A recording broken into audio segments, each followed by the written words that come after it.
Hello, everyone, and welcome to the 22nd session of The Weave, Tales of Voria, the Cowning, the the Cowing. Anyway, now we can ask it. How are you all doing? Joel, you want to go first? Yeah, I'm glad you asked because I'm actually just fine. I like your excitement and enthusiasm. Yeah, Much energy. been It's kind of anticlimactic, really, wasn't it? been an incredible week of just various all sorts. But the general vibe is fine. Good. Nice. Okay, so that's it. Are we not doing a minute of silence? Oh, are we doing a minute of silence for Diego? Sure, minute of silence. But is this like an official minute, the last minute, or one of those fake minutes that last like 10 seconds? Just a clap. Okay. Well, this is a recorded minute, so it's actually an infinite amount of minutes. Yeah. Hours. Wait. There we go. Now I can edit that to create a full minute. Okay, so let me get this party underway. So, when we last left our heroes, now called the Wandering Academy, and not the Heroes. Misfits, so it is just the Wandering Academy now. You had dealt with the issues plaguing the town of Jornes and made your way back to White Barrow after dealing with that. There you met the members of the town council, having dinner with them. You got your reward, and that included gold, your wagon upgraded with sidebars after a visit to the nearby farm where they were being fitted for them. Who did that on the farm? What kind of profession is that? What? Sorry? What's the name of the profession of someone who works on wagons? A rainwright. I looked that up. Wainwright. Yeah. So, and then you also got your cows, which in this case was one cow, and two calves. The cow was Maple, Yes, correct. and the calves were Blanket and Toad for some reason. Yes. Which one's which? The boy is Toad. Very good. Very good DM. The Gold star. Yeah. You also discussed the future of Mother Darcy's that would be sent all the way to Norway for trial, and then you started considering what you wanted to do next. You were considering different options, including bringing down the coil and going to the Nine Hells, but you eventually decided to keep it a bit less ambitious and deal with Barai Web for the time being, or at least the Jackal problem, as it is known to you. And as you consider this and your different options of infiltration, full frontal assault, deception, and many other ways of dealing with at least your first target, which you decided would be Webb, you were approached by Vrego, the Goliath leader of the Jackals in White Barrow that you had seen before. And he introduced himself as one of Singing Holly's lieutenants. He appeared eager to engage with you, but had a bit of a funny way to go about it. First, asking many questions about your allegiance, apparently frustrated at not being able to find information about who you were, even as you started making a name for yourselves. And then he left after a conversation, leaving a note that gave you, a bit of a vibe that Singing Holly might be swayed to switch sides should the opportunity arise. And later that day, after getting your livestock and your wagon, you decided to go see him at the local barracks, where Vrego challenged Spear to a fistfight in order to prove your worth. This is apparently a very almost amateurish way of Vrego to prove that you were who you say you were, or at least where your allegiances were. But apparently satisfied after trading blows with Spear, he then confided with you that Singing Holly were having second thoughts about Marcus's leadership and course of action, and could be willing to switch sides should the opportunity arise, as I said, but she was in a delicate position and currently occupied dealing with Nakiri forces at the northern border. So he explained that his hope, Frego's hope, was that Marcus's influence could be weakened so he could convince Holly to throw her lot with an attempt at removing Marcus. And that would entail at least dealing with Webb and Julian Dwight. He couldn't offer direct help, though, but he did mention there was a tribe of fish people, the Lokatha, that live down in the river to the east of Wave Fort, and they are very familiar with the underground rivers most settlements extract water from, including, of course, Webb's Fort, as many other farms.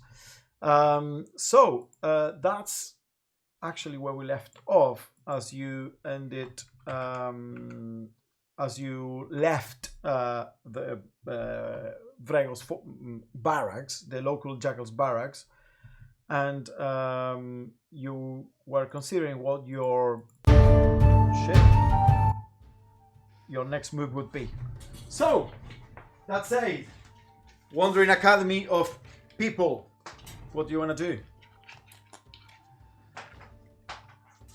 Did we say what we were going to do at the end of last session? I can't remember exactly what we were doing. Like, I know we just found out all that information, but did we like start doing something or anything? No, we ended as you said. Well, we'll leave it there, and you be deciding what to do next session. So this is it. The wall of Zadar is open to you, and further. We can discuss the cows further if you want. You can certainly do that. Everyone happy with the names? To be honest with you, I could not care any less about these cows that you've just got and now given away again. I'm sure they'll grow on you, especially when the toad gets bigger and grow some horns. You can have a fight with him. Why do I want to fight him? You can wrestle Toad. Why would I want to wrestle your cow? Well, I don't know why you wrestled that man. Well, I don't know either, but he wanted to wrestle, and I mean, you initiated it. Well, I didn't mean to. I was trying to say we'd go and like help do some stuff that would help, with what he wanted to do, but he just started taking his clothes off and tried to wrestle me. So, well, you were giving him the eye. Look, just warn us beforehand before you do something like that. I didn't know if I should interfere or well, I just didn't watch. know he was going to start. I mean, bloody mental, wasn't he? I mean, what if he was winning and he was just beating you up? What? Tell us what wasn't going to happen, was it? What? Good one, Scott. Are we meant to stop? Stop what? If he was winning, are we meant to stop? Are we meant to stop the fight? What are the rules? I don't know. I don't know what the rules are. So what would you want us to do? Because I have a feeling it's going to happen again now.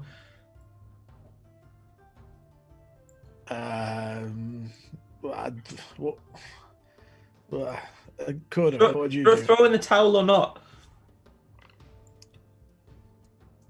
Well, firstly, I would not fight a Goliath. That's what I would not do, but that's just me. I mean, you're Well, all right. a stronger fella. I'll try to. Next time I'll just say no. Be firm. Be assertive. Say, no, sir. Thank you, but no. Sir, thank you very much, but I do not want to do this. Thank you. Or just say, actually, I didn't mean I wanted to fight. I actually meant this. Use words. It's okay. It all happened so fast, though, didn't it? Well, yeah, it did. I did throw mud in his face at one point, and no one noticed. But I thought just in case he did look big, and I got worried. I knew if Violet was here, I wouldn't be worried at all. But I'm still not sure about you. What? Because Violet? I don't understand. Violet had bigger muscles than you do. I mean, I don't know.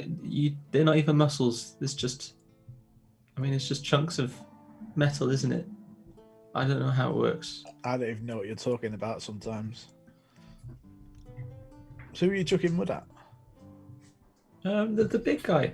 I put mud in his Why face were you chucking mud at him? to help you. Well, how would that help me? Because I didn't know the rules. I didn't know if this was a fight to the death. I didn't know what was happening. Well, If it had been a fight to the death and the rules had stipulated that you should not help Spear, what would you have done, Scone? Would you have broken the rules nonetheless to save your friend? You asking, would I let him just die? If it meant respecting the rules? No, I wouldn't let him die. I'd just say, I'd save him and then say, sorry, I didn't know Well, there what you the have rules it. were. You don't have to worry about the rules then. But then I wouldn't want him taking it out on me afterwards, making me feel bad for saving him. Saying, why did you step in? Make me feel like a bad friend and former master.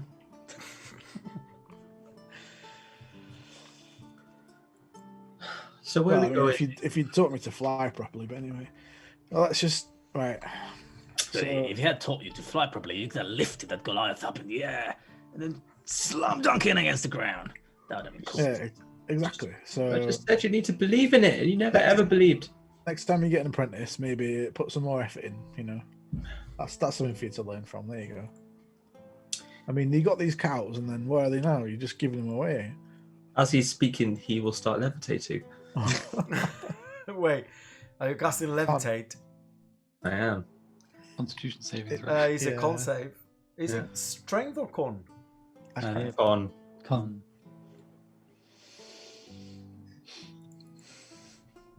$22. You just still chatting shit.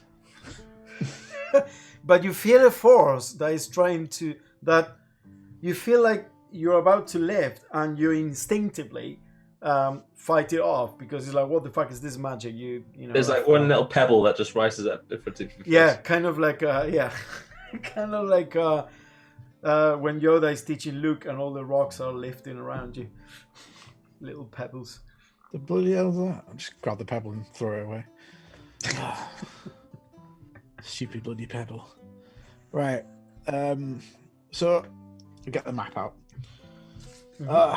So he said that these what are they called? Locathar. They're like down here somewhere, and they've got that river. You guys wouldn't. You seemed kind of interested in that. Based on your map and your cartography knowledge and tools and the information that Vrego gave you, you would know that the Locathar are somewhere located around the town of Nala, here to the west, maybe a bit north of Nala, and there are, what Vrego says is there are a series of underground rivers that go all the way from that area in the river near the mountains all the way to where Webb's fortress is. I also marked on your map where location of Holly, location of Marcus, location of Julian, just in case you need, so you can decide what to do. Do we know how to get to Nala? There is a path that, as you can see, goes through the forest all the way to Abarum. Abarum is the place where you had first found Magister and Zobius, and had that weird encounter with the girl and Scone. Mm-hmm. And the last mention you heard of Abarum was where Magister Aelfled had gone with her apprentices. Magister Aelfled being the one in the Ivy Mansion in Wybara.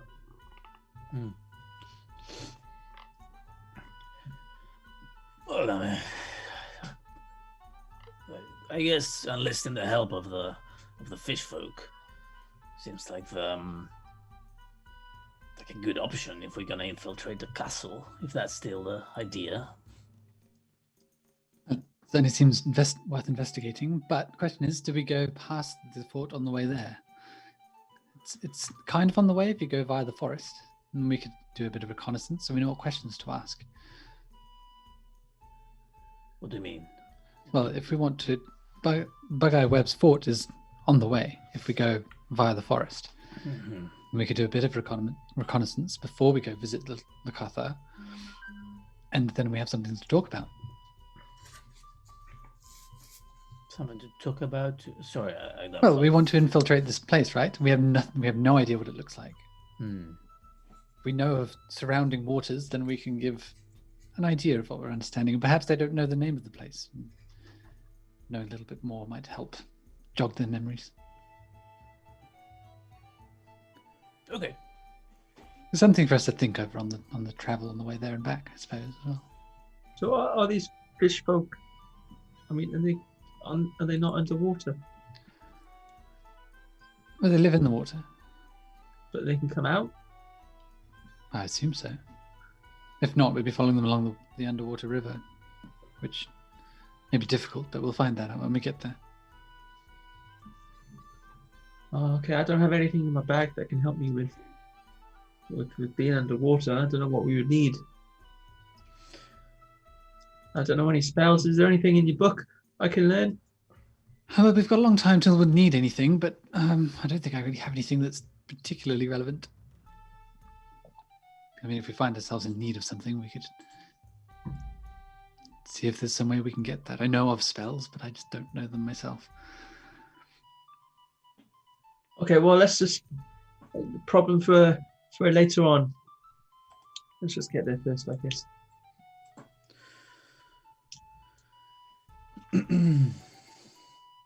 Okay, so you're gonna leave town with your wagon Yep. and So horses? we can go via the fort, or are we just going to go via the road and go straight to Nala or through Aberron? Are you talking in character or out of character? Out of character. So I just want to know what we're actually planning to do. I think we were planning on going by the road. I So would we imagine. not go via the fort. Well, we can still go by the fort, but it just makes sense to go along the road to get to Go near via the fort and then go back to the road and then around. Yeah, Okay. I think. Yeah, because we'll get lost. Yeah.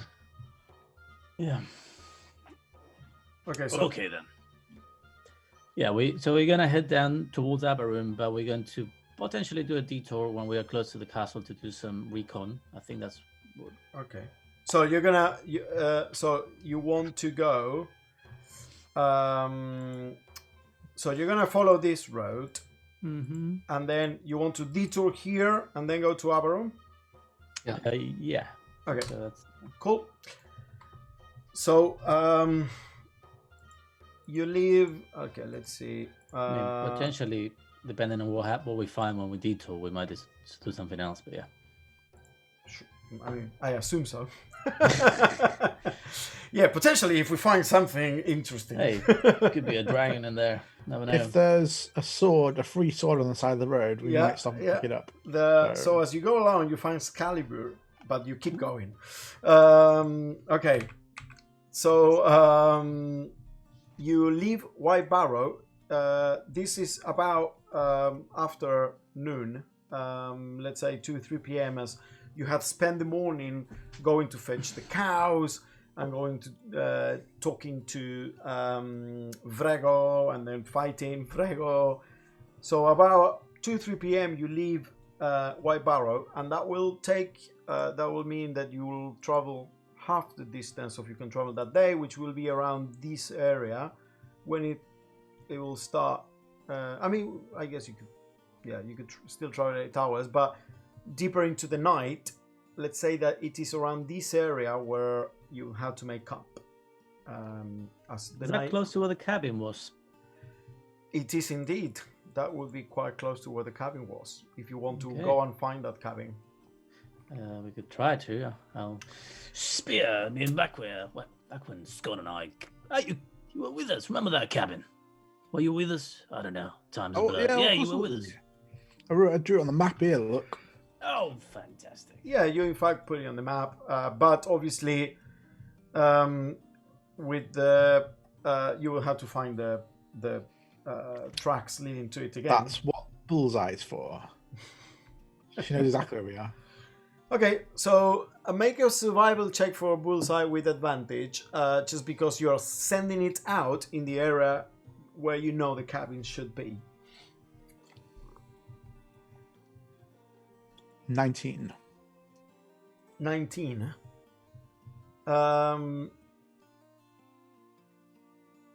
You, after a while, Bullseye, Bug-Eye, I was about to say, Bullseye flies back to you and and says, "I was Bug-Eye all the time," and he conveys to you that he's found the cabin and can very easily lead you to it.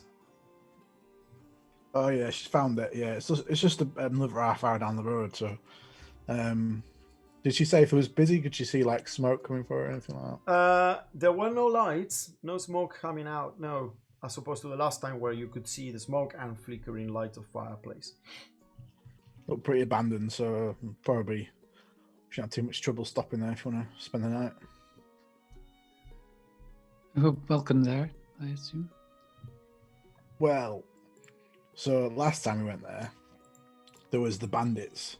We pretended to not care about the bandits because there was a lot of them and no one else kind of wanted to fight them, I don't think. But they didn't have any problems with us staying there, so... Right, we have our own colours now, correct? And pass ourselves up as one of them. Are you wearing your... I'm not wearing it at the moment, but I could be. Do we have enough? Do we take... Could we all dress up? Yeah, he gave us extra. He gave us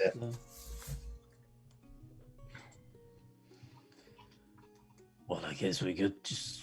Yeah, we could go into the cabin, get changed there, and wear their colors, and if someone comes around later, we can pass ourselves as one of them. I know. Very well. Wasn't there any like secret handshakes or how do they greet each other? Salute. From what Curtsies. from what Vrego was saying, I think they're just all mercenaries, so probably don't really care too much about that kind of stuff, you know.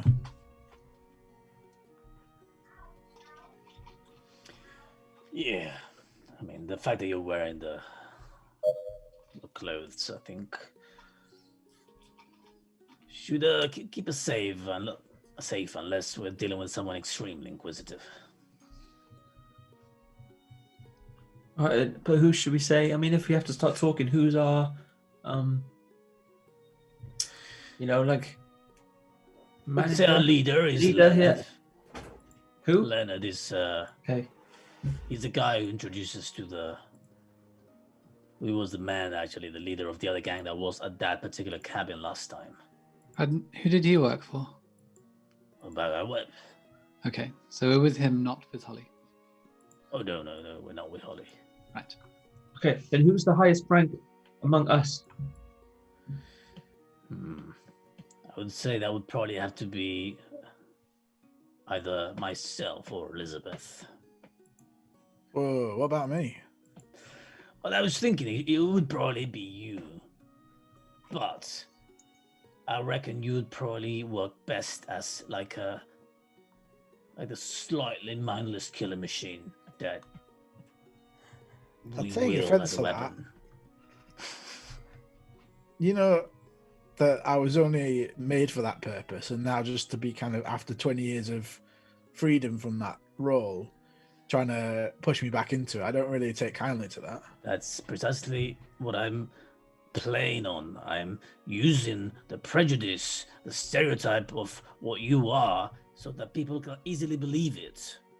I don't believe that's what you are, Spear, but I think that's what people will most readily believe. As opposed to... Well, shouldn't you be trying to reinforce a positive stereotype? Well, if these are people that we're trying to potentially deceive, maybe even kill, I'm not sure we should be focusing on changing their opinions on the sentience of the Warforged. Well, aren't we just as bad as them then? Perhaps, but that's a different philosophical discussion. Okay, very well. That's all I had to say. I read it in the book they had. The one we gave away because you wanted the other book. We never got it back, so I don't really know how much further that discussion went. To be honest with you, that bit was at the end of the book, so I didn't really finish it, but it's fine. Well, discussions never quite end when it comes down to philosophy, but nevertheless, Elizabeth, what do you think? That being said, I would recommend you. I think perhaps you would pass yourself as more of a brute than I, and that seems to be what gains respect amongst these people. Very well. Yes, I mean, I'm happy, of course. If I am bestowed the mantle of leadership, I guess I will have to take it. Only with much reluctance and obviously Well, it's not come to that yet, so hold on to that mantle. Very well. Now follow me this way. You delve into the forest, and soon after you find the familiar, more trodden feel as the trees kind of like open, and you see this clearing and the cabin. And there is almost a sense of comfort as last time you reached this cabin was pouring outside, and you were looking for a place to feel warm. And even though it was a tense night, at least it was a nice, warm, and dry one. There is the lingering smell of smoke and the familiar logs like pile next to it. Obviously, this cabin is used very often, but at the moment appears to be unused for sure. You see like a rack outside, covered by the overhang of the thatched roof, where there are two pelts that have been hung to dry. And that's the only difference that you see outside. Is two pelts there, but the door, you try the door and it's open, and you step into the familiar smell and sight of the inside. You see a small cask, maybe 1 foot tall. Not cask, it's almost like a vat, like a circular wooden container that is only 1 foot tall and about 3 feet diameter, and it is full of what you think it's salt, and there are pieces of meat there that are being put to dry. Someone is curing meat, maybe related with the pelts outside, and it does strongly smell of cured meat. It is warm, it is nice. There are some cutlery and stuff like spread around the table, and some clothes that have also been hung to dry inside into the hooks of the door leading to that small room where the jackal slept that night where you first were here. And that's all you can see. Are the clothes jackal's clothes? No. I would say that you definitely identify them as some kind of like trapper or ranger, hunter type, but not that they don't have the jackal like livery. Maybe we should not wear the jackal clothes tonight then. If there's a hunter using the cabin. Well, we could take them off and then put them on should we need them. Indeed.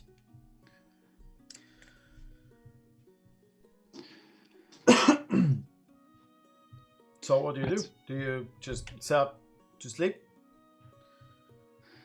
Yeah, I just stand in the sort of by the window and power down for the night. Okay. There are two cots in the bedroom, in the only door leading to that secondary room. They're quite rough, and they're not they don't appear super comfortable. They're definitely more comfortable than the floor. So who's going? I mean,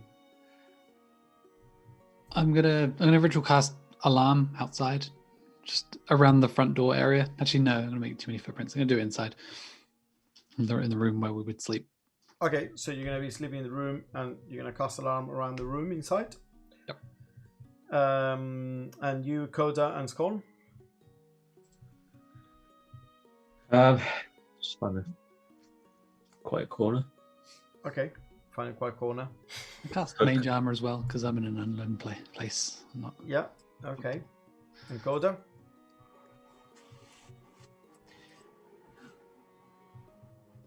Yeah, muted. I'm gonna do a watch for about like 2 hours, trying to keep an eye if anyone comes, if that trapper returns, and then if it doesn't, or if they don't, I will just find one of the clocks and then go to sleep.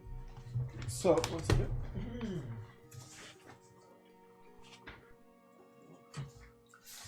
Oh, I'm so excited! I have my new High Variance dice that I'm not sure I'm going to use, but they're fun. I will certainly use them. I will certainly warn you if I'm using them for anything, unless I decide I'm using it for something very specific, and I'm not going to warn you. But they're pretty cool. Anyway, you set up for the night, and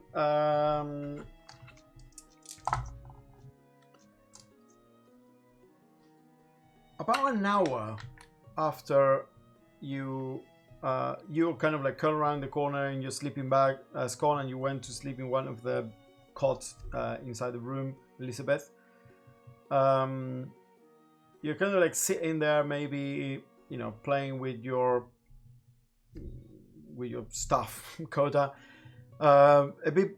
The night is very quiet. There is a gentle drizzle that has started, and you, Spear, as you are watching out the window, you see, you first hear, and then you see a horse coming at a slow trot. Doesn't appear to be in too much of a rush towards the cabin.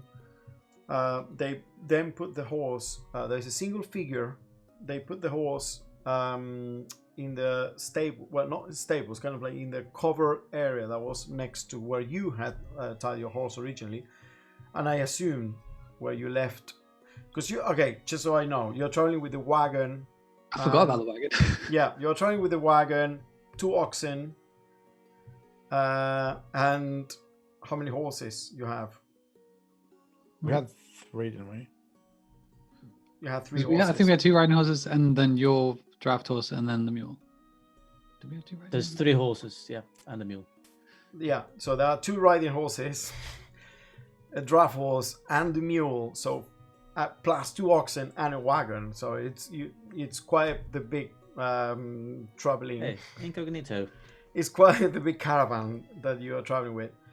And you, Spear, see this person kind of like approaching and then stopping a second as they see everything that you left outside. Kind of like looks around. By the way, I assume that you also lit the fireplace because otherwise it was quite cold inside.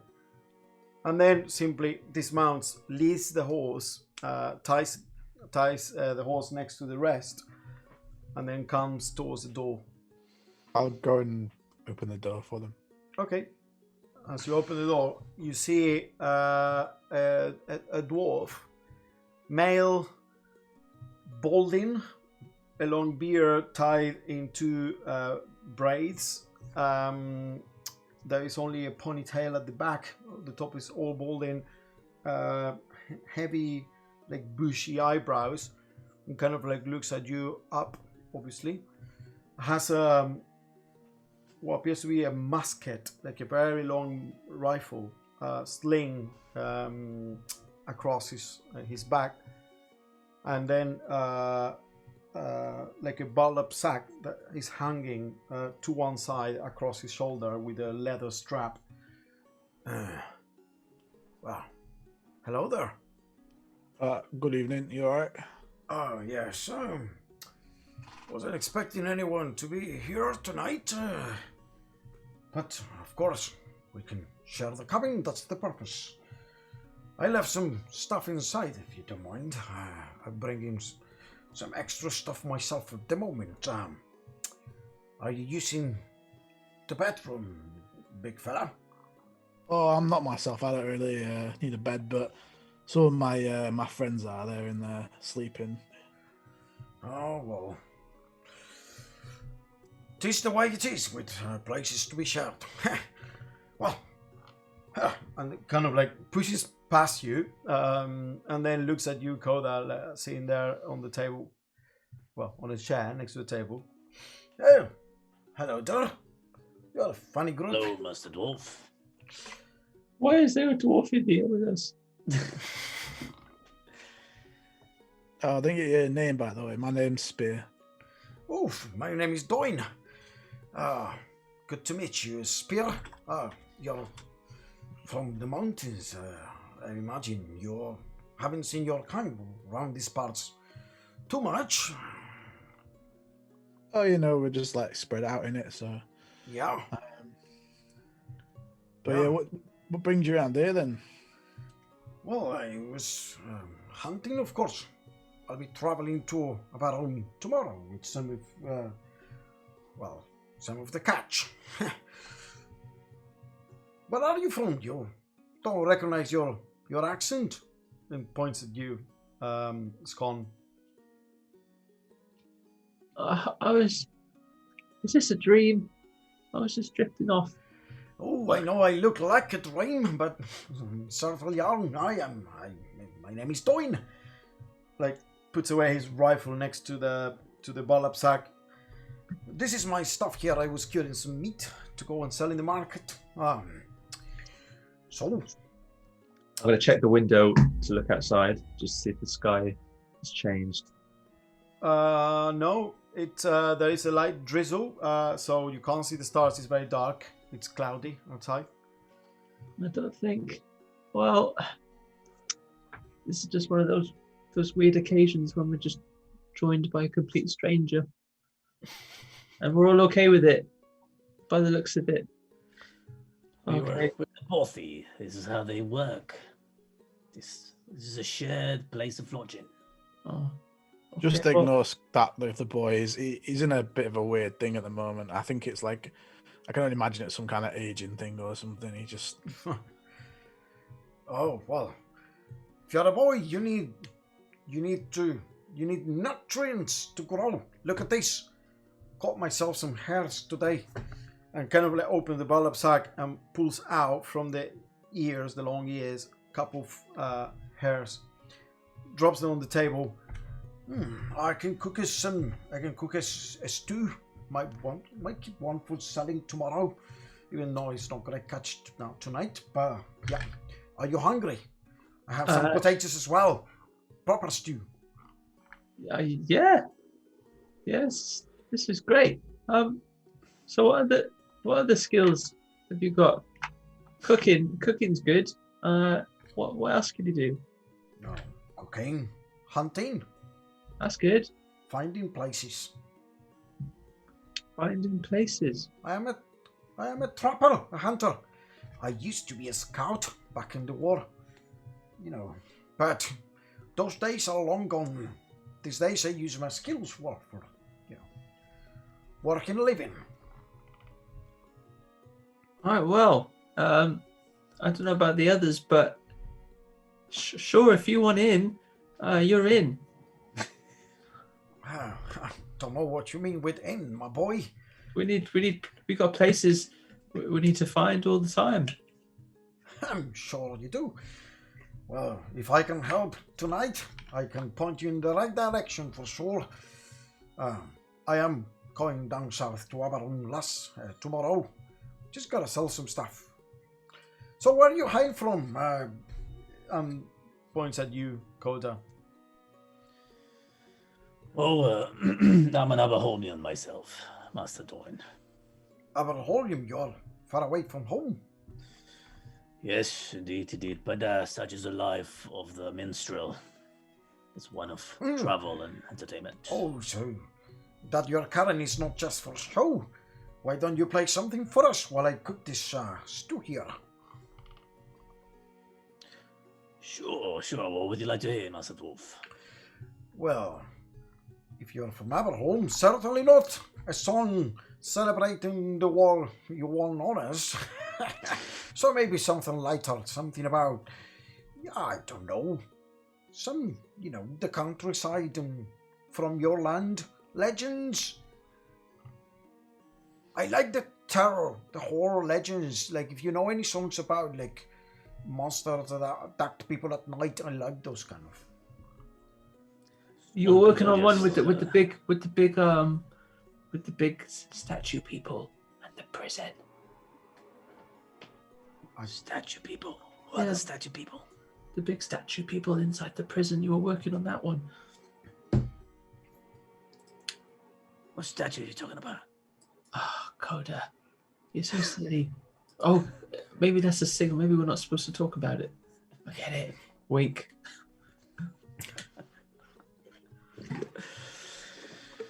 All right, I'll play you a song of my people.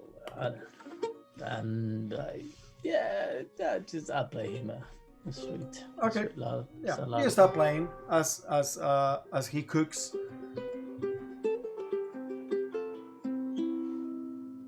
Oh, that was beautiful. And where are you heading next? What brings you down this path? Well, actually, we actually heading to our own ourselves. But last time we were here, we stopped at the cabin and some of those folks that are around. What do you call them? No. Jackals. Oh, When I say jackals, I want to see his expression. Roll an insight check. 18 plus 2, 20. He kind of like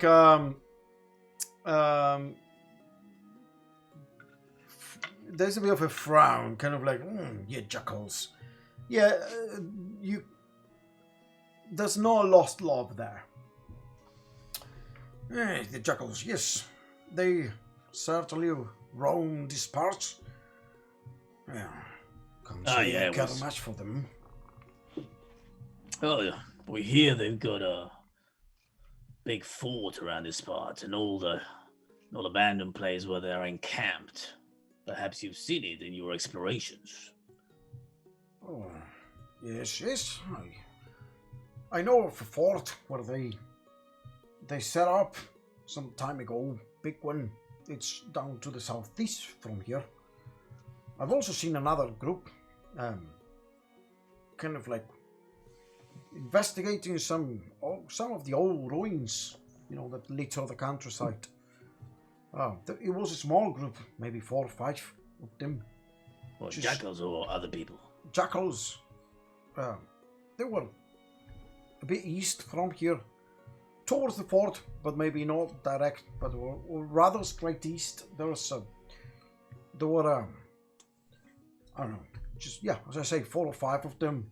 A couple of days ago, met them while they were staying on this cabin. They were searching for old elven ruins and searching for something. I don't know. I just direct him towards there. I think they might be going. Well, what are these ruins then? Oh, it's an old one of those old towers and old watchposts that litter the countryside. Sometimes I use them myself for cover if a storm catches me while I'm out there hunting. It's just barely a standing structure, but they were looking out for that kind of stuff, so they were heading there. Have you explored these ruins much, Master Dwarf? Well, as I say, I slept there a couple of times while I hunting, taking shelter from the elements. It's an old elven ruin. Has a few mosaics from back in the day depicting old elven stuff. I don't know a lot about, except that it is elven. I wonder what the jackals were looking for there. How far is that ruin from the actual fort? It's only about maybe 3 to 4 hours eastward. And from the fort? Well, then it would be around, let me think about this a bit better. That would be about 6 hours north of the fort. Would you be able to, look at this. Just put the map on the table. Would you be Yep. able to mark roughly where it would be for me? Oh, I certainly could. This is a beautiful map. I haven't seen such a detailed map of Zadar. Where did you buy this? Oh, thank you very much. I made it myself. You made it yourself? Yeah, been put together from bits of other people's maps and stuff and walking around. I never knew of a warforged that has a knack for map making. Why is this your trade? It's what you do for a living. Oh, I just, I needed something to do, like a hobby, so just, I don't know, seemed like an interesting thing to do. Walking around quite a bit, so, I keep track of where I've been as well as like a kind of, a memory, I suppose, in case I forget, I guess. Also, I do kind of get lost a lot, so that helped with that as well. But, I mean, Bullseye helps a lot with that, so it's, she's pretty good, but... Bullseye? What is that? Oh, you might have noticed that she was perched outside. Oh, is that bird yours? Oh, yeah. I was thinking what he was doing there.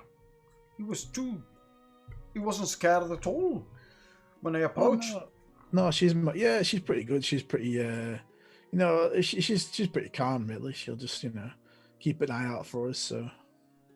Well, it's a good bird indeed. That's where the place should be. And kind of points, points at the map. There's a little mark. That's where the ruins are. Oh, thank you very much. It's very kind of you. Oh, if you are ever down in Avarun, that's where I'm based. Do bring your charts to me. I'm very willing to exchange notes. Yeah, of course. Yeah, no problem. Good. So anyway, what's your interest in these jackals? They're dangerous people. You certainly seems that you're dangerous yourselves for sure. Are you hunting them? Just look at Coda, like. How does his face change though? He says that. Well, he has a bit of a Grin? a green, curious grin. Are you hunting them? You a hunter yourself, Macedon? Oh no, I don't. I don't hunt people. Not since the old days of the war. I swore myself. But well, I don't know. Just curious, I guess.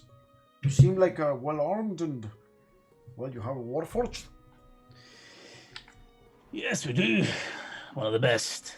And let's just say we're interested in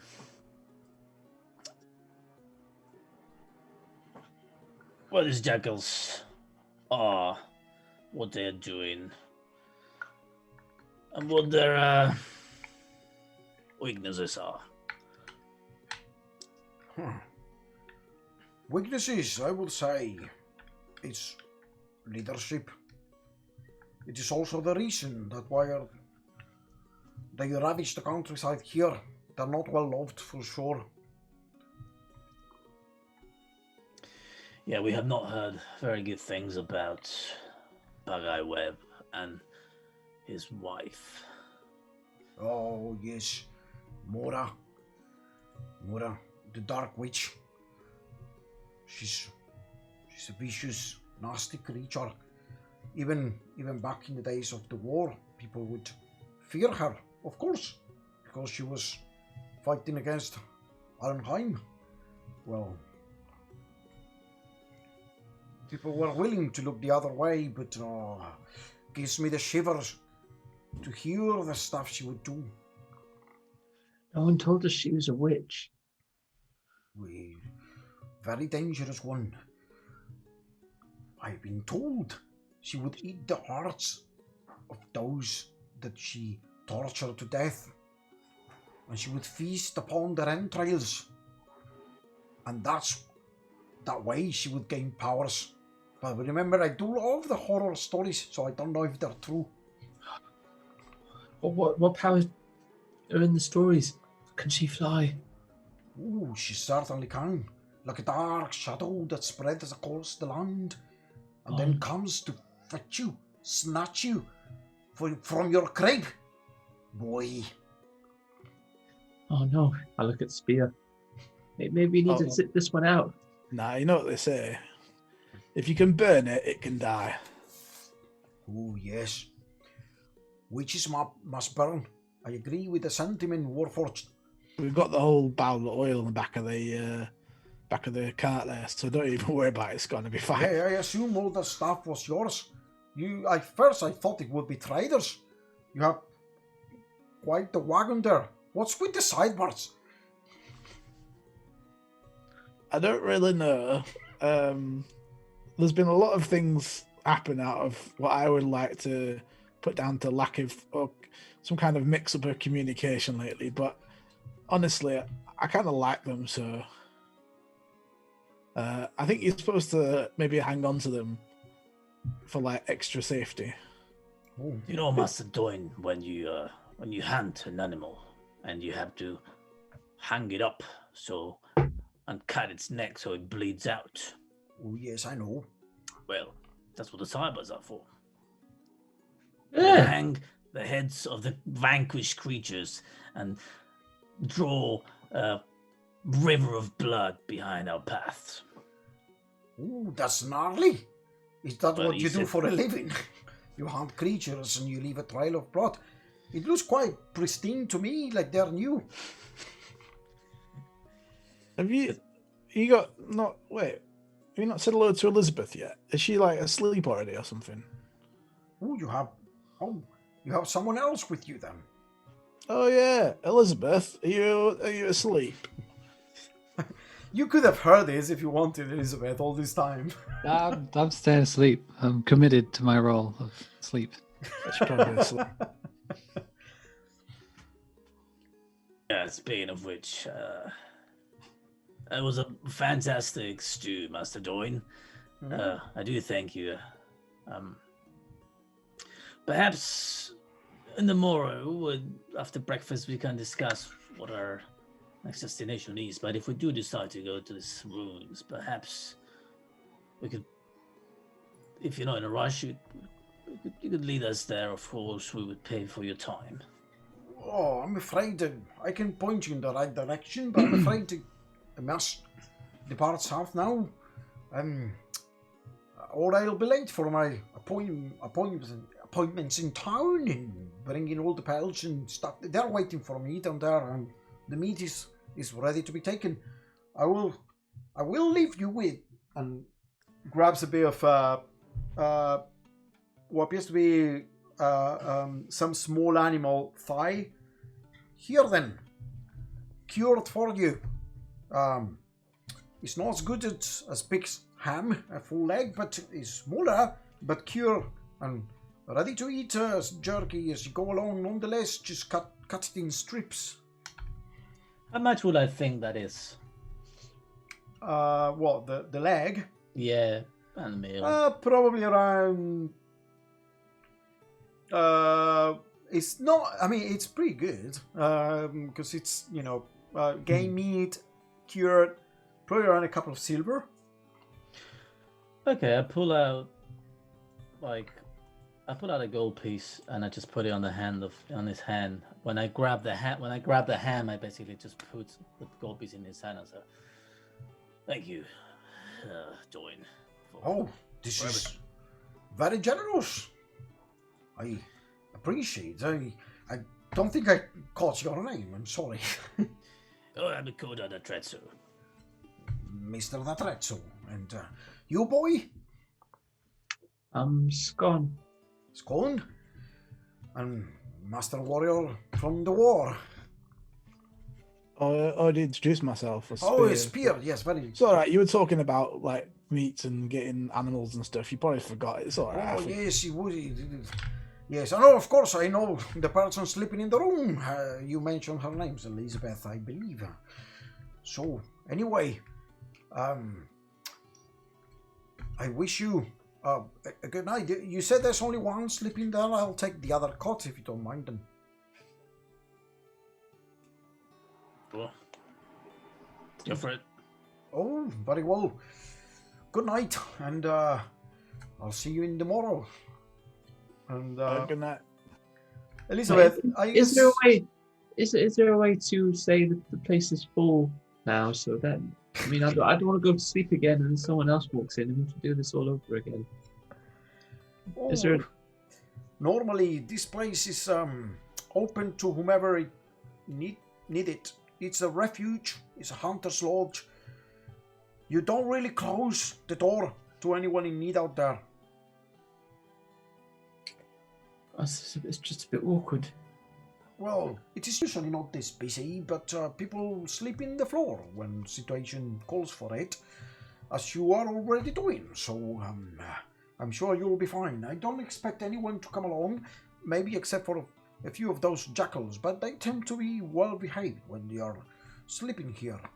People tend to respect the Hunter's Lodge agreement. Okay, well, back to my corner. Good night. Good night. Oh. Elizabeth, you wake up a bit, kind of like as the door opens, and the light of the fireplace kind of like flickeringly bathes into the room, illuminates your face a bit. Ooh. Closes the door. Don't mind me. And you see this dwarf smelling very heavily of countryside and meat and blood, and just walks to the other cot in the room and starts kind of like getting out of the cape and like a very dirty leather jerkin. So as soon as he comes in, I'm going to know that someone that isn't one of us came in, because the alarm's going to go off, and I'm going to put the two and two together and know that he's this hunter because he smells like that. So I'm just going to try my hardest to pretend that I'm asleep, because I don't want to deal with this right now. Okay. I'm really anxious because there's someone that shouldn't be here is here, but it's fine, and I don't want to explain myself because I'm comfy.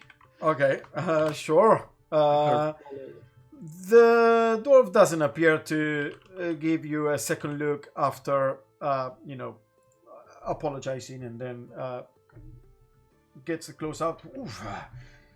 Very good night indeed. Don't mind me. I won't. Oh, shut the fuck up, you dwarf! And kind of like,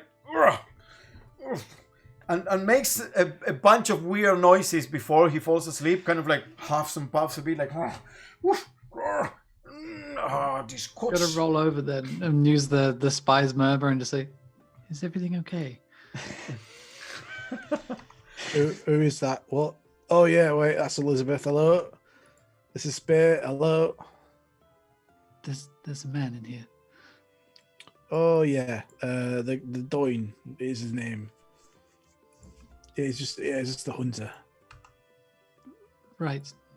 He's okay? Yeah, I think so. He gave everyone some stew. Did you want some stew? There's a bit left in the pot, I think. Yeah, there's a little bit left. That's fine. I need to sleep. There's a strange man in my room. Oh, sorry. I did try and shout you, but you didn't seem to respond, so I assumed you were just asleep. That's what I was trying to do. If it's a problem, I can ask him to move if you want. It's fine. It's fine. Just leave it. I'll try and go back to sleep. Okay. Yeah. I mean, you can go back to sleep. No problem at all. The rest of you? Would you like Bullseye to come and sit with you? Would that make you more comfortable? I'll take my spy's murmur off and just try. Hello. Oh, it's broken. Okay. Sorry, I was just doing something here very quickly. So you all fall back, all fall asleep back again. And then anything else that you want to do? You're just gonna do your watches, well, half watches. Once I'll have Pepper just perched on the headboard of the bed, just watching over me. Yeah. Okay. So Pepper will be there. Pepper is a now? Raven. Oh, a raven. Okay.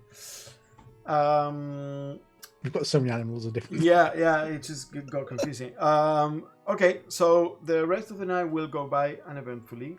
As you all wake up early in the morning, The dwarf appears to be snoring when you wake up, Elizabeth.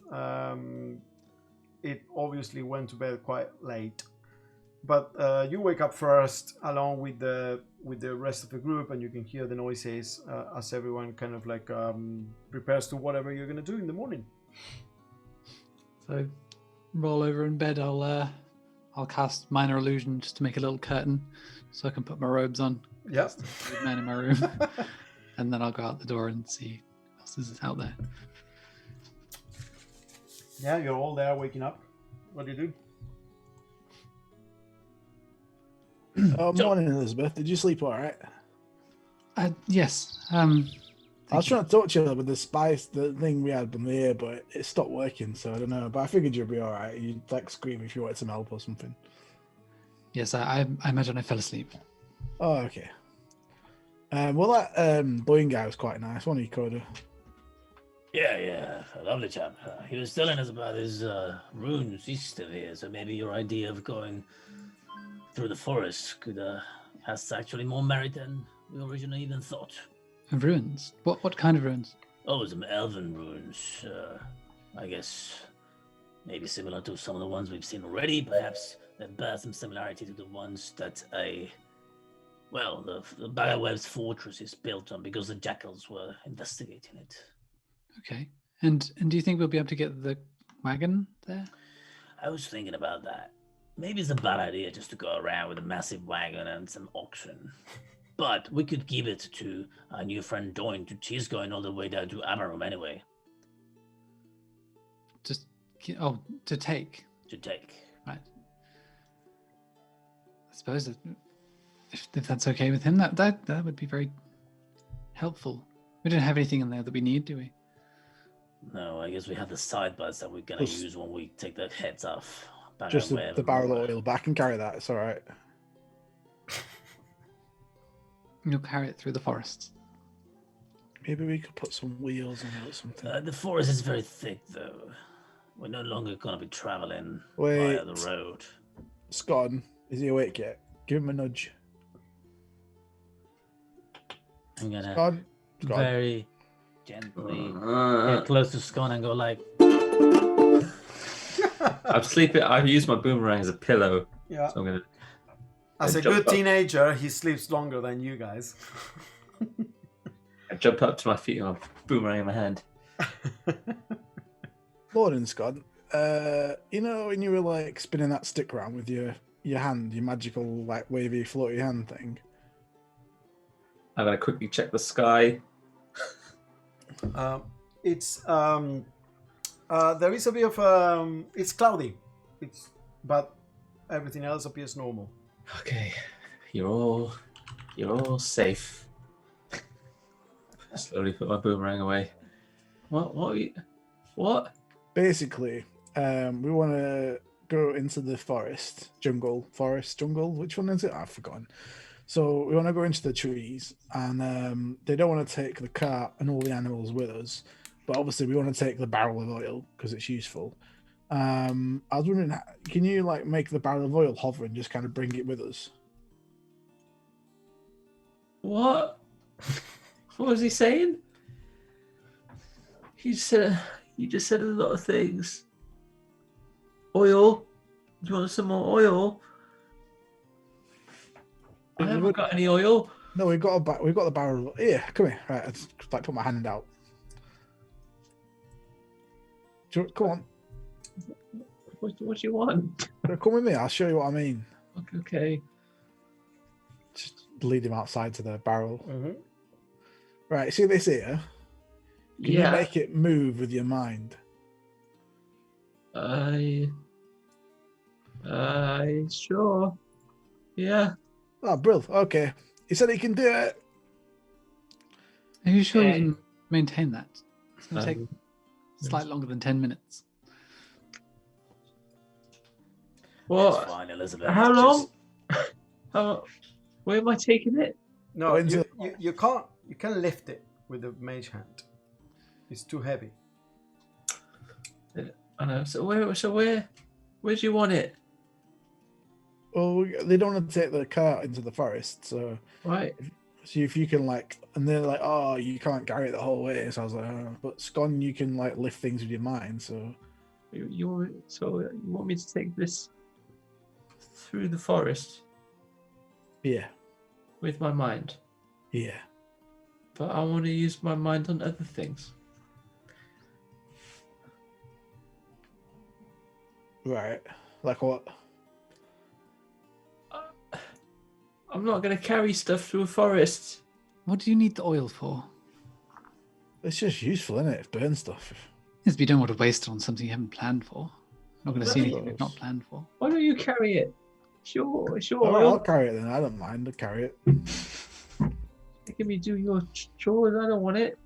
No, it's fine. I'll carry it. I mean, that's what's in the first place. But Coda was like, no, you can't carry it through the forest. So. I mean, I meant you can't carry the wagon through the forest, but you can perfectly carry whatever you want through the forest.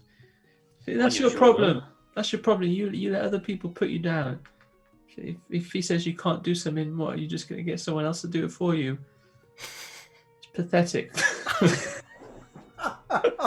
Okay, Spear. You know, like, sometimes Scone wakes up in the morning and he's very grumpy. So just don't listen to him right now. He just woke up. It's just Scone. Don't be so rude. I'm going to hop onto the wagon. So are we going then? Come here, lad. Have some breakfast first. Is that dwarf?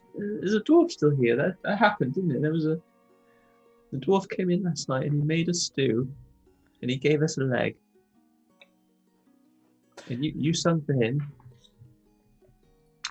He's still asleep in the bedroom. Oh, he said he's going to point us in the right direction. Which way are we going? The question is: Are we taking the animals? Or are we taking the oil? Oh yeah. I don't want to save the oil for the fort.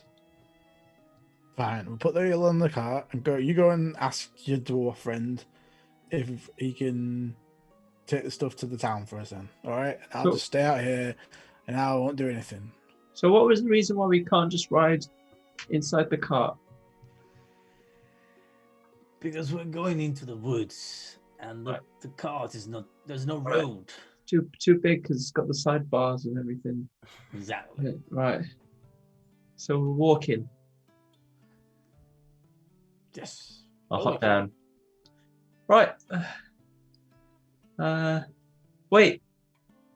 You're gonna give the dwarf a wagon? In safekeeping. I mean, he was a nice guy, but sometimes people don't come back. Well, sometimes you just gotta trust people. And I trust Owen. He gave us a meal. Seemed like a genuine guy. Doesn't like the jackals. All right. I mean, I don't think anyone would buy a wagon that look like that anyway. And if they do, we'll be able to spot it. Exactly. No one can steal that wagon. As you say. Oh, well, do you recognize the oxen, though? You've not even named them. Yeah, I don't think we're named for them yet. We haven't named the mule, and the mule's been there. Let's not start that again, because we already had a whole thing yesterday with the cows, and you know my feelings on that. These males, they're both males. Oh my god! All right, I'll go. Oh, Master Doyne, here you're awake. How wonderful to see you. Thank goodness. The Relief. Doyne wakes up, kind of comes out. Oh, there you are. Well, I have some eggs here I found. They're quail eggs. Found them in a nest nearby. I was about to cook some eggs. Do you want them for breakfast? Oh, that'll be lovely. You hear that, Scone? Eggs. Quail eggs for breakfast. That's great. Have you told him he's done the wagon yet? No, I'm gonna break it into him now. Oh, hello, you there? I saw you last night sleeping. Well, I'm sorry for barging into the room late at night, but didn't want to bother you. Hopefully, I was quiet enough. Sometimes they call me the Panther. So quiet I am at night. Anyway, That's not creepy. That's sounds a bit dodge. So, Master Doyne, you're heading to Abarum, right? Oh, indeed I am. He's kind of like using a little like pan to heat some water, starting to drop what appears to be some herbs, preparing a tea with the eggs. I am indeed heading to Abarum. Good, because we've decided to take your lead on the runes, the elven runes that those jackals were after. Oh, you should be careful, though. I know now that you are jackal hunters. This one, you should know, one of them.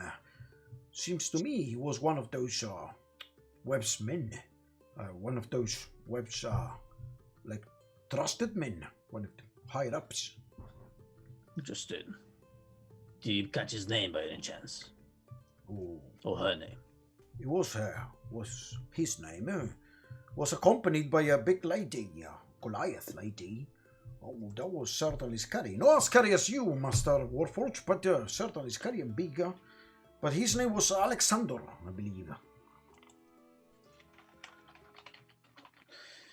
Very good. Well, since we are heading in that direction, we have a little issue since obviously we're not going to be able to take our cart with us. Oh, that will fit through the narrow forest paths, no? So we were wondering if perhaps you could, since you're headed towards Abarum, if you would take them with you.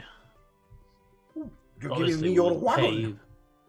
Well, if you can leave it at the inn, or perhaps if you have a place yourself where you can leave the wagon, obviously we'll pay you for your time and effort. Oh, I can certainly leave it outside my shop back in town. Well, it's not my shop. I run it. Well, we're a hunters guild. We have stables, so we can, to keep animals. We can certainly leave it there. You don't want to harm me anything from those blood-trailing Cypers. Well, as you said yourself, I'm not trailing any blood at the moment, so... Oh, that's good. I prefer not to leave such a trail behind me. There are creatures here that can follow it. Goblinoids, I've seen them. So, how much money do you want for that? For the... What did he say? You seen what? Oh, He said he's seen goblinoids that like Goblinoid? blood. If you got blood, they can smell the blood and they'll follow it. Goblinoids, from back when the Goblin Wars, when they descended from the mountains and they expanded across the land. They're not as prominent these days, but you can still find them. In fact, I know for a fact there are a bunch of them near the mountains as well, and I have seen some of them roaming the countryside on their own, back bears, hobgoblins, all the types. Some of them are friendly, goblinoids. Some of them even live amongst some of the people of Zadar, but you should be careful. They hold a grudge back from when they were bitten by the dwarves during the Goblin Wars. Okay, what are we supposed to do if we run into some? If they're not friendly, I don't know, run? Seems like the same case as anybody else. They're bad people, humans, bandits. Yeah, that's pretty much it. The lady got it right. Oh, do they speak common? Oh, yes, most of them do. The ones that are more isolated up in the mountains, they keep to themselves, to their own culture, customs, and language. But they still trade. Well, if we have to run, maybe you should reconsider the barrel spear. Would I have encountered any goblin stuff? Wondering. Not really.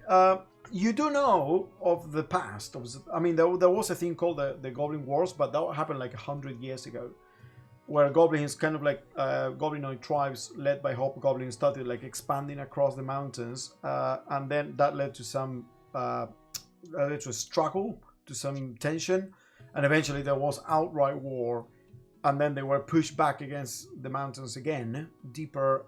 They organized themselves in tribes, and you know that some of them, and you've met a couple, are part of like the general Sadar society. They're not like they don't all live isolated in tribes. Some of them integrated with different cities and whatnot.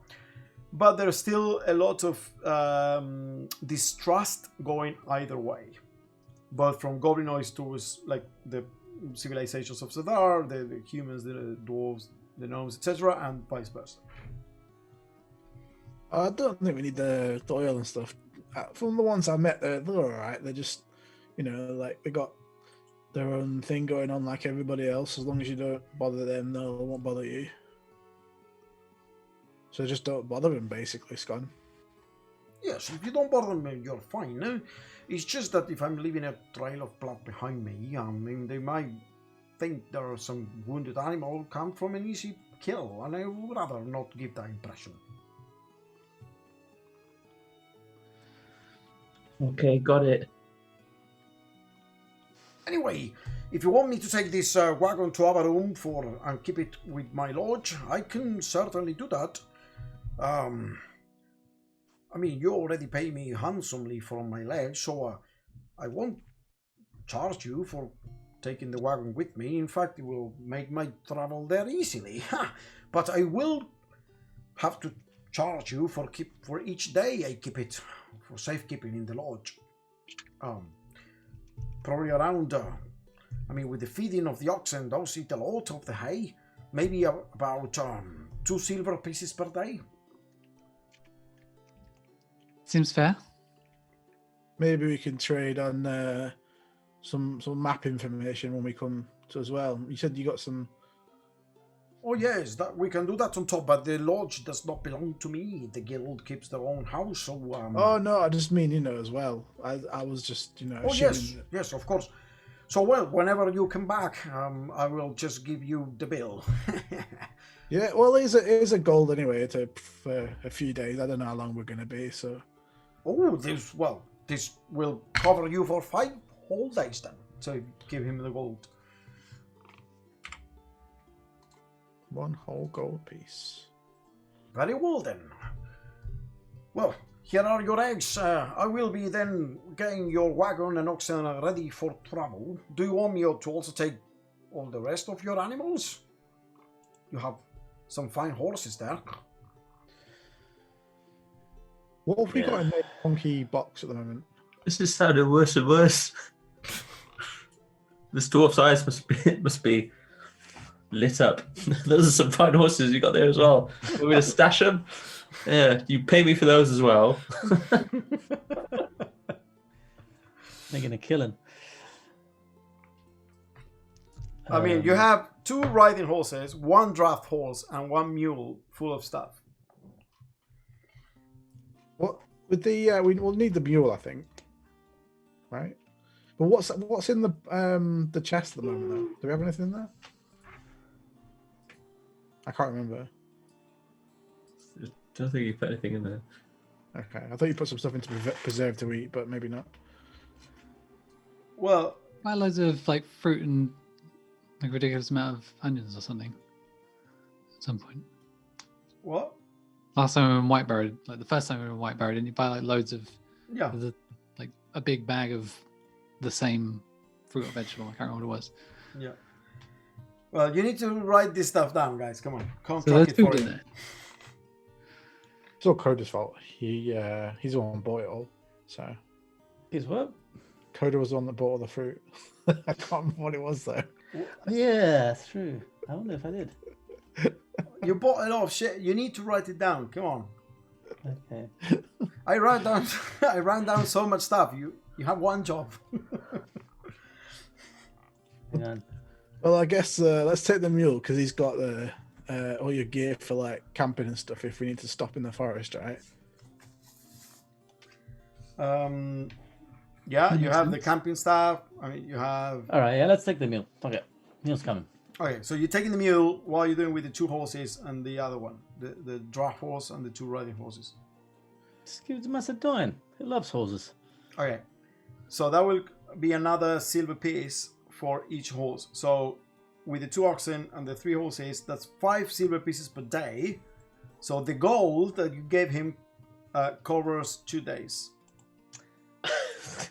You'll do the first day for free, right?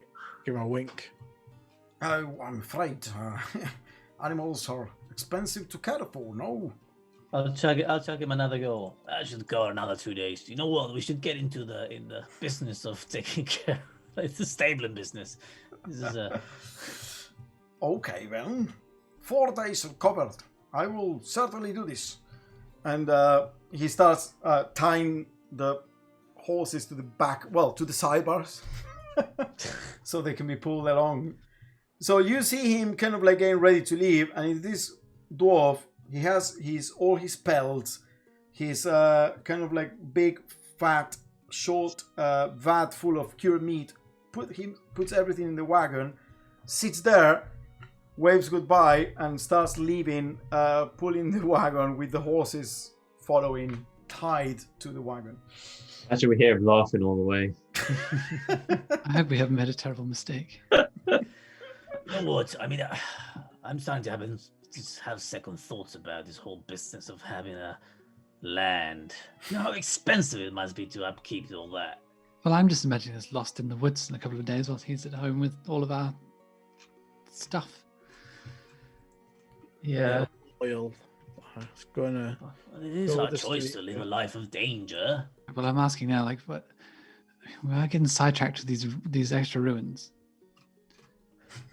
I'm very interested, of course, but just slightly anxious that are we wasting our time, or do we see that we will learn something from this? I hope that we will learn something from it. I think that learn from one ruins, the others may be similar, but is that not naive? Would that not be kind of foolish to think that, as otherwise people wouldn't go wandering for ruins because they're all the same, apparently. No logic in that.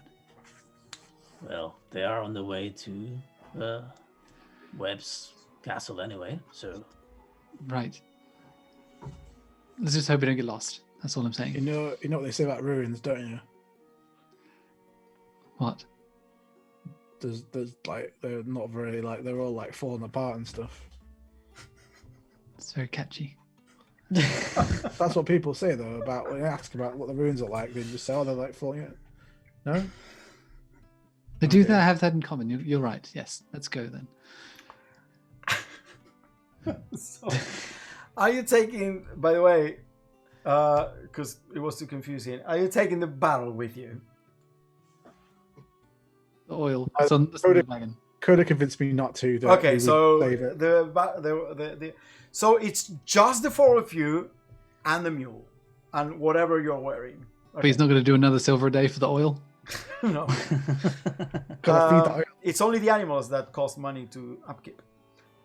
So after a while, as the clouds still rolling, it is a bit of a gloomy day, and a gentle drizzle covers you. You finally stop hearing the sound of the wagon as it goes out of your hearing, and you find yourselves here next to the lodge in the early morning of the last day of the 8th day, which is last day of the week of Blossom Tide. So what do you do? Right, so this way is north. 10th of Blossom Tide. East of 10th of Blossom Tide? Yeah. Yeah, I've been tracking the days. Yes, you are right. It is 10th. And then that's the road. So that we're going to go that way, like east slightly that way. Okay, bullseye. Can you see any? Okay, 2 seconds. I'm just going to look through bullseye's eyes for a second and kind of just get the lay of the land a bit. Okay, so you send it flying. Make a perception check for bullseye, please.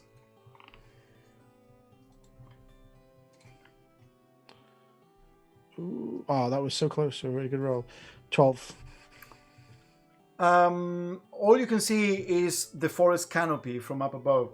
As far as the eye can see in all directions, it is thick forest you're surrounded with. you only see very far in the distance, because it's an eagle for bullseye, right? So very far in the distance, using its eagle eyes, you can see the break in the forest that signals the river to the east, very far away. You have the full canopy, and there is a break, and then the canopy continues on the other side of the river bank. But all around you is just thick forest canopy. But Doin marked us the way that he sent the others, right? We can try to follow the tracks. Yeah, he said where the general direction was, marked it in your map, so you can certainly travel in that direction without issue. Okay. Right, I've got so it doesn't look like you can see much in the forest. It's pretty thick, but I've got a rough direction on the compass anyway. So as long as we follow that, we shouldn't get too lost. I hope so. Okay, let's. Got to keep the bearing right. Someone, you guys. Yeah, sorry. No, I was just going to say, just you guys better keep an eye out for any sort of creatures out there, because I'll have to concentrate on where we're going. So I'll focus on the tracks. Someone else look at the creatures. Okay. So who's on like guiding? So it's just Koda. I'll be guiding with the okay, map. so Spear and Koda are guiding, and Scott and Elizabeth, you are keeping an eye out for things. As I was spear guiding, and then Coda's looking out for things, and then Elizabeth and Scott are there. He's looking out for tracks. I just normally just like hit some things with my boomerang as I walk. That's just just making noise. Okay. I mean, you don't have to look for things if you don't want to, but I'm looking for tracks. I'm not looking out for things. I'm looking at the tracks of that's why I guess. So yeah. Okay. So you look at Spear or Koda, make a survival check with advantage. Elizabeth, you're watching out for stuff that you may see, while Scone is randomly throwing the boomerang at stuff. You do the check. I'm using it like a sword, just hitting some, kind of like a machete, like opening up. 19 plus 2, 21. 21. Okay. So with Spear's map chart that was marked by Doin and your knowledge, you kind of like start following along, and very soon you find tracks that lead from the cabin in a certain direction. You guess it's about probably between 4 and 7 people. You can't quite tell how many. Between 4 and 8 people maybe. There are quite a few sets of tracks. One pair much bigger than the others. The good news, if we found the tracks, the bad news is that a lot of them. Elizabeth, as you go, I assume that you are going at a slow pace. So make a perception check, please. Oh, I did, because I thought you were going to ask me before, and there was a natural 1. Okay. Plus 0, though. So. Yeah, good. So 1 total. Bullseye is up above as well. You feel that you're getting so distracted by Scone just randomly as you're about to. Suddenly he goes like and catches a bunch of leaves with the boomerang, and then you're like, okay. And then you keep going, and then after a while, like another bunch of like branches and whatnot. You're getting very distracted. That spell. I'm also asking you questions all the time, like. So, in your book, is there a spell that could hide us all into some big cloak? We could all go invisible, and wouldn't that be really cool if we could just travel that way? Is there anything in there? Not something I could do. What about weather? Can you change the weather? I've never tried, but I imagine that's something for someone above my station. What's the coolest thing you got in there? Invisibility is something I may be able to do eventually. I do have that in your friend's book, so something I hope to learn. Me too. I keep going if you want. If no one wants to, carry on the story. As you're doing that, you're going forward. You're looking at the tracks, and Scone is being very distracting. after about a couple of hours, suddenly, Scone is talking, cutting stuff, and then he just goes, yeah, and then go, wow, and falls, disappears into the hole in the ground, as the ground gives under him, and he just falls into what appears to be some kind of pit. Make a dexterity saving throw, please, Scone. How much time have I got to react here? No, it's the reaction is the dexterity saving throw. Okay.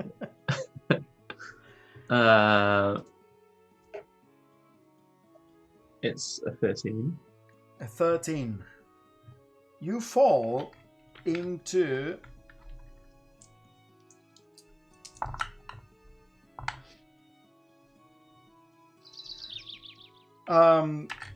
some kind of spikes, and one of them pierces your leg. You take 9 points of piercing damage and 2 points of bludgeoning damage as you land 10 foot down into a small pit that has some stakes, some spikes like at the bottom, and you come like, you were right next to him, Elizabeth, but he was just being distracting. You didn't see the pit. The pit that was kind of like covered, concealed by a bunch of branches and leaves. Koda and Spear, you were a bit further down as you were leading the group, and then he just stopped mid-sentence and just swallowed by this pit and then landed. So, have you ever seen a dragon? Oh my god, it's gone! Oh no, where'd he go? There's a spike in my leg! Where is he? Again! Scott, where are you? Where's he gone? He's gone down there. Are you okay? Oh, no. Do I just pull it out? Do I just pull my leg off it? Wait, I'm coming. I'll start just climbing down into the pit. Well, why is there a hole with spikes? It's enough. Yeah, lads, grab the rope.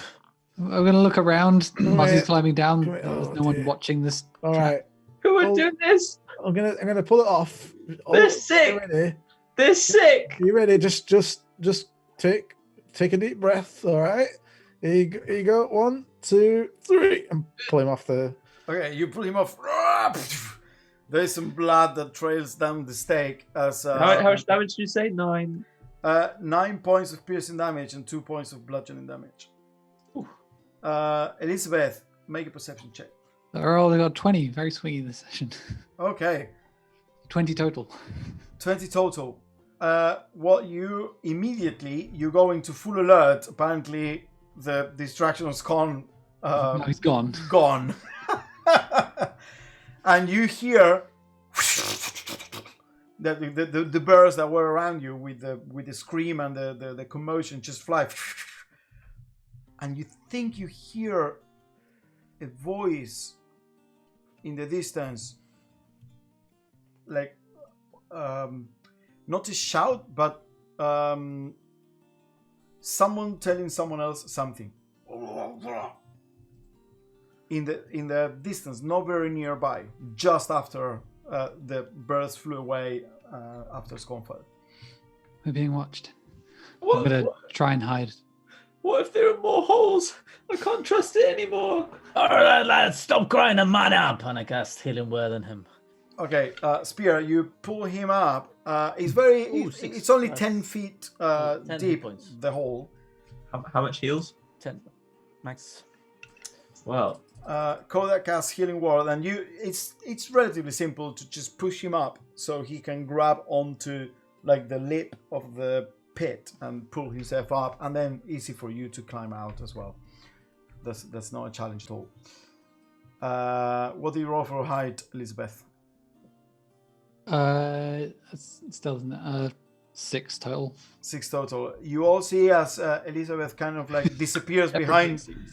Well, I mean, she's still inside. She's not hiding from you, but she kind of like kneels behind a heavy, like a thick bush that is at the base of a tree, and she's kind of like looking around after she told you that you are being watched. Yeah. You're Who's all- watching The us? rest of you are all around the pit. Hello, who's out there? Oh, God. Quick, hide! do you think Oh, they put the that'd be holes in the silly. ground? This is why we Hello? should fly everywhere. Who's out there? I'm gonna hide. Stop playing around and hiding in the bushes. Come on. I'm just gonna fly up. Fly straight up. I'm gonna hide as well. Okay, so as you all around the pit, spears are shouting. Scone just shoots up into the air, and you go that. Are you gonna hide? I mean, if I had silence, I would cast it on spear, but I no longer have it. 14. 14. And I Okay. know, true. Scone, you fly up in the air. You go. Do you go past the canopy? So you want to be above the tree line. Yeah, I want to see like what I can see.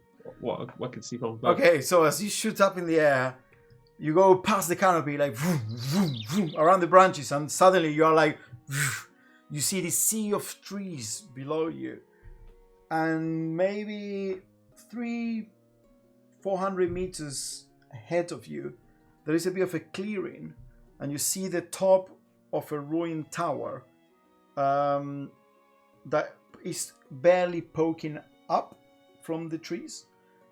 It's kind of like half ruined, so it's only like half the tower is poking up. The rest is kind of like open. That's all you see ahead of you. You are going in the right direction and getting close to it. And as you fly up, all you see is the flock of birds that just flew out after you fell into the pit, and just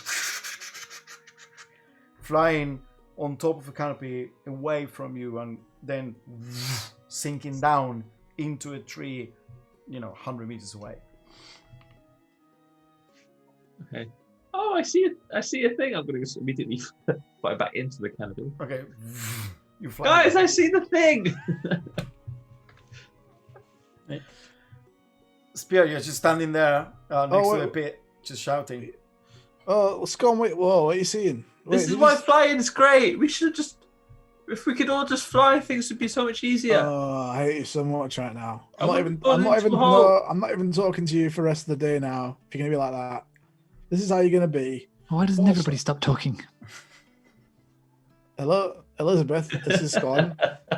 Hello. Wait, sorry, we're just trying to have a conversation about he's seen the rune or something down the road. Also, I forgot. Hello, who's in the bushes? Stop hiding. No one. Oh, bloody people. Where were the voices coming from? I can go. We're not here to hurt anyone. We're just traveling through to come see the runes because we thought it might be cool. And someone fell in this like hole in the ground, which I assume is some kind of trap, but I don't really know. Is it a trap? I don't know.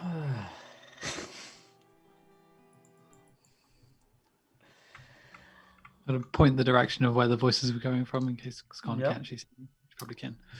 So, Scone, you see Elizabeth kind of like pointing in a general direction, and it is pretty much the same direction that you saw the tower was, the clearing ahead of you, like 300 meters away from you. There can't be any poles I can fall into up here. Not just fly under the canopy, but in that direction, just looking at the ground. Okay, so you're gonna fly ahead. Where's she pointed? Yeah, okay, you start. So you're all around, Coda and Elizabeth are kind of like hiding in areas around the pit where Spear is standing there just talking, asking, for people to reveal themselves or whatever. And then Scone just starts flying ahead. Scone, where you going, lad? Scone, make a perception check, please. He's whispering. Actually, I'm gonna point at him before he goes out of range. I'm gonna whisper. Okay. Come back here, lad. You're gonna get killed, you idiot. It's a 17. Okay. You whisper to him. No, but I send him a message, obviously. Yeah, no, I know. I'm just confirming to Scone that he heard you. Oh, okay.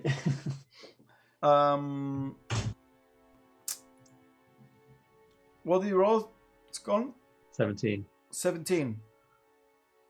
You see, as you fly towards in the general direction where Elizabeth pointed, which was where the tower was ahead of you.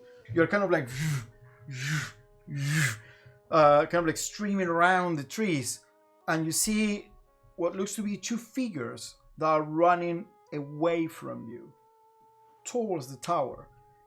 And as you go there, one of them turns around. You see what looks to be a tabaxi. I don't know if you've seen them before, but you definitely heard of these creatures that look like cats. Turns around, looks at you,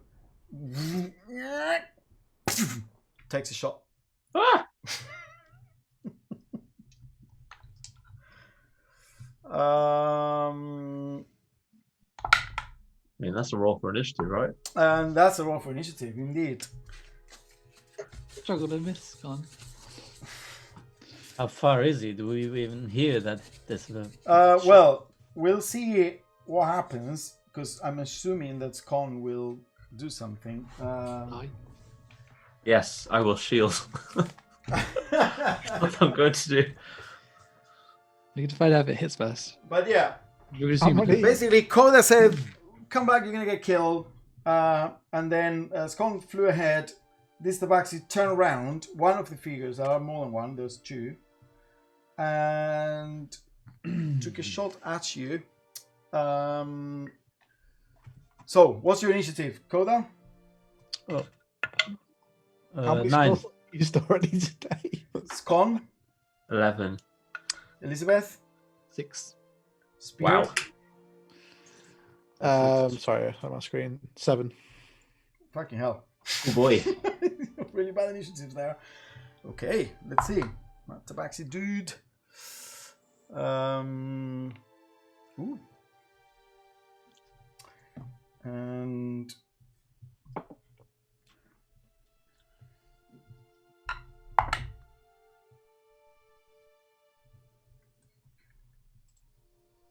there we go. So yes, the arrow will fly first. Do you shield, Scon? You say you shield. Yeah, so what I was going to do is I was going to mind link as soon as I see them, be like, hey, did you guys make the... But if they're about to fire an arrow, I'll leave it there. Yeah. And I will, yes, shield. Okay, so reaction shield. What's your total AC with shield? It's +5, so 17. Still hits. Owie. You take 8 points of piercing damage.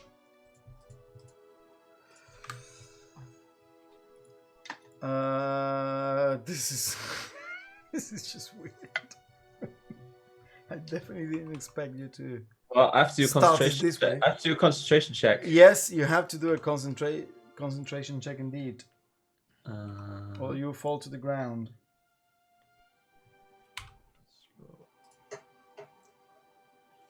Okay, we're good. Just 13. Hey! 13, so you're fine. As this tabaxi turns around and shoots, the other one, it's now the other one, the person next to the tabaxi, and this one, sorry, they're both, the tabaxi wasn't, but this other one is wearing, as he turns around, you can now see the tabard of a jackal. Turns around and loads a crossbow and boom, take a shot at you as well. And this one, you still have your shield, so this one doesn't hit. Well, it actually hits you, but bounces off the magical aura of your shield. And it is now your turn, Scon. Oh. They are about 80 feet from you. You are catching up to them for sure with your 60-foot flying speed. Do I want to do that yet? So as a... I don't know if this is the right time to do that. I wasn't ready to change the music, but now I need to change the music. Hey! my staff that's always flying next to me now will just come around in front of me, start spinning. And I'll just, that was very nice. And I think it was you. You guys made the hole. And shatter. I'll use 2 charges. Use the charges. You're gonna shatter them. Okay. Yeah. What do I do? What is it? So con 15. So Tabaxi saves, roll a 19, and the other one fails, roll a 4.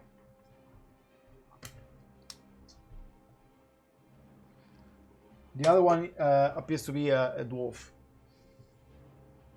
That's 13 damage. So what happens on save and fail? So one takes the full 13. Yeah. The other one takes half. Okay. And any extra effects from shatter? They're not made of inorganic material. No, they aren't. No, so that's fine. A non-magical object that isn't being worn or carried also takes the damage, if that's at all relevant.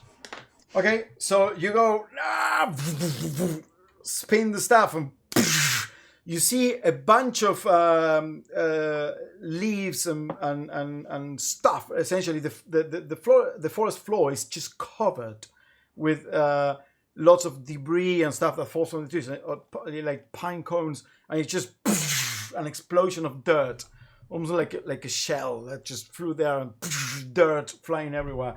And they shout in agony. You all hear this. As Scone shouts, not only shouts like, "Oh, that wasn't nice," but then you hear the shatter, because the shatter makes a noise that you can hear from like. Doesn't have any of those kind of numbers on it. Oh, it just okay. has a sudden loud noise. Oh, okay, but yeah, I'm gonna say. I'll also speak in the murmur. They're shooting arrows at me. There's only 2 of them. Get them. How far away are they? Sound. I'm going to say they're about... so Scone flew, I'm going to say a couple of rounds. So that would be 120 feet. And they are 200. Right. I bet it was them. I bet it was them. They made the hole. So, Koda, you're up. What are you doing? Well, I don't hear any of this because I don't have the murmur. So I simply say...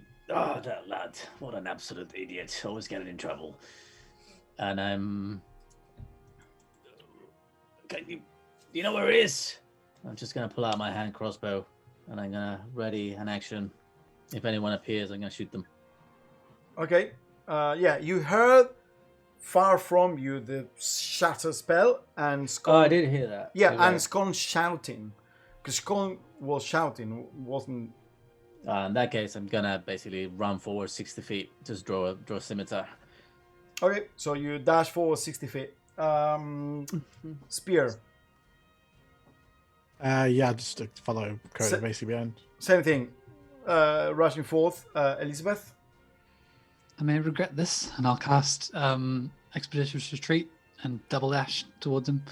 Okay, so we double dash, so that's 90? Yeah.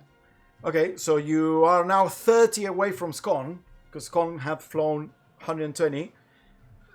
Scone is kind of maybe, you're flying below the canopy, so it's maybe like 15, 20 foot above the ground. You can see him like vroom, vroom, vroom, flying across the trees. You went past Coden's spear, and you think... Wait, no, what's your passive perception? It's really low. It's like 11 or something. 10. You don't know where they are. You just heard the shatter. Yeah. But because you're about 110 feet from where they are, there's just too many trees in the way. I'm going to be in there pointing furiously, though. Yes. Saying, they're there. You see Scone pointing furiously. I can't see his face, but I can still see the fury in his fingers. Yes, correct. Scone, the Tabaxi loads up another arrow and go takes another shot at you. Your shield is gone now. Yes, but now it's also back. The arrow appears to be flying true. Owie. Are you shielding? Yes. Yes. It will still hit you. 20 total. And you take 9 points of piercing damage. As another Tabaxi arrow hits you in the shoulder. Con check. Oh, and it has a second attack. Make a con check, please, for the first one. 17. 17, you're fine. Second arrow, that's gonna fail. Just barely. Your AC was 17, right? Yeah. Yeah, 16. The second arrow kind of like gets redirected by your shield. And then after shooting, keeps running 30 feet away from... No, actually 40. Moves 40. 40 feet away from you. So it's now at 120 from you. The other one, the dwarf, kind of like reloads the crossbow. Oh, fuck that guy. Left behind. And then, it's going to hit. 20. Yikes. You take 6 points of piercing damage from the crossbow. Make another con check. I just did it. It's 19. Okay. You take another shot. You're just being pierced. And then the dwarf runs 25 feet away from you. So that one is at 105 from you. No, it was 80. Yeah, 105 from you. And it is now your turn, Scon. So you have a dwarf with a crossbow 105 and the tabaxi with the bow that can shoot twice at 120. What do you do? And you can hear, you can hear people coming behind you. Elizabeth 30 feet behind you, and Spear and Coda 60 behind you. So while there's another 2 arrows in me, I'm going to... my blood will turn black. And then my eyes... Wait, how? Okay, that's okay. And then maybe the sky would appear to like just go black for just a brief moment. As you conjure your weird energy, yeah, the clouds darken. What do you do? You doing well? I've kind of lost myself for a second because I'm so angry with 3 arrows inside me that I will cast Hunger of Hadar. Of Hadar. It's a 20-foot orb, so I can get both of them. Yes, you open. Oh no! Wait! That's concentration. I will perch myself on the tree first. So, as you are flying, you, Elizabeth, see Scone kind of like go like a flying squirrel. You know, when they open their things to land on a tree and go press there, and then darkness kind of like descends upon him, and he almost looks. Just based on the description, it says you open a gateway to the dark between the stars. You almost look like the way he described this his dreams with the dark sky with pinpricks of light.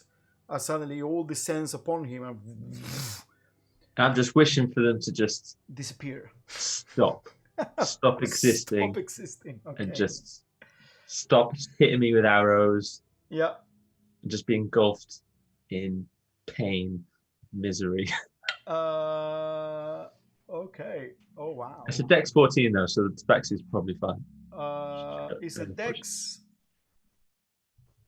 Okay. Let's see. So It's when they start their turn, though, isn't it? Any creature that starts its turn in the area takes 2d6 cold damage, and any creature that ends its turn must succeed on a dex save. So there are two types of damage. One is automatic, and the other one is a dex save, but it's when it is their turn. Yes, correct. Yes, but if you're in the area, you're fully blinded. Yes, for sure. So the darkness surrounds them. Terrain. Yeah, and it is a 20-foot radius. They are 15 feet away from each other because the tabaxi moves 40 and the dwarf moves 25, so you can catch both. I'm assuming you put it in the middle. Okay, so you see this magic manifest, Elizabeth and Coda, in front of you, and Spear. You don't move. You're just staying there in your tree. It's gone. Yeah, so I kind of, as I was conjuring it, I kind of just like floated down. Okay, but did you move forward? How long? No, how far? I'm stuck on a tree. I'm stuck on a tree now. Yeah, no, but before you did that, how far you moved forward, or did you do that? Oh, exactly? I would have gone at least, my full distance 30. Your full distance flying No, is 60. it's flying 60. Yeah, 60. Okay, so you move 60. So Coda, your turn. Scone is 120 feet ahead of you, and beyond that, you could only hear shots. You cannot see, but you can hear shots being fired towards Scone, and then a darkness surrounding Scone as he yells, and then from that distance where the shots being fired, yells as well. Shit is going down there ahead of you. Muted. I'm gonna run forward basically my 60 feet, and I'm gonna shout, "Scone, Elizabeth! Be careful! You're running straight into the goddamn fortification, you idiot!" And oh shit, Scone, you're peppered with arrows already. Ah, god damn it! And I'm gonna cast Hidden Word on him. Okay, so you run 60. Yeah. No, sorry. 60, if you dash, you cannot cast. Oh yeah, Hidden Word is bonus. It's a bonus action. Okay, so he's 60 away from you if you run. That's the distance of Hidden Word. Okay, go for it. I insult him first, and then I heal him. Okay. It's 7 points of healing. Heal up. Okay. That kind of snapped me out of my trance. What? Huh? That feels nice.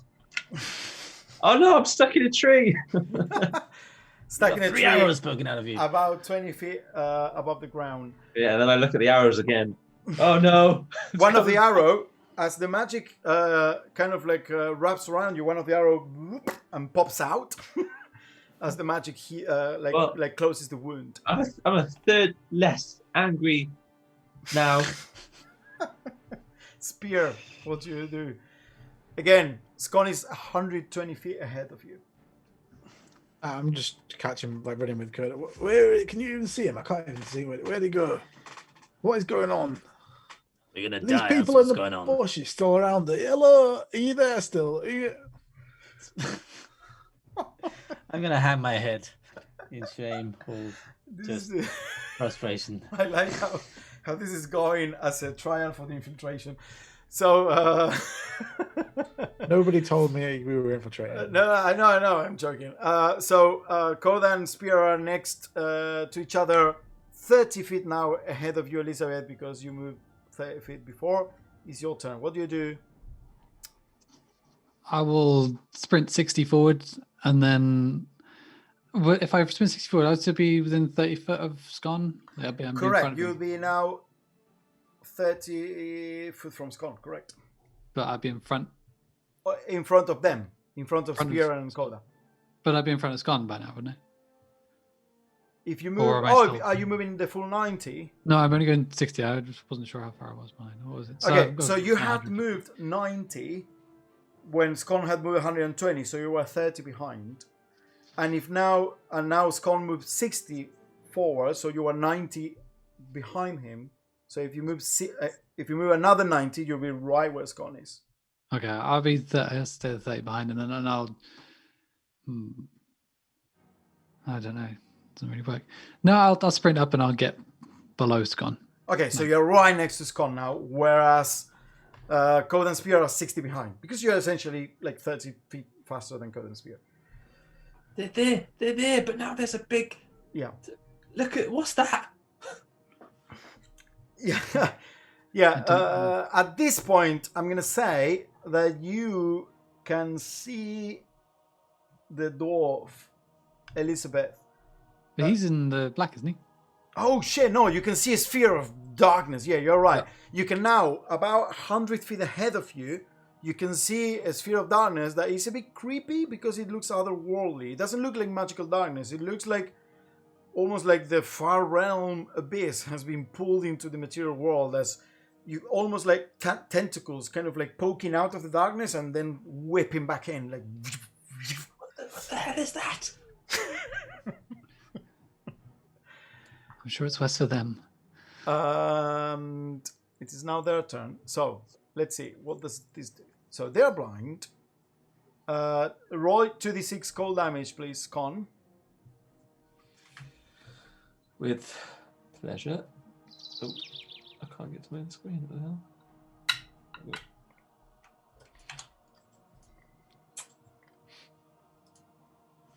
the hell? 4 points. 4 points of cold damage to both. And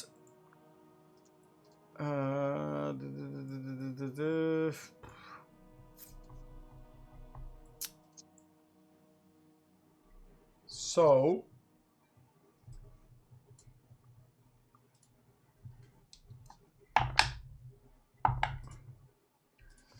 you hear shouts of anguish and despair coming from inside the darkness. I need you to roll another 2d6, please.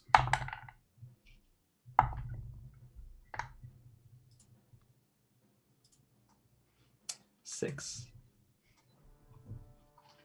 You hear a horrible shriek as comes from like a throaty dwarven lungs. Something is going on there, and it is not being nice to the dwarf that had shot crossbow bolts at you. And you also hear the painful shouts of Tabaxi, but those then recede. You don't know what else happens, but you can definitely hear the horrible anguish of the dwarf as it is being, handled by your sphere of darkness. But obviously there's no shots coming your way and nothing else. They are totally consumed by whatever you put there. Your turn's gone. It looks pretty bad. Maybe we should have bought. But wait, I feel like I think I'm connected to it.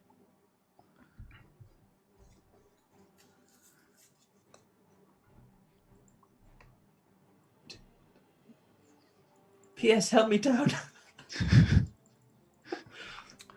Are you staying? Are you staying there? You're not doing anything else? My fly is turned off. And I'm going to try to just climb back down. Make an athletics check, please. Make sure I don't fall. You see Elizabeth right below you. You are 20 feet above ground. 14. 14 is enough. You move 15 feet down, so you're now like barely above the ground. 5 foot as you see him appearing. He's kind of like climbing down the tree. Koda, you're up ahead of you, 60 feet ahead of you. You have Spear right next to you, and you see Elizabeth has come together and Scone is climbing down the tree. Just gonna run my 60 feet right next to them and say, you're right. Where are they? I don't know. Look at that thing. 100 feet ahead of you, you see the sphere of darkness, of horrible eldritch darkness. Where the hell did that come from? Maybe it's another one of those vampires. I don't know. I think it stopped me from flying as well. Some like anti-fly properties. Like gravity field. Yeah, I know. I got stuck in the tree. You had to climb down, and I'm not very good at It was climbing. the boy. What? Huh? I'll explain later, Scon. But it was the boy. One of them is still in there, and they are proving themselves hostile, and they're going to fetch more. So we need to act now.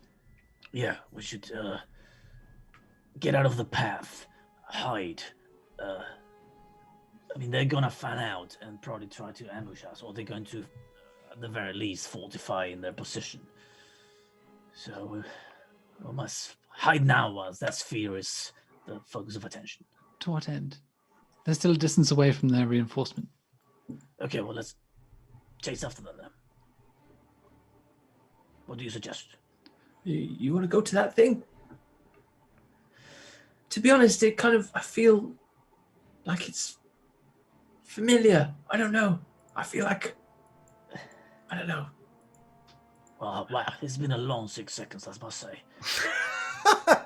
At least it is Spear turn. I'm assuming you're also dashing forth. Yes. I mean, I can only run 60, but I run past everyone, completely missing them all there in the tree line. Well, yeah, Spear. Well, you only move 60 Spear, so you gotta... yeah, but I just imagine it's like a slight tangent, just because. Yeah. As you're all like conversing there, Spear kind of like, and obviously intent on going forth. Good. I can't see any of you. Ah, damn it.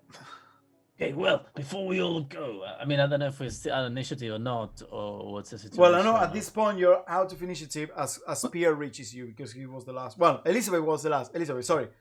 I wasn't going to stop. I was going to run on once this very. Okay, so as Spear reaches you, as you were having this, let's say the Cold and Spear ran together, and Elizabeth says, "We need to go," and boom, you have your action, your full action. What? Yeah, so I'm going to go the 90, and I'm going to try and flank the sphere. I'm not going in that. Okay, so the sphere was 100 ahead of you with a 20 radius. So yeah, so I can still run almost directly towards it. I just want to see if I can get to a point where I can see the dwarf going on the other side and stop him. Make a perception check. I don't think I can get to that point, but it's 15. 15. You hear from the sphere that is right next to you now, gurgling, like the voice of the dwarf, obviously, and it is horrible. Whatever happening to the dwarf inside there is not nice. And then ahead of you, you see the tabaxi running away. Yep. The tabaxi came out of the sphere apparently and is just running towards the tower ahead of you.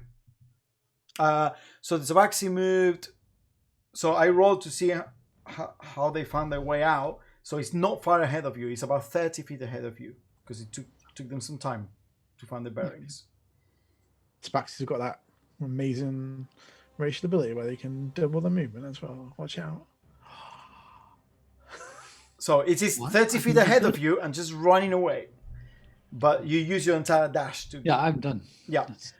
So, sorry, we're still in initiative then. What's his passive? Perception. He does notice you. As you are kind of like running through the forest. Turns around, see you like 30 feet behind him, next to the sphere. Goes... We'll take 2 pot shots at you, Elizabeth. The arrows, 2 arrows are flying towards you. What do you do? If they're going to hit me, I'm going to shield. Okay, what's your AC with shield? 18 at the moment. So 1 hits, 1 misses. 1 misses just barely. It just gets deflected by the shield. The other one hits, 21 total. You take 8 points of piercing damage. I will absorb it. And you absorb it. Okay, so as you see it... wait, don't use your reaction? Oh, no. So you activate it with your... You only have to use a reaction to do it on someone else. Oh, me, right. You can just... It just happens. As the arrow pierces your shield, you go... And it just... And stops right next to your chest, the arrow. And then falls to the ground. The tabaxi kind of like looks at you, open eyes. Because obviously it's only 30 feet. You can definitely see with his expression like... Fuck! Wizard! Turns around and runs his 40 feet. Because he used his action to attack. So he's now 70 feet away from you. Scone, you saw Elizabeth, we need to go. And she just ran. You now see the sphere of darkness, Elizabeth right next to it, and 2 arrows that shot at Elizabeth and stopped dead as they were about to hit her. What do you do? Oh, that reminds me of when he shot. And then I look down at my body again. There's still 2 arrows at me, and then I lose my concentration. Ah! Okay, the sphere disappears almost like it collapses it implodes into a singularity, and then. And there you see the body of a mangled dwarf, half melted by acid, lying on the ground. And the area where the sphere was, there is a perfect circle where the whole vegetation has been melted by acid. How do I get them out? Do I just pull? What do you do, Scone? That's it. That's it? Okay. So Elizabeth Start tugging on the arrows. Get him out, get him out, get him out.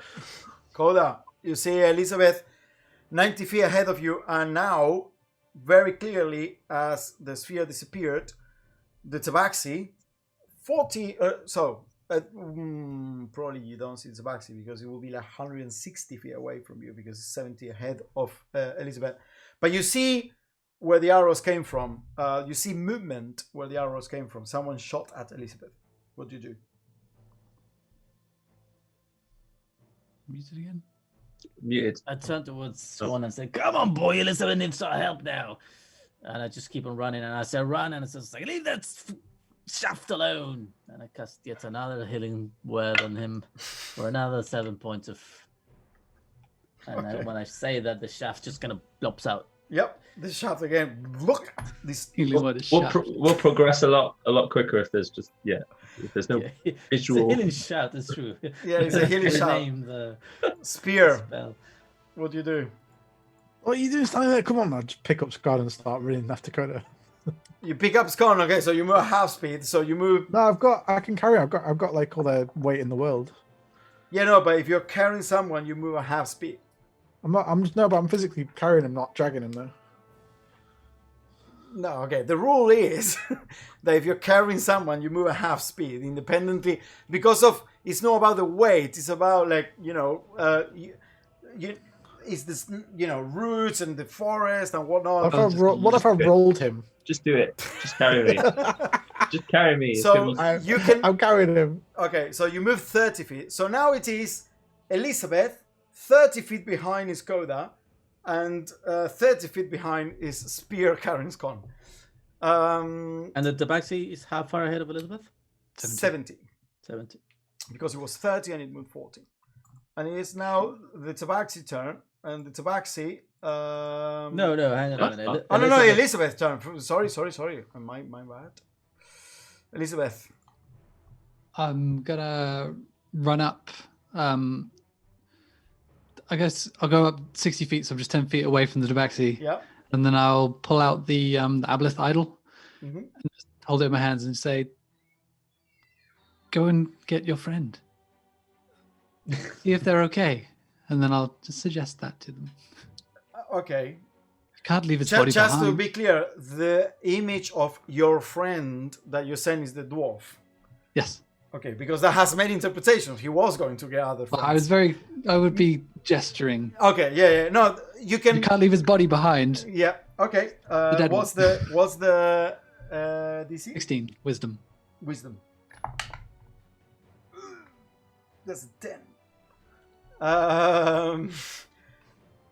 He stops in his tracks and snarls at you and looks behind at the. Let me see. Okay, because this is. I mean, he knows this is pretty much the dumbest thing ever to go back. Got 8 hours to get there. Well, he can't leave his friend. No, I know. On a first save, pursues the course of action to the best of its ability. Now this one's got as well. So.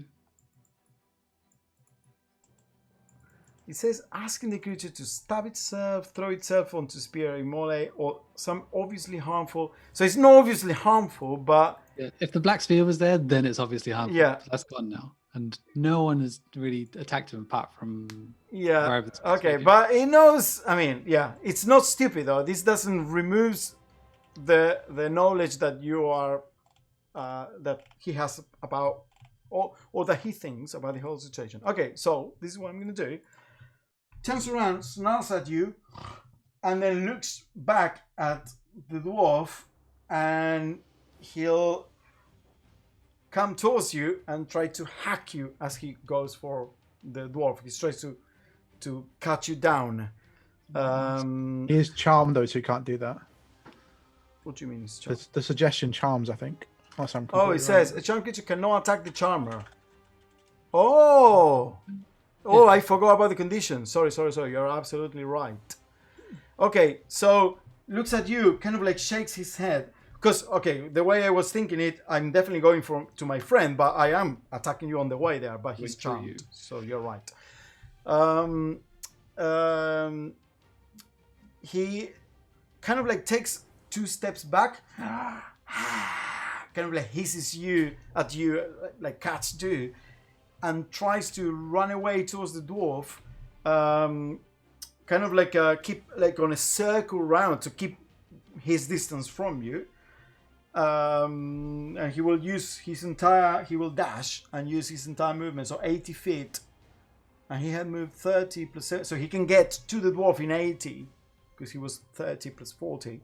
As I see him starting to leave, then in the way that I'm doing what I told him to do, I'll turn to the others and say, "Meet him at the dwarf." Okay, so it is. You all see Elizabeth and suddenly a tabaxi that is kind of like looking at Elizabeth and keeping his distance from her, like running towards the body of the dead dwarf, of the mangled, half melted dead dwarf. Coda, you're up.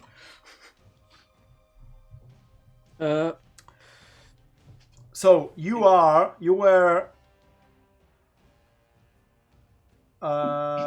now. Okay, this is calculation very quick.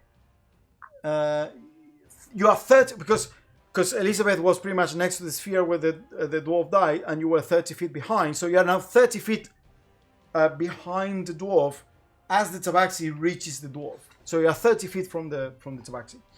I'm gonna have to pull my other scimitar out and just arrive where the tabaxi is and just land all my scimitar blades. So the tabaxi comes in, goes, has one bow in his hand, goes down on one knee to kind of like grab the dead body, like with a painful look in his face, to grab the dead body of the dwarf, and looks up just as you can with the scimitars. Why did you shoot the lad?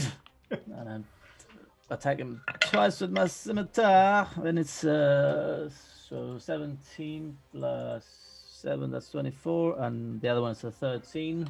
I think the 13 misses, I presume.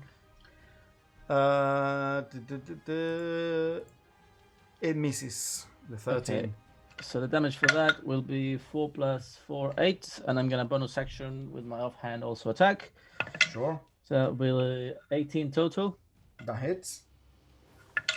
And there'll be 9 points of damage. 9. Okay, so 17 points total damage.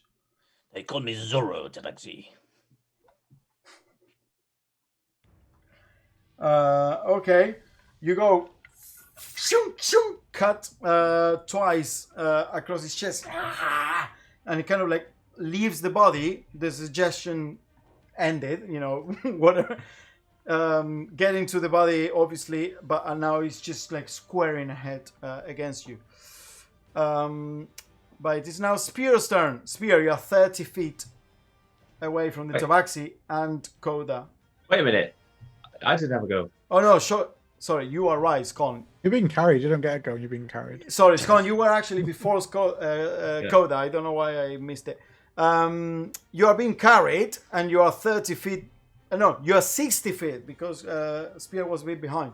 60 feet away from the tabaxi. So I'm just going to be. I'll just say, Spear, there's holes. Don't forget about the holes. Listen, just believe. I believe. So if you're like fireman's lifting me, and I imagine my head being like on your backside, and like flapping around, I'll just like tap your butt and cast fly, and I'll just like roll off your shoulders. Go get it. Okay, so you cast fly and you roll off. I believe in you. So you fall to the ground. Yeah. Okay. So as you do that, that's my boy. as Koda lands on the tabaxi, attacking Spear, you suddenly feel that the weight of Scone is off your shoulders, but also the weight of the world is off your legs. You jump to go over a log as you're running forth, and then as you jump, I believe I can fly. That's gone. I'm doing it. Oh my god! You are a good teacher after all. You start. I'll take it all back. You start flying, running in the air. Like whoa, kind of like. I'll throw my boomerang at the same time to fly next to him, just for cinematic purposes. You sure? Okay. So Spear, you are up and you are 60 feet away from the tabaxi, flying. What do you do? So I'll fly up to him and grapple him. Okay, so you go whoa. So Koda, as you land on the tabaxi with your two scimitars, you suddenly look behind you as you see whoa, someone is like moonwalking on air, like flying like only 3 foot off the ground, like just whoa, and just boom, lands on the tabaxi and make your grapple attack. 18. That will succeed. Oh, wait. Do I have... Oh, 16. Yes, you succeed. You land on him and you grapple him. And I'll shove him as well. 15.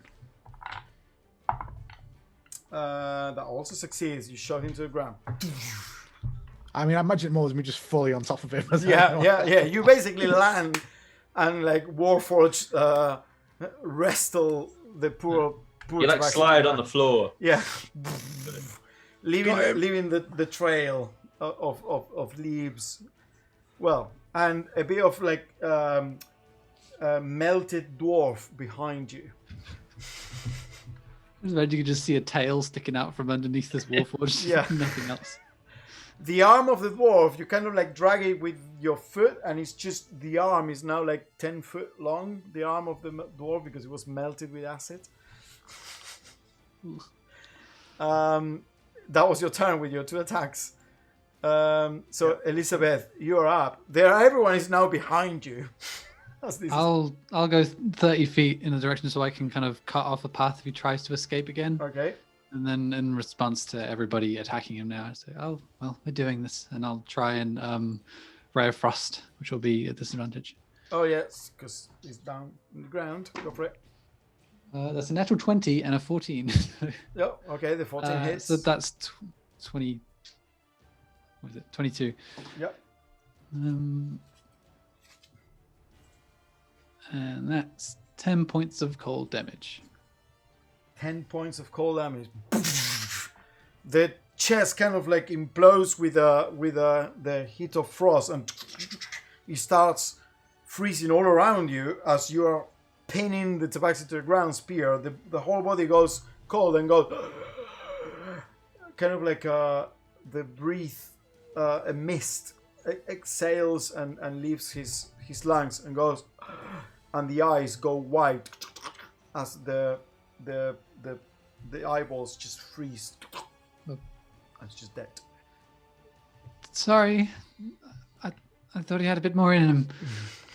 Oh, I was going to ask him some questions about... Yeah, no, I wanted to as well. Dang. Oh well. Hey, look, I can fly. I just fly up in the air. You got it! Oh, god damn. Oh, Spear shoots up into the air. Back down again, back up again, back down again. Okay. I mean, they know we're here, but Come on, now... I'll go and pick up Scone as well, and we go, I'll take you. All right, I'm going to trudge back, sadly, away.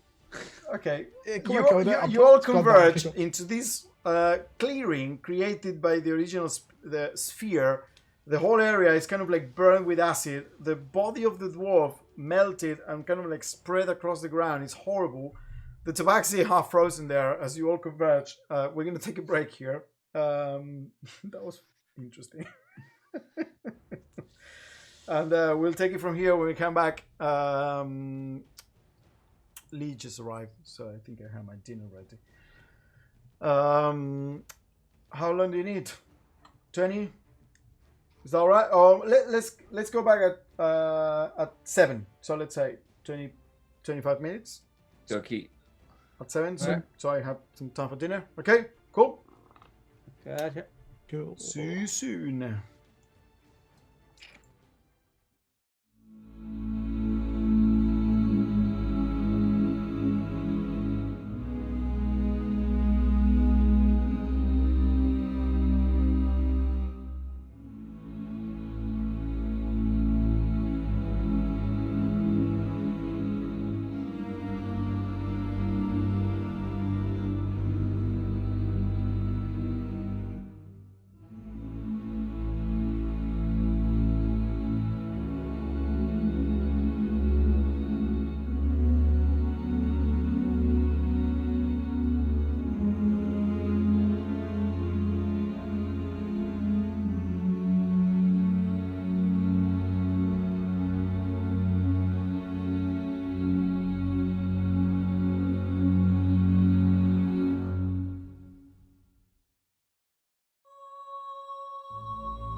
Good. We're back. Oh, what happened there? No, we're not. Part back. Oh no, it's just I need to. There we go. It was gone spell again. He recast it. Yep. Yeah. I need to max to full screen zoom. So, you killed you killed both of these you don't know cows, you assume? Accidentally killed. Both accidentally killed, particularly one with like the sphere of darkness from the far realm that drew in eldritch tentacles and melted the dwarf's face, and the second accidentally died after it was suggested to go see the dwarf, hacked down by a scimitar, more stuff, and then shot with a ray of frost. But yeah, all accidental. These things happen. These things happen. You find yourself in this clearing created by the hunger of Hadar. The body of the dwarf, the body of the tabaxi. As you all gather round, you are about now, because you have moved forward a certain distance. You are not that far away. You are about, you say, it was like 400 before, half the distance in feet. Yeah, 200 meters probably from where Scone had flown up and looked at where the tower was. I'll start catching up, but like hopping around, really checking for some holes. Yeah. Did you get him? I'm coming. He's not dead, is he? It'd be useful if he wasn't. It would be. Yeah, I can see everything from up here. It's brilliant. Oh, wow. You guys doing down there? You're really far away. Wait, I'll fly down. Hey, it's brilliant, this flying thing. You're right. So as soon as he comes down, as soon as he's low enough, if I see him about to like come towards me or grab me, which I imagine is what he's trying to do, I will stop concentrating. Okay. As you're trying to land gracefully, you go and fall down and land heavily, sending another burst of soil and leaves around you. Go on. Go on. No, it's broken. Damn it. Add it. Oh, well. It's on one off the list anyway. Just put like a piece of paper out there in my pocket and just like scratch something off. Okay. Yeah, remind me to tell you something later. He's definitely dead, isn't he? Yeah. He's really dead. What is it? I've never seen. It's a big cat. Yes. Would I know? Is tabaxi's common or not? You would have heard they exist, but probably you hadn't seen one before. Oh, this is what what did old Nan used to call them? Taxis? Something like that. Tabaxi. I mean, it's all stiff and cotton. Oh, yeah, because Elizabeth shot it with like a freezing ray, so. Can we? Is there? Oh no. Well, at least. Did you see the tower, right? Spear from up there. Wait, can we see the tower from down here now? No, not from down here. No, Right. There's way too many trees on the way. He was running towards the tower, so it's lucky he didn't get there. Otherwise, he would have got more of them. Right. So how many tracks did we see? Was it between 4 and 7? I think we 4 and 8 tracks, but it's only an approximation. So we're between 2 and 6 now. But we didn't see the larger set, so I guess that means that neither of these are Alexander or the Goliath. the woman. No. Well, I must apologise for making all the noise. I didn't realise there'd be the jackals out here. So, I hadn't imagined we'd be met with hostility so immediately. What do you need to imagine it'd be the jackals? Doing told us it was the jackals. well, I thought jackals would be like further where the camp was. It'd be up here too at the shrine. Well, it's done now. It's fine. Well, how can we turn this situation around? Can we make them useful like this? I mean, Maybe we should have put the clothes on, and this wouldn't have happened. They're both male, aren't they? They're both male. Yes. Right. Well, I can make myself look like one of them, but then I don't think I'll be able to speak. If Or we can, or if we put the clothes on and carry the body, and say we've been attacked, and they're over somewhere there, and then they'll send people out, and that means there'll be less people in the tower. Well, How far is the tower? About 200 I meters. don't know. It looks a lot closer when you're up in the sky, but Do I reckon they could have heard the shatter from the tower and the sounds of the screams and the... Make a nature check. Does a tree? Just to... Well, that's The not man's very been in the good. forest. That's 6. so the loudest thing that would have happened, So okay, shatter. one thing I'm gonna say, one thing that is obvious to you, if you haven't been, if you have been in a thick forest before, sound doesn't travel well. That's why I made you make a nature check. You're unsure, but because of the trees and how thick the canopy is, sound travels less well than you would imagine. 200 meters is a long distance. You said 200 feet, though. That's a 200 third of meters. 200 meters. Oh, 200 meters. Oh. Oh, okay, in that case, probably fine. I thought it was 200 feet. Might have seen both me and Scott have been flying up there. Alright, so. but the shatter was loud and resonated, kind of like, you know, when you hear a shot out in the forest, like boom, boom, boom, boom. Well, here's the deal.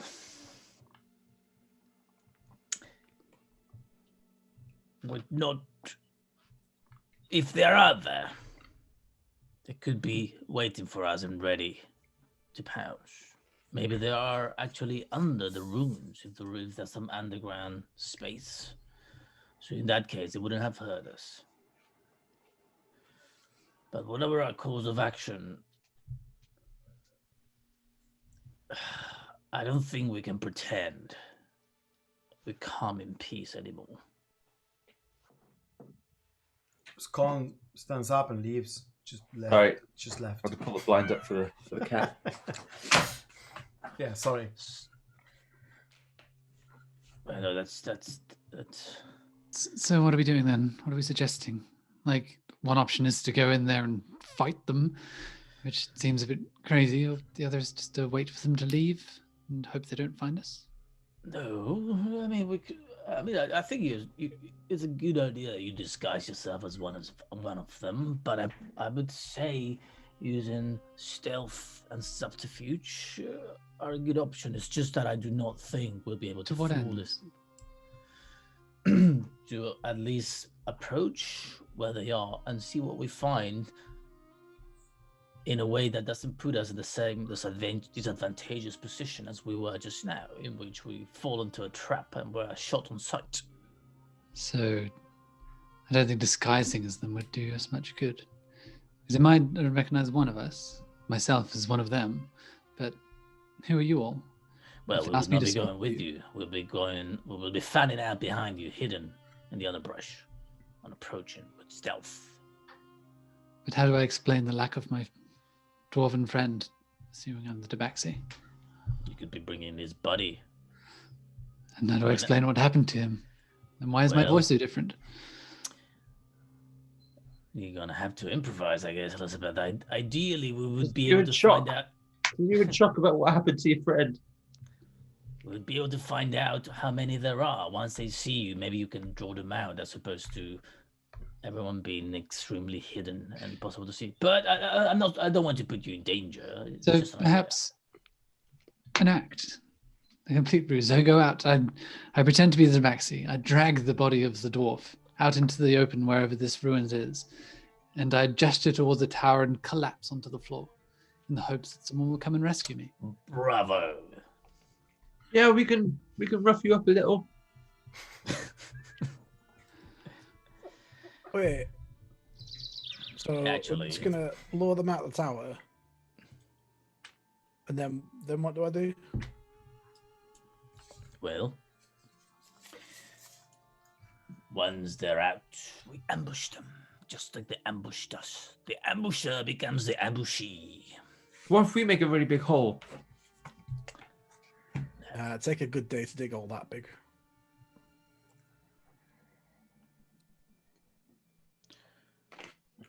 All right, Alternatively, you could fly up there and just bomb down them with a barrel of oil. If only we had a barrel of oil, eh? Well, someone told me to leave it behind, so... If only you could fly sooner. Eh? Forever. A lot of passive-aggressive comments going in here. I know that we're all a bit stressed. It's been a difficult morning. But okay, come here, Elizabeth, and you scorn since you keep getting peppered by arrows. And I just give them a pat in the back. This will help you for later if we are attacked again. Sorry, Spear. You seem to be a little bit more, hardy than us three. Oh yeah, not much hurts me. And I'm going to cast. Let's call with a little aid from my friend at level 3 on Elizabeth and Scone. So your hit point max goes up, and myself, by 10. And you also get those 10 hit points. So you heal 10.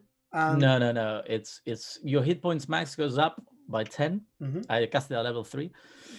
And you also get those 10 hit points. So if you actually lose them, you can actually re-heal those 10 hit points. Yeah. All right, your hit point max goes 10, and your current go also 10. Yeah, so basically you have 10 more hit points. I made it overly complicated. I'm going to cast Mage Armor on myself as well. Okay. I still can't do that one. I can do it for you if you'd like. Does it? I mean, it helps, right? I seen it. You stopped arrows, but look, you look like you did the same thing as me, but yours did something else. Even when the arrow got through. Well, that takes a lot of devotion. But perhaps if I do this one to you, then next time you do your shield, it will be enough. Okay. I'll cast it on Scone as well. Okay. You see all the shimmer as it falls down Scone, and then Coda, almost like a view of a more like bluish red light, kind of like envelops both, all of Coda, Elizabeth, and Scone, and they all go. 13 plus. And you feel a weird energy. It is different. It's not radiant, but there is a strange subtlety to it as the energy surfaces you. 15. Cool.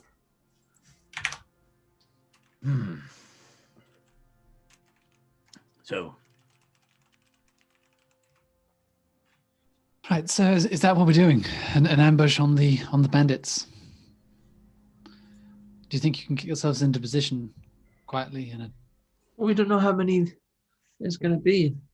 I feel quite tired after that and cold. Does anyone else feel cold? No. I'm cold and I'm sweating. No. And I'm a bit itchy. Are you ill? I'm going to touch your forehead. Have you got a temperature? Just feel cold and I'm tired. Anyone else tired? Should we just have a breather? Just really think about our next decision wisely. We can't really stop here, Scone. We are 200 meters away from the tower. We're going to get ambushed again. It's a big tower. It's high. It goes taller than the trees. There could be a lot of people in there. Well, it could be between 4 and 8, hopefully between 10 and 2 and 6. Yeah, they're all numbers that are bigger than. Not all of them are bigger Most than 4. most of them are bigger than ours.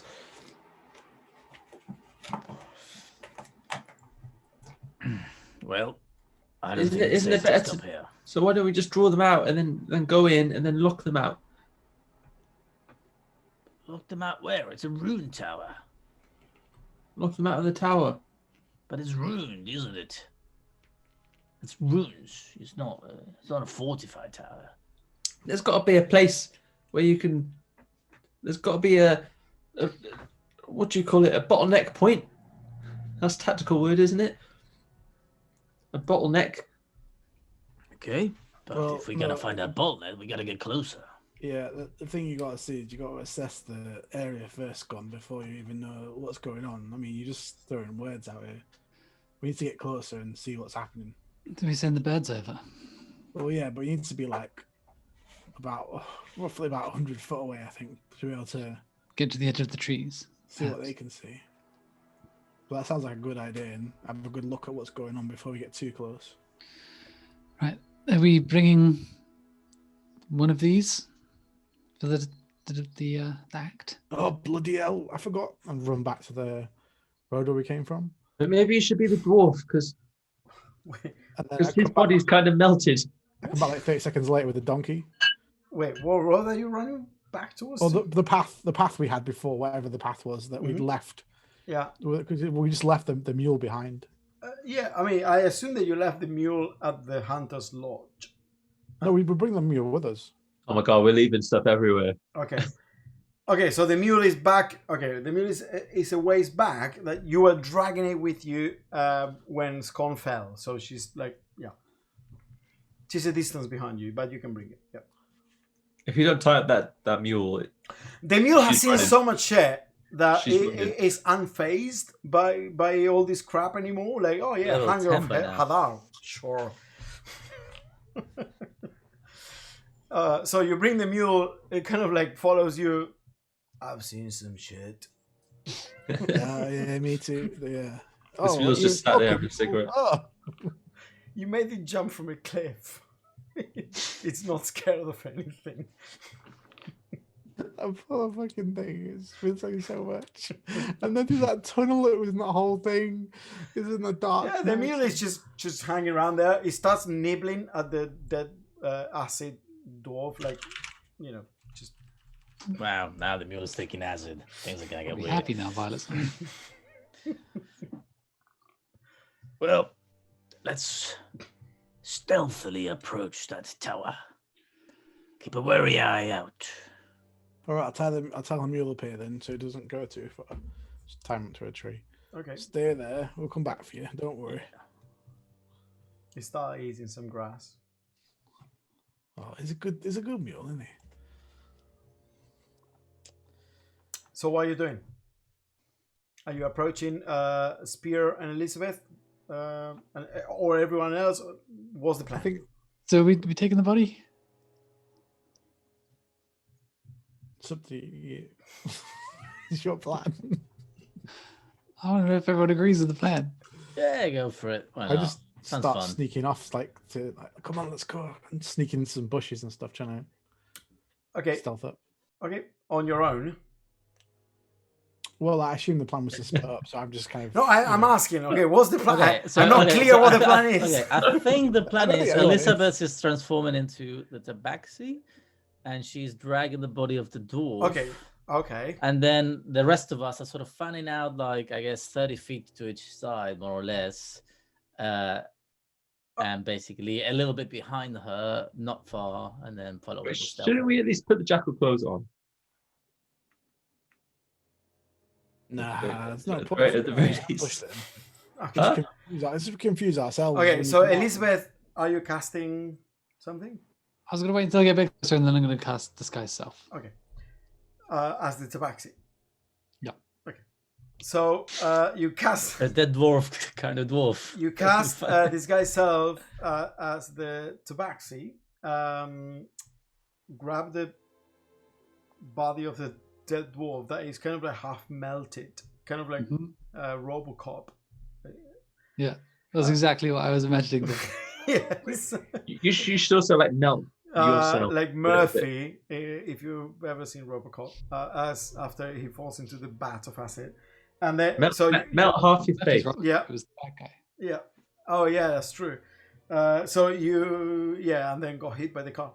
So you you grab the body of the dwarf and you start carrying, as the rest of you, Spear, Coda, and Scone, like fan out 30 feet away from her radius, I'm assuming. Okay. So make everyone else that doesn't want to be seen, make a stealth check. So Spear, Coda, and Scone. A 10 and a 2. Sorry, well, yeah, so a 12 and a 4, basically. So 4. 4. You are muted, Coda. I don't know what you said.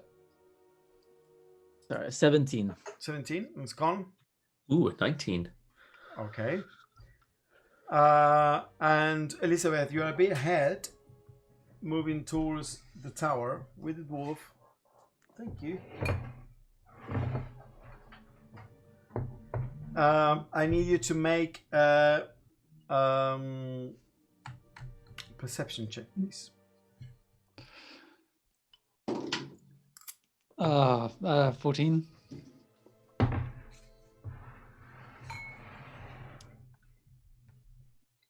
I'm assuming that because everyone is moving slowly, actually, everyone make a perception check. Nice. 18. 18? 18. Yep. 14. And Spear? 14. Can Bullseye make a perception check? She's on the canopy above it, though, so... I thought you were sending them flying only when you got closer. Well, she's always up, because she's just, Okay, you know... so they're flying... Okay, so Bullseye is flying around. Yeah, make a perception check for Bullseye. 17. Okay. So Elizabeth, as you're carrying the body of the dwarf, a bit ahead of the group, obviously, you're kind of like...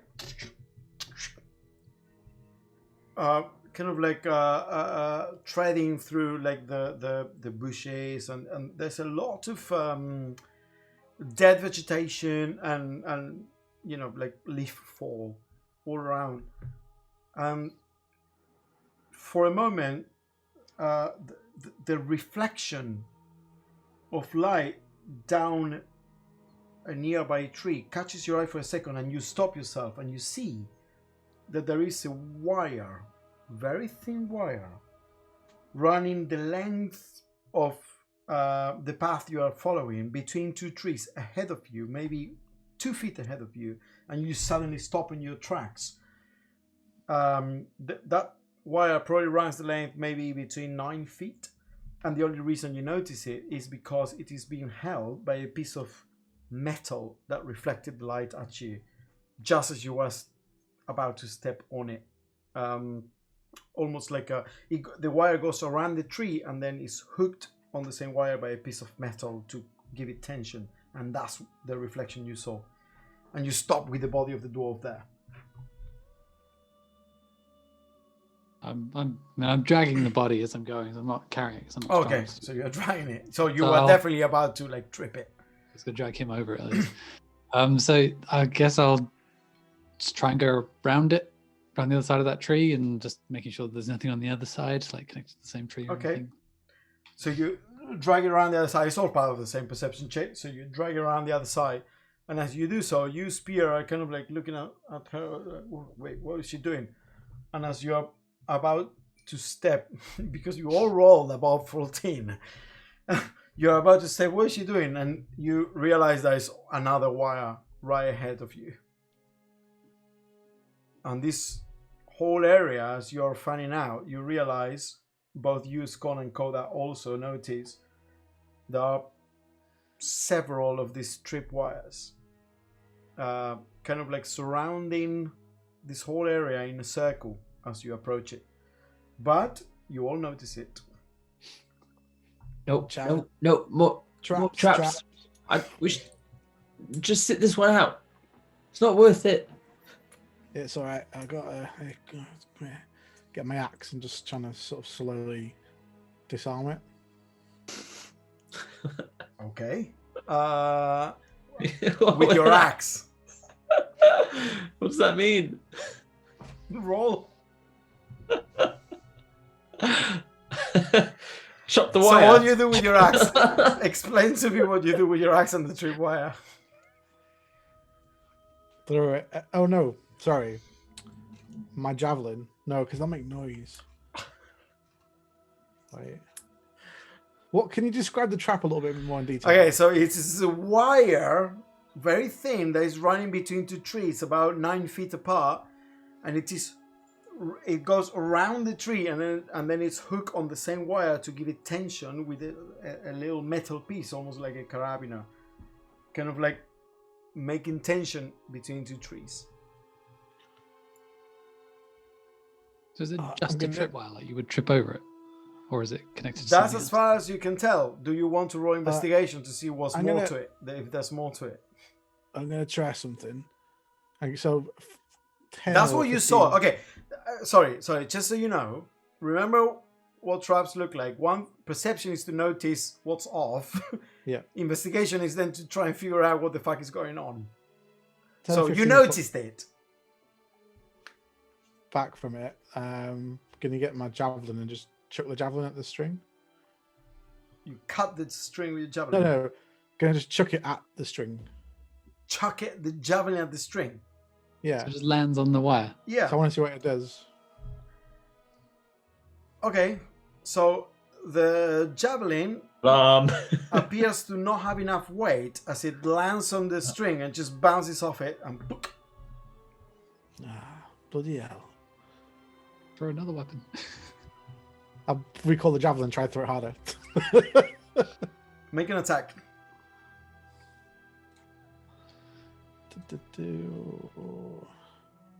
24. 24. Okay, so it's almost impossible to actually hit the wire with the javelin, but you throw it hard enough that it sticks underneath it, and when with the momentum, the shaft of the javelin it sticks to the ground and then goes up, kind of like hits the wire and breaks it. And as that happens, you'll hear snap. You look to the side of you and you feel a massive trunk with spikes coming towards you as a pendulum. Make it a dexterity saving throw, Spear. Through a distance. I was 15 foot away though.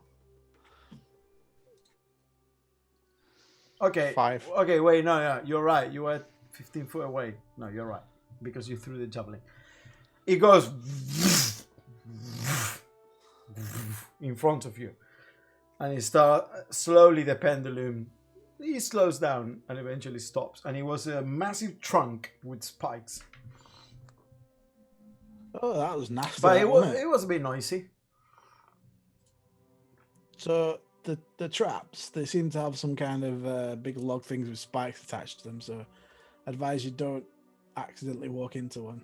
Are you using the murmur, I think? Yeah, the murmur, yeah. Because so you're all spread out. Okay, so you, Elizabeth, as you walk around the wire, and use Con, as I assume you also walk around the wire. I don't know. Were you trying to do something with the wire?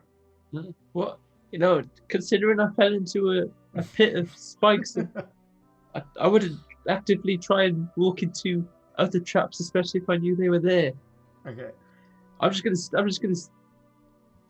sit here. I don't trust myself to. I've seen this one, but I mean that hole came out of nowhere. I can't see holes.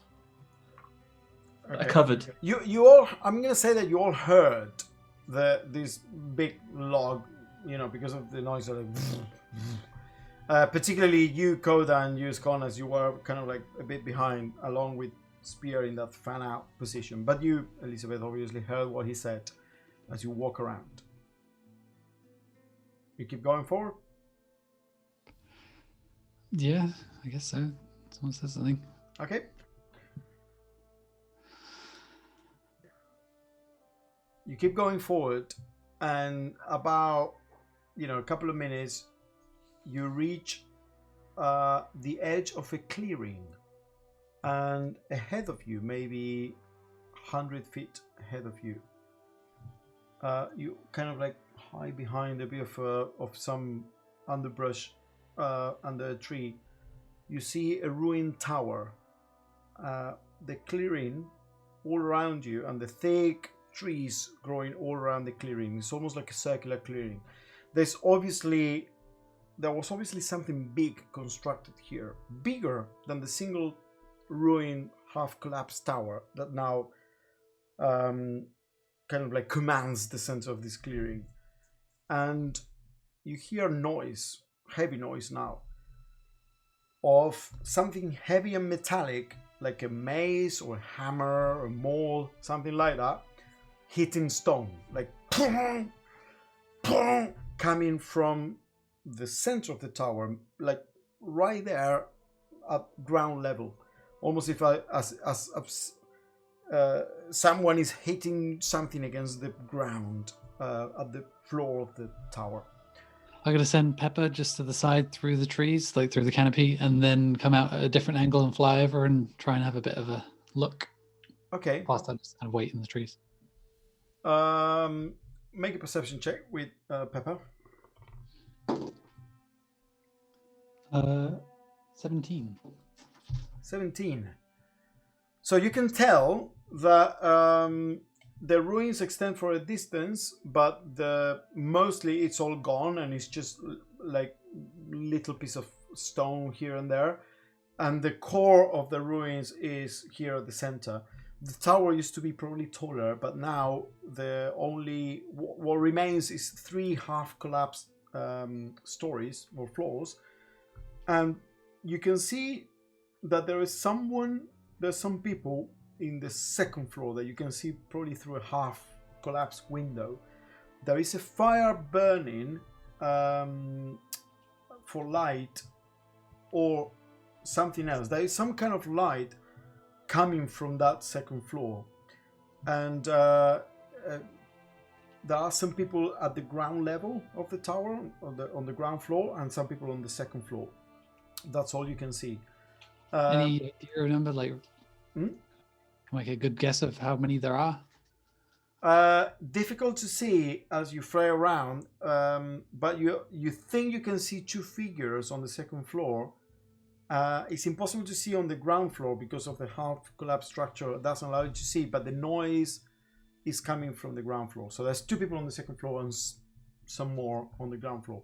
And the noise of a hammer or something hitting rock or old stone is on the ground floor. And that, one thing I'm going to say is that noise, you realize it's loud enough to have drowned any other noise that might have happened in the vicinity. The people on the first floor, they don't look panicked or anything. Like this person on the ground floor banging stuff is probably one of them, like not an attack. Yeah, no, it appears it is the sound of someone working, not panicked. Okay. I've just taken a look. I see at least 3, likely more, but it seems they haven't. They're not onto us.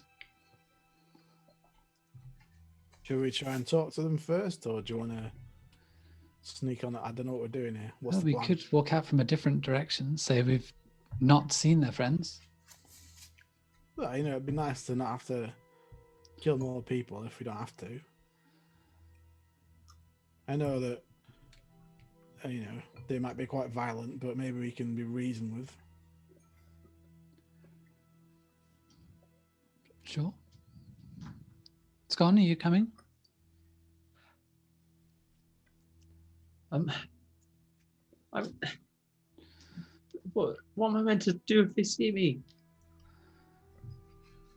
Well, hopefully it won't matter if we go with this new plan, but we'll need to let Coda know. Yeah, has anybody seen him? I can't see him anywhere. I see his belly. Coda is moving quite stealthily, actually. I hear his belly.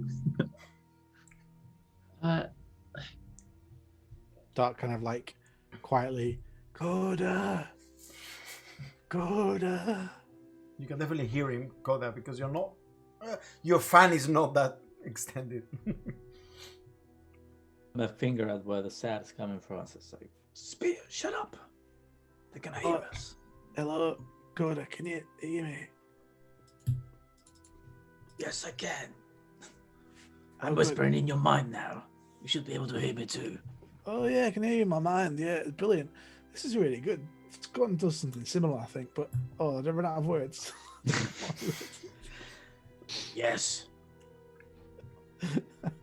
We're gonna try approaching from a different angle and try and talk to them instead of trying to sneak attack them. Sounds dangerous, but okay, I trust your judgment. Well, Elizabeth's judgment. Oh yeah, was it a plan actually? I'll stand up kind of a bit to kind of go towards where.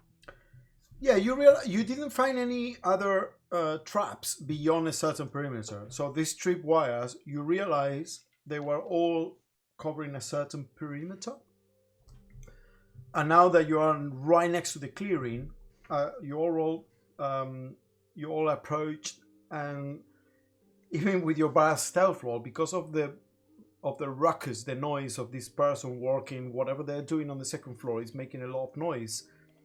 You feel like no one has noticed, and you are at the edge of this clearing in a fan out position around the circle, let's say, and there appears to be no reaction to your presence.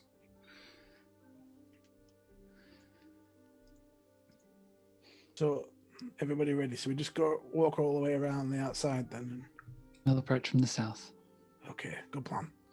I'll leave the dwarf body like against the tree, just with its back, like so you wouldn't be able to see it from the tower if you were. Okay, yeah, gotcha. No way to see it, and then head towards the southern point of the clearing, so we can approach from the south. You're gonna. Okay, so you're gonna walk around the perimeter and then like get to the bottom on the map. Get to the bottom. Okay. So do you all converge there, or? That's the plan. Okay. So all four of you get together on the southern tip of this clearing. I suppose I should drop this then. I'll get rid of the disguise self.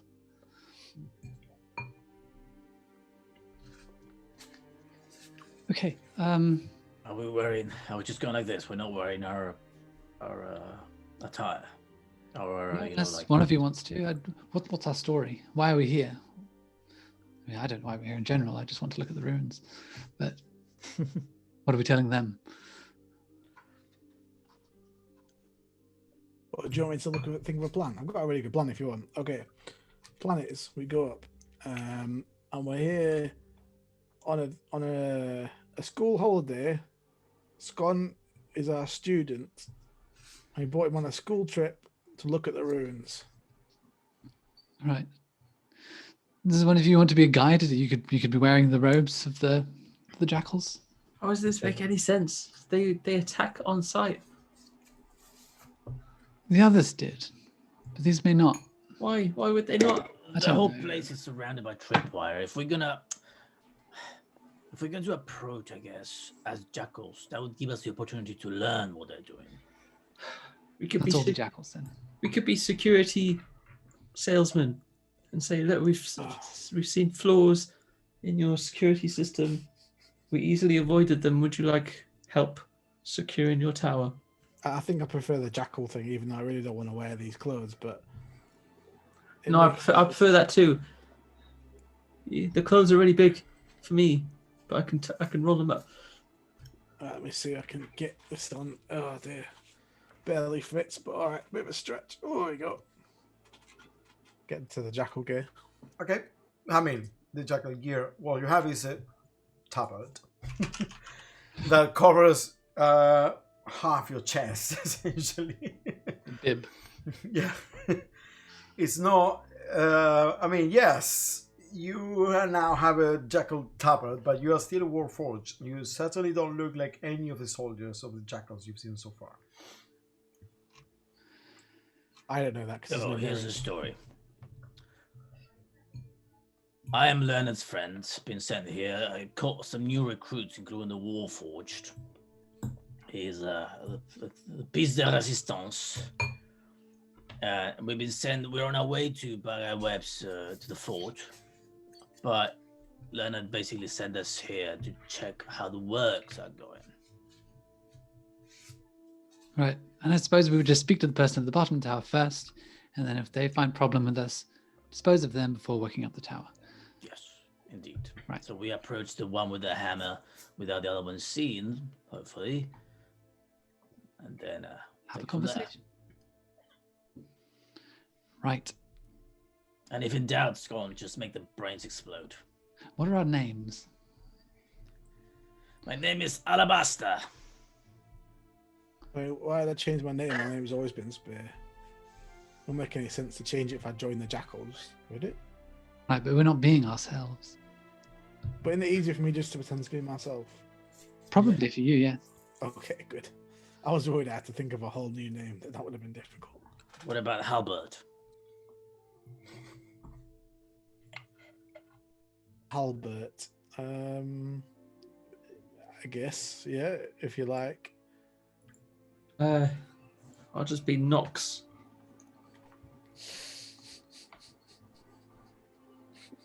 Why do I feel there's going to be a thing where you knock on something? Elizabeth? Ruth. Ruth. Very well. Quick, silently, but not too silently, so it doesn't look like we're silently approaching. So all four of you are gonna walk out. Mm-hmm. Sneakily, but not too sneakily. Sneakily, but not too sneakily. Snake casual. You know, snake casual. But my question is, are you trying to approach the hole in the ruined tower on the ground floor so the people there don't notice you until you're almost like there to say hi? Yes. Yeah. Okay. Make stealth check. I'll make a performance check instead, since it's a snake casual. It's first in stealth to see if the people in the second floor notices. 13 as well. 19. 20 non-natural. Okay. So you walk into the clearing and start approaching as you hear this boom, boom, something knocking on the ground, metal against stone. You now see that light, flickering light coming from the second floor of the tower through a window there. Well, not a window, almost like a half-broken opening. There's a wall. There's a side of the tower that is missing. But they don't appear to notice you. You approach. There is a bit of an arch leading into the ground floor. And as you walk into the clearing and look through the arch, you see that this ground floor, there is a big Goliath female, sweaty, wearing some kind of like leather armor, but appears to be mostly almost for decoration. Massive muscles, big broad shoulders, and she is handling a maul of tremendous size, and she's going and hitting the floor. In the floor, there's this big, beautiful elven design mosaic. Just these tiles all across the floor, and she's just destroying them. She's created a bit of a hole, and there's obviously something down there, because as she breaks pieces of the tiles kind of like tumble down. So there is a hole that is like she's creating. Next to her, there is a man, human, appears to be wearing same like jackal livery, and eating some kind of jerky and just kind of like brushing aside sweat from his face as if he had been working I'm breathing heavily. Those are the two people you see there. You see supplies. You see like sleeping bags and bags full of food. You see stuff scattered around the place. These people have been here just on your first appraisal, probably for a few days, in whatever they're doing. And because of the ruckus and the noise this Goliath is making as she goes, they don't appear to notice you at all.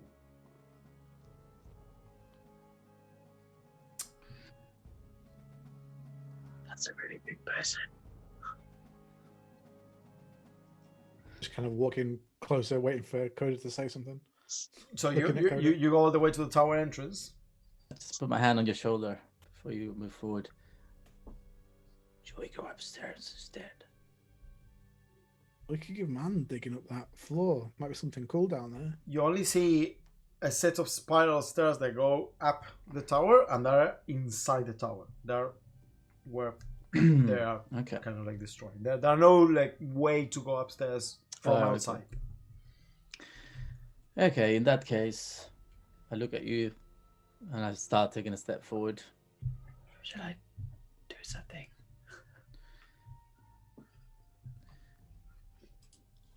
I basically take a couple of steps forward. I look at them. Tell them that you brought me here to help dig up the floor. That'll work. Sure. Your name's Spade.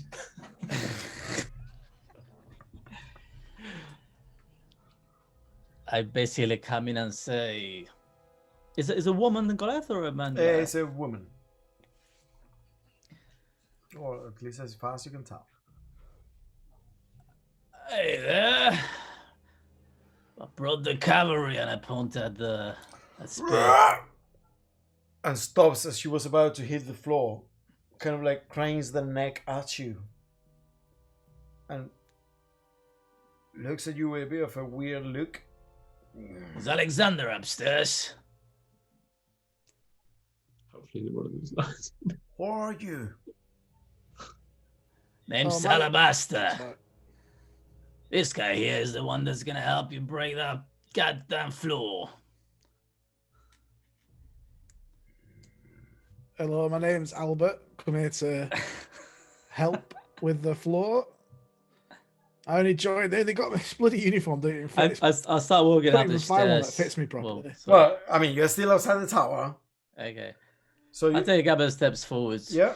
The other guy immediately like stands up, throws the meat jerky that was holding to the ground, and grabs his sword and looks at the Goliath. The Goliath kind of brings her maul in front of her.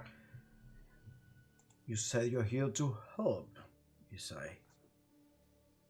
Yeah, if you want, I'll be told to come and help some digging or something, they said. So I'll be really good at that, so...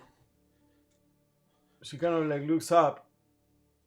Alexander? Did you call for help?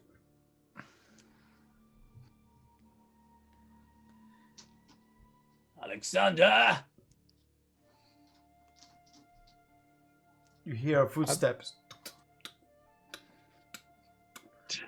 I'm going to coming down the stairs.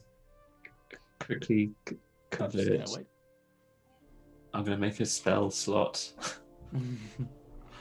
I'm going to step backwards away from, like, just towards the back of the group. Like, I'm just, like, looking outside, just waiting for whatever's going on. I'm assuming, so everyone is outside at the moment. So, but I'm just trying to get sneakily do some bit of battle formation there, because things are not going well. Okay. Like, just waiting for this conversation to happen, and I'm just looking outside. Okay. You see a figure there, what appears to be a dwarf, kind of like stretching the head down what is the ceiling of the first floor through the hole through which the set of stairs goes up. Where's Needle? And the Goliath woman kind of like looks at you. Have you seen Needle? Tabaxi. Or the dwarf. Yeah, we've seen them. I told them we'd be sent by Leonard. We're here to help with the digging. The dwarf takes a few steps back. They shouldn't have asked. Roll initiative.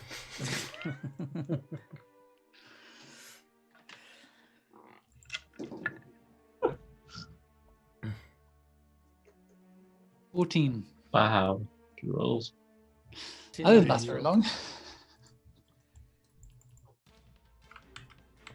Non-natural 20. Okay. So.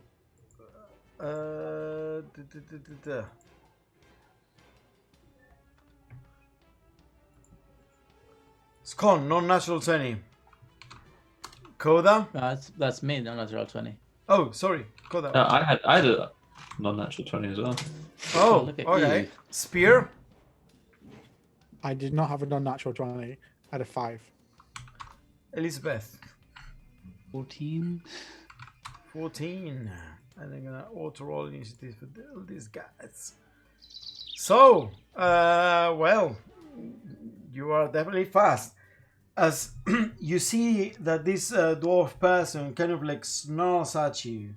Well, they shouldn't have asked them.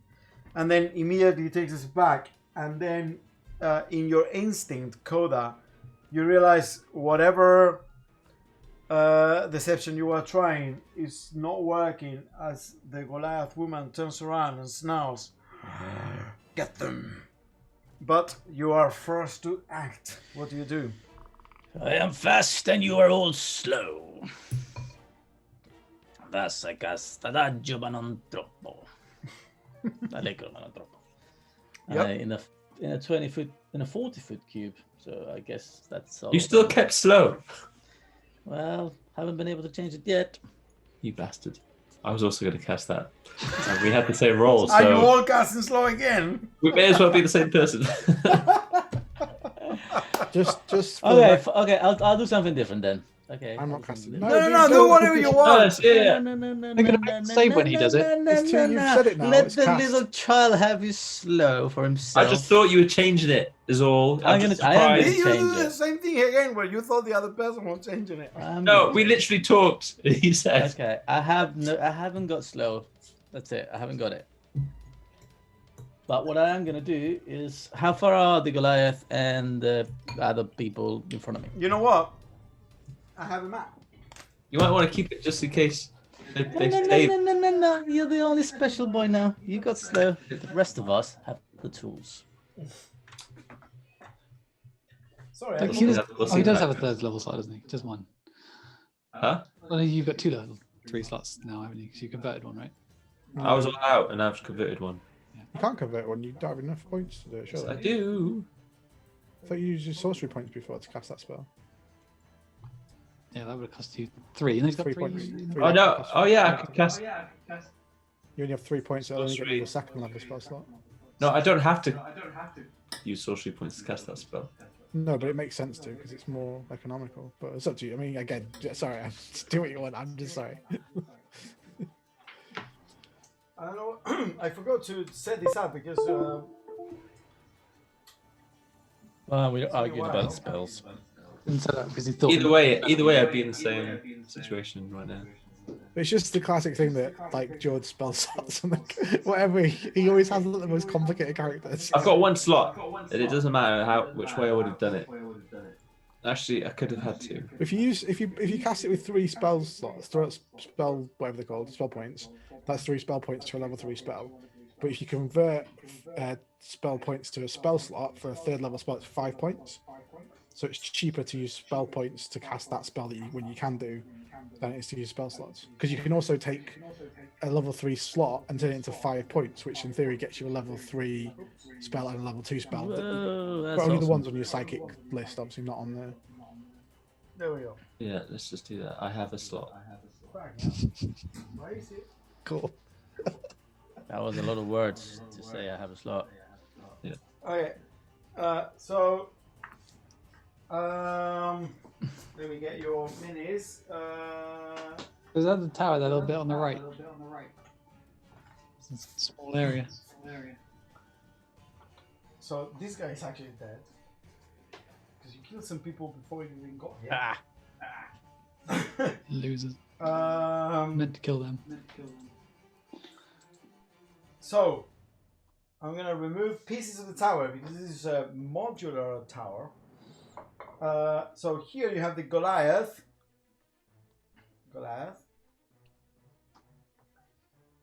This is the other guy. And then everyone that moved here is you. So, look at the little box room. Well, there's the bottleneck. Yep, found it. So you kind of like approach the the tower entrance, which is there, as you can tell. And then there is a set of stairs there that leads to the second floor here. I'm removing. So, Coda, as you cast, I can even probably approach this. How much con does Elizabeth have? Coda, you cast your spell. Well, no, I'm not gonna cast slow in the end. Oh, So I have the Goliath and the other guy, and then where is Alexander? So that's the one I then. so Alexander appeared through. So Alexander is actually here. He's on the second floor, but because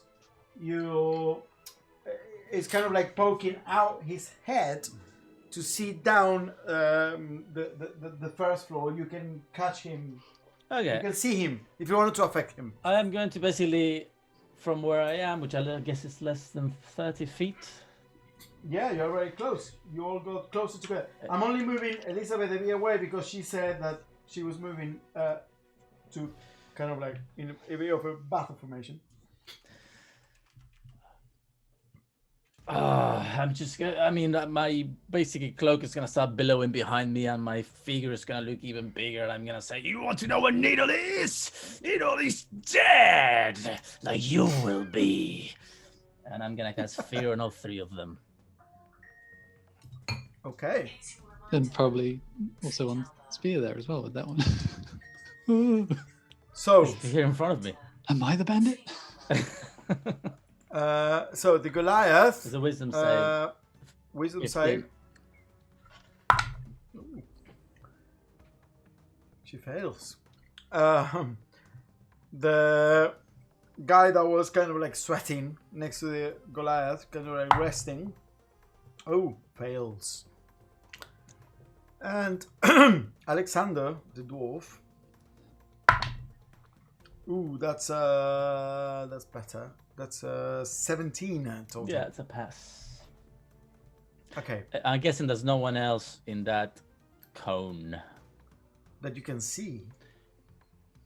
It says 30 feet cone. Doesn't say that you can see. Yeah, but surely it doesn't affect behind walls. I don't know. I mean, you decide. You're the DM. I mean, It creates an image. It's just So you project a phantasmal image of a creature's world sphere, and each creature in a 30-feet cone must succeed. Blah blah blah blah blah. But I mean, okay. whatever. It's fine. Let's not make it that it passes walls. It's fine.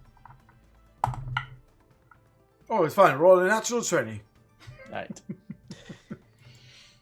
So the Goliath and the man that were there immediately like react to you, your words, and your spell, and they all go like, "Rah!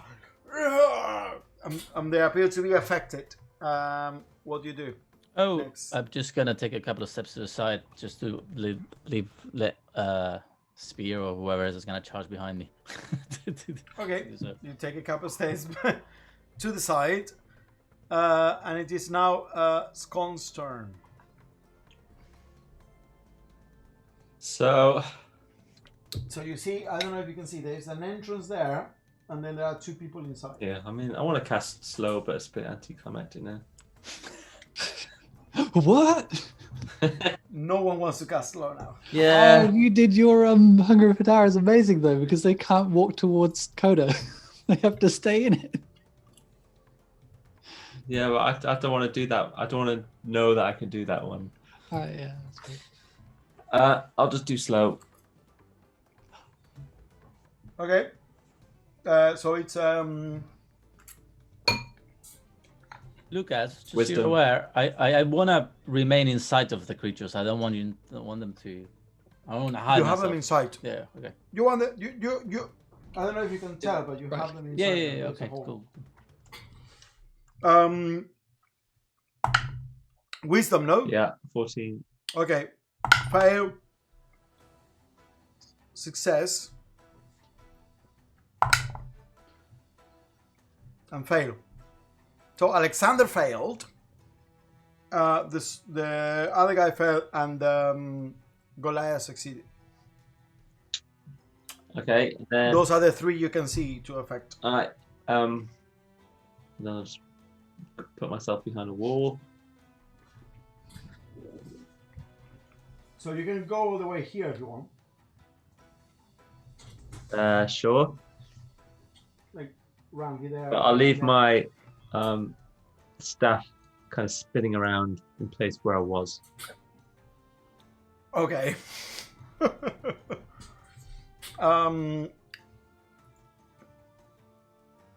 And it is now this dude's turn. The dude that was in the Sweaty guy. tower. Yeah, sweaty guy. No, the other guy. Sweaty guy. He's under fear and slow. So he's not having a good day. I mean, if he can run up the stairs, that's probably what he would do. Because he has to use his action to run as far away from me as possible. Is that what it is? Yeah. So you just can't move closer. No, he cannot move closer to you, but It says while frightened That's by a this. fake No, it says the creature must take the dash action and move away from you unless it's different unless there from is the nowhere to frightened move. condition. If he doesn't have nowhere to move, he can do something else. But I think in this case, if he goes upstairs, it would make sense that he would just run up the stairs. yeah, he will run up the stair. So Not just he's now up here. I have the speed because he's slow as well. Yeah, he basically starts crawling up the stairs, shouting, Alexander, they're gonna get us! They're gonna get us! Alexander, save me! And just crying, very slowly, shrieking. Like, this is horrible. It gets to repeat This its is fear save plus slow. at the end of its Okay. save. Both effects, I guess. Both saves, so it's both wisdom. He has a +0, so let's see. So slow fails. Fear. 18. Yep, he's no longer afraid. Okay, he's no longer afraid, but he's still slowed. It is now Alexander's turn, and Alexander has saved The fear, not the slow. fear, not the slow. Oh wow.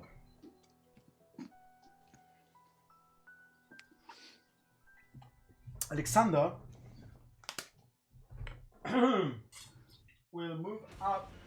So you can see there is a hole there on the second floor as well, and he was already kind of like leaning down, but looking down. But he will point his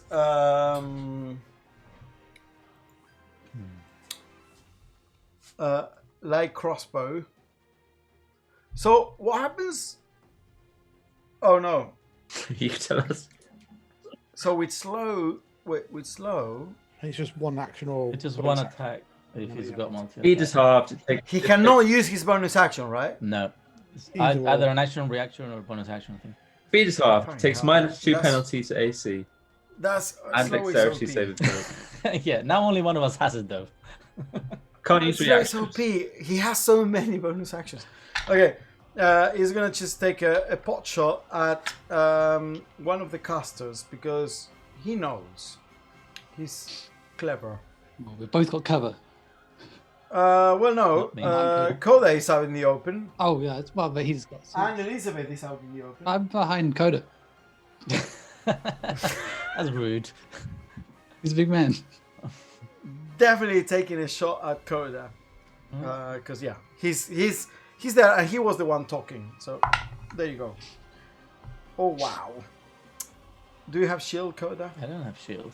Nope. 16 to hit. That's my AC. So that hits. You take 9 points of piercing damage, Okay. and you see him retreating because there is yet another level. Remember, he's slow, so his movement is only, well, half of whatever is normal. Yeah, he's half up the stairs, but he's retreating up the tower. So you don't see him through the tower window anymore. I got a 15 on my con check, so... I'll pass Okay, that. so fear is up. Oof, I didn't think yeah. And now, from the top of the tower, as all this noise happens, Oh boy. you see a gnome appearing. Cassie! Gwent! Look- Don't do it! Looking down.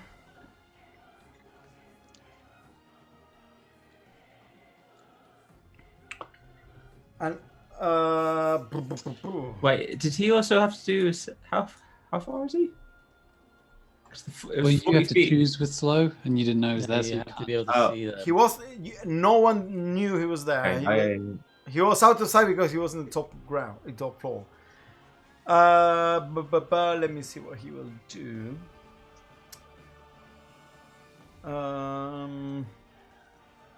Beep, beep, beep, beep, fireball. Haven't had one of those yet.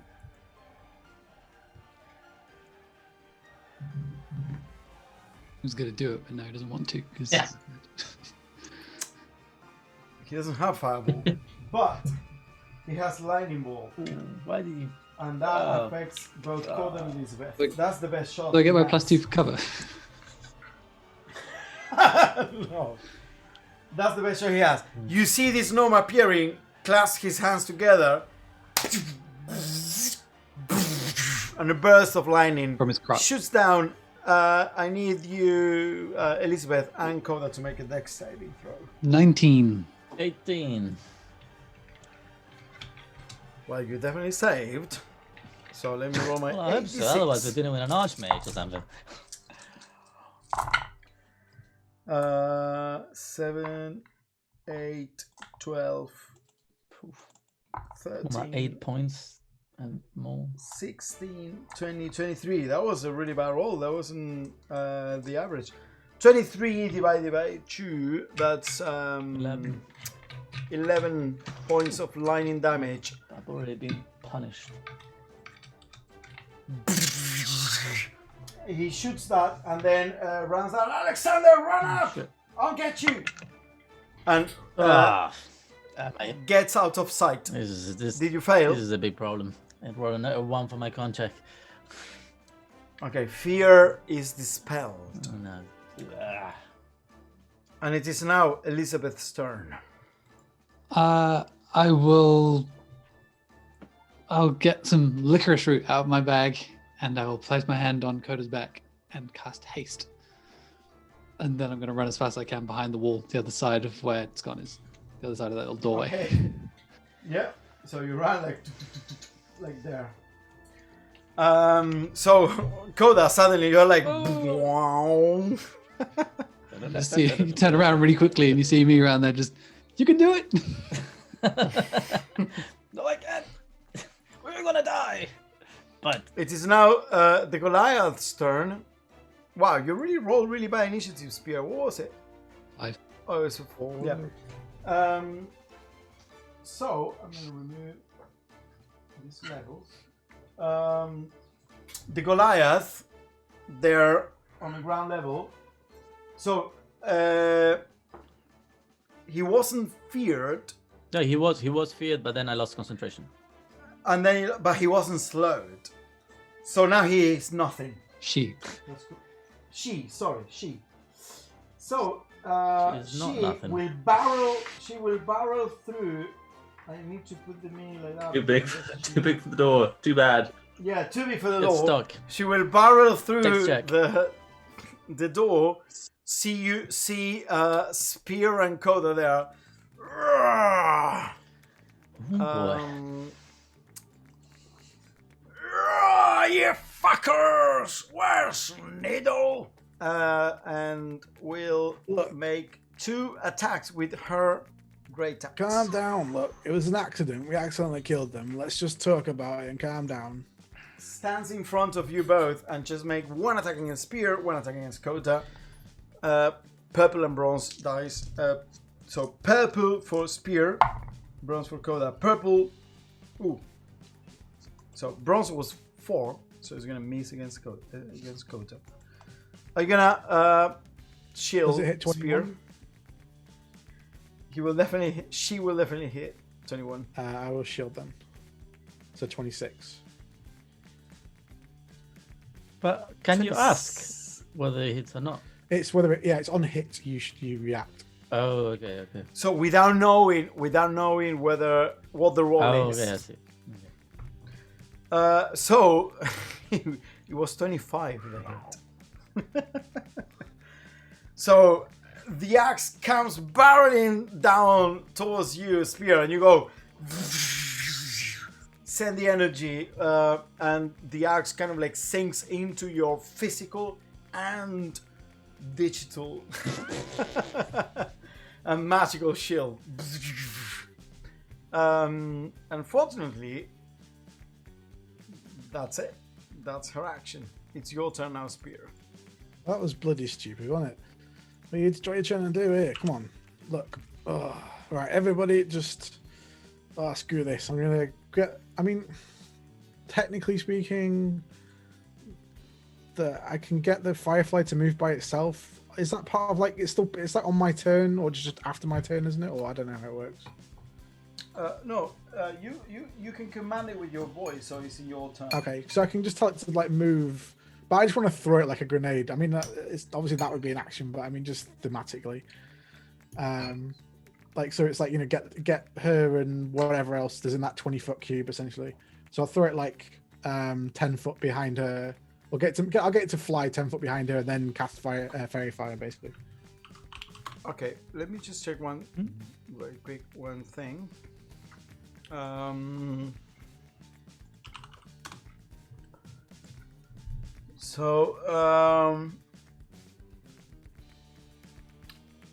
You can speak another command word as an action to cause it to emit the light or fairy fire spell. So it uses your action. Yeah.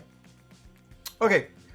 So you can use your action to cause it to explode into a fairy fire. Okay, I can send it and do the action at the same time, can't I? I can get it to move and. So it says when you if you're within, you can speak another as an action. Oh, so I use a bonus action. Yeah, bonus action to make it move. Sorry, yeah, so that's fine. It's a bonus action to make it move, and an action to make it explode. Okay, yeah. So I'll bonus action make it move, and then. So with the bonus action, the firefly flies from your shoulder into the tower. Like up a little bit, so it's like make the most of the 20-foot cube. Yeah. Does fairy fire go around corner? Well, I was just trying to look this up. Yeah, I don't know. It doesn't say. No, it doesn't say. But because it is light that kind of like falls into bodies. I'm gonna say it doesn't because it's not like air. But I think I can. Can I get the guy on the? I can get the guy in the window anyway, can't I? Because he's. Well, no, they moved back after they shot. The only one you can get is the Goliath, unfortunately. Okay, so it is a dex save, right? Yeah, it's terrible. It's dex 13, so he's probably going to pass this as well. Everyone was casting spells, and I wanted to cast a spell. It has +0 dex, so it might work. 11. Oh, well, he's fairy fired. Or she's fairy fired. The Firefly explodes, and now the Goliath is covered by this like outline of glowing energy. I'm gonna get you, son. I'm not your son. I don't think. Do you have a son that looks like me? That'd be really weird, though. You made us sound so less threatening now, Lucas. I know. It was better when she didn't say much at all. I'm trying to drive sympathy for these people. Okay, so that was your action and bonus action. Are you moving? I can try and I try and impose myself between her and Coda, but there's not really space. But I'll get like I mean, I'll you get can in her impose face. yourself. Yeah. Yeah, you can get in her face. Okay, it is now Coda's turn. Okay, just to ask, if that creature was like 5 foot to the left, would I be able to run inside the tower without getting an opportunity attack? Theoretically. So you mean if she was here? Yeah, or anywhere 5 foot to the left, not like necessarily there, but anywhere 5 foot to the left. Could I run into the tower without getting an opportunity attack? Yes, if you move her away, you can definitely run there Okay. without taking. Alright, so I'm gonna basically go to take a 5 foot forward, move 5 foot forward, turn around, and attack her. I got advantage, right? Just got a verifier. Mm-hmm. Yes. Sorry, before I do that, Redcon, I'm going to cast mirror image as my action. So you cast mirror image as your action. And then as my haste action, I'm gonna use the attack, which is one weapon attack only. Mm-hmm. And it's 17 plus 7. I'm gonna use one of my inspiration dice to use the mobile flourish. So I'm gonna push her 5 feet away plus a number of the roll. Oh Jesus, 6 feet away. And she's gonna suffer. So 1 of the roll plus another 2 and 4, so 7 points of damage. 7 points of damage. But as I hit her, she falls back, and I'm gonna run inside the tower in my 30-foot movement. You kind of like take one step forward with this hastened like movement that suddenly and you go phew, you sink your rapier or your scimitar into her belly and just pushes her back like and you're almost surprised by how fast you are moving. So I have I have 45 feet of movement in total. Because it's 30 plus 10 of like attacking and then 5 of using the mobile feet. Okay, so you can move. It's double because of haste. 15. Oh, and double because of haste. 20. Jesus. Okay. That's brutal. Well, then you can definitely get whatever the fuck you want in this tower. Can I get next to the gnome? So you go up here. Yeah. I'm just gonna show you up here. It's kind of hard to see, but I trust. I mean, I guess at some point I'm gonna be melee with the other guy, so I'm not gonna be able to run. The moment you step up here, I don't know if you can tell, but you are here, and there is the guy that was the sweaty guy, and Alexander, and you are like right next to their faces on the second floor. The moment you go up there. Okay, well, I'm not gonna be able to run past them without them hitting me, so that's where I'm gonna land. End up melee with them face to Those face. 2 and the 5 of you, with your mirror image, just like very busy in there. Yeah. All your mirror images pop up. And you're like, And they're no. Okay, so that's where you end your movement. Yeah, that's it. That's my turn. Okay, Scone. So I'll run in. As I run in the tower. How far do you run in? well, let's see what happens next before I decide. I'll run to there for now, and I'll shove the Goliath with my mind. The thing now, so magnetic shove. I have to add the other feet. So it's just the standard. I just 5. I can push or pull them 5, right? Yeah, you can push or pull. Yeah. So do you pull? So I mean, as I run in, it is a strength saving throw. Yeah. So do that first. 14. Okay. Probably does it. Damn it. Strength saving throw. Well, this is a good one for the Goliath. That's 22. Yeah, so it does nothing. Anyway, I basically want to run as far as I can to that steep wall, and then this one. Yeah, and then I want to try. You gotta climb. I want to try Misty. I want to try Misty Step up to the balcony where the gnome was. Oh, you want to? You can definitely Misty Step all the way here. Yeah, do that. And you see the gnome there. Yeah. I don't know if you can see them there. Yeah. And I'm in a very vulnerable position. You're like Bran in Game of Thrones, mate. Yeah. I thought you left. Can I at least step down off the ledge? Yes. You can step down off the ledge. Hold on. Just... You see this gnome kind of like weaving magic. Is anyone still slowed? Am I still concentrating on anyone? Someone didn't save, did they? Like Swayman's still slow, isn't he? It was. I It was thought the. Alexander is slowed, Yeah, and Alexander's the greasy guy, sweaty guy. Okay, I just want to know if my concentration is still going on. Otherwise, Yeah, it is still going on. yeah. Okay. Well, I can't do anything now anyway. So No, it's yeah. Alexander was slow. You can use a cantrip, right? Or no? Use your action. yeah, I've used my action. Okay, so it's sweaty guy turn. Didn't you double bonus action then?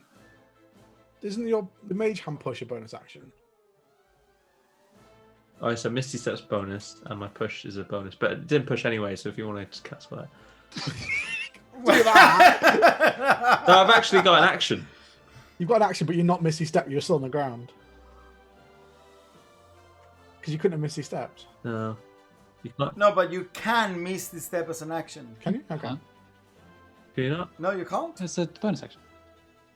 But just roll. Yeah, but- just roll with it. I thought that a spell that you can cast as. That's a what I bonus thought action, you too. can also cast as an action. Really? Let's roll with it. It's fine. It's cool. Yeah, because there are like 3 of them, and they're normally not. You know, I think you can cast them as an action. Okay. Let's avoid it in the future, but it's fine now. Let's Game's rolling. leave it as is. It's, Let's leave it as it is. doesn't make. So Okay, it makes more sense if you can. I think you can, but we'll check it. Anyway, sweaty man turn, and he's feared. Oh, no longer longer feared feared, but because you slowed. lost your concentration. He had been feared, run up, and now he turns to you and looks at you and says, "I'm not afraid of you," Yes, Lord. because you are right next to his face. So he's gonna make 2 melee attacks against One you. melee attack is slowed, isn't it? Oh shit, he's slowed. Okay. Who's like Wow. 14? It's a miss. Is he a miss? He's 14? got 18 AC right now. He's muted. You're muted, so I don't know what you're talking So about. I rolled first to see if it was hitting me or one of the things, but it hit me. But with 14, it doesn't hit me, so it's fine. And in fact, it wouldn't. Yeah, actually, it would. Yeah, it doesn't hit anything. It misses. Okay. Misses. It is now. Oh, does he roll to get rid of the slow? Yeah, wisdom check. That's 14. That's get rid of slow. Gone. Was the DC is gone? 14, isn't it? 14. Okay. Got so no longer slowed. Alexander's turn. Alexander is still slowed. Oh man, you really fuck him out with the slow. You have so many bonus stuff. Almost tempted slow to is cast it like again, just to the- piss off Lucas. Yeah, slow is like the kind of like stunning strike of. Wait, but he can use sneak attack because he has a friend next to him on Coda. He pulls his short sword, kind of like takes one step to the side and goes and tries to hit you under your arm, trying to sneak behind you, Coda. And it's a 13 plus. I mean, it hits. If it's more than 14, it's gonna hit an image. He definitely hits. Okay, it hits an image, and the image. Don't the images use your IC? Yeah. But your IC But is it's like, a 13 plus something, right? Yeah, so he hits, and then you roll your die to see if it Yeah, hits I one rolled a image or 16, not. so it's definitely hits one of my images. Okay, so one of the images is Yeah. gone. He goes, and you can definitely tell that this hit was going for your throat as he goes down the throats of your images, and he goes, "Oh, for fuck's sake!" He gets another wisdom save for the slow.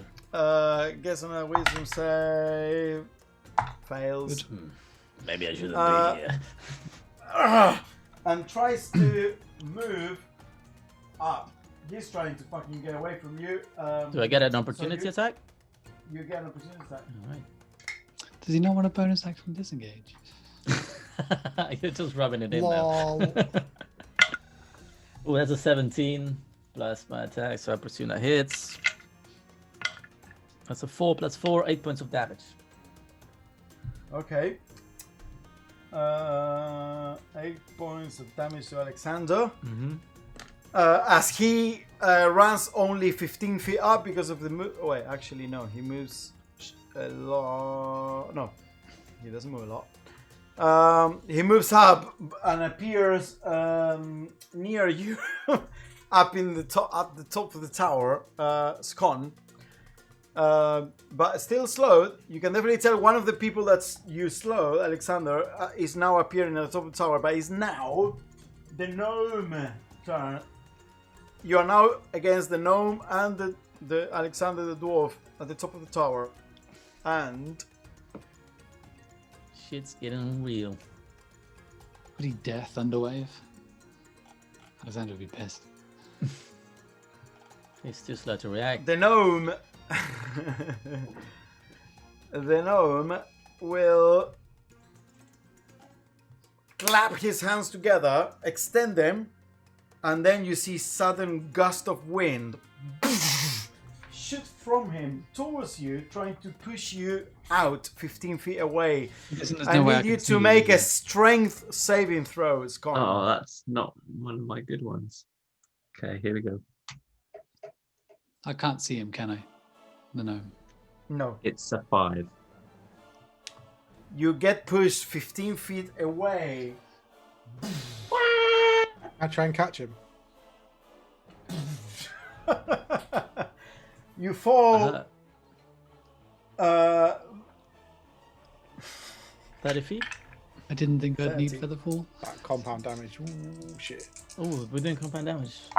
It's like 66 and Could I shield? You still got the 8, remember? 10 hit points. to be like Love 20 it. damage or something. Okay. You take 19 points of bludgeoning damage as you land prone against the ground. Like, Could I try and make a cushion of like force underneath him with my arcane ward and just reduce it by 8? Oh, nice. Arcane War works with falling damage as well. Just does Yeah. that is it only attacks? I don't know. Is he any damage? Okay, yeah, you can do it. As you land, Elizabeth turns around and sends a flow of abjuration energy that just goes skidding across the ground and kind of works almost like a firefighter. So 11. Yeah, kush. 11 damage. Yeah, and then you just land. So instead of 19, you take 11. Con save for the slow. Con save for the slow, I please. thought that was going to hit more. Oh. It's a natural 1. Slow is gone. Damn. Shit's turning. Our code is in trouble. I'm in trouble. Elizabeth, you're up. So I'm gonna run to the other side of that door because I feel like Scon had the better spot, and then I'm gonna peek around the corner and I'm gonna Ray of Frost the giant Goliath The Goliath. Yep. with advantage Go for it. because it's very fired, right? Yep. So 15 plus 8 is 21 to hit, That hits. and that'll be 11 points of frost damage. I know it's only one person I've got on the verifier, but odds are with me to keep that up, I think. So, And then I want to You're- just keep Hit an her. eye on the rooftop Yep. just in case. Okay. You're keeping an eye on the rooftop to see what's what up there. It's now the Goliath's turn. She's no longer slowed or feared. Both effects are gone, but she's still under fairy fire. She kind of like yells, "Roar!" And It's a bad sign. she is going to... Shut up and just stop fighting. Look, it's not worth it. It's got minus 10 movement. Oh, it goes minus 10 movement. Shit. She's gonna take one step to the side and land 2 blows on spear in front of her. Like, Try. yeah, try.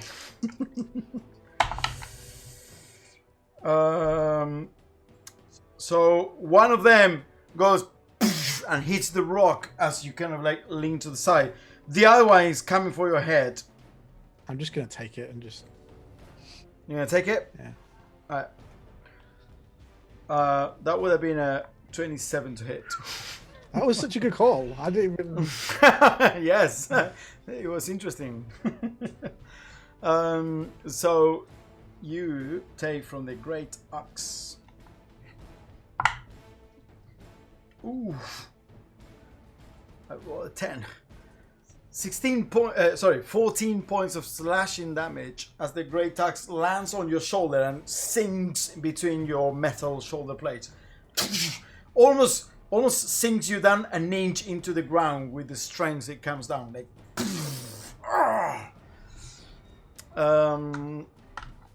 that was its 2 attacks as she kind of like faces you up. You fuckers, you're going down! And it is now your turn, Spear. No, you're going down. 17 to hit. That hits. She'll take. Ooh, that's a good roll. 11 points of slashing damage from my axe and 7 points of fire damage from the green flame blade. Okay, so... So 18 total. 18. I don't know if she got any resistance or whether the damage type matters. You all see a green flame like just covering this Goliath in flames as she goes. I've got to roll advantage. Oh, it's fine. It was 23, but it's fine. And then bonus action, I'm just going to use my second wind. Yep.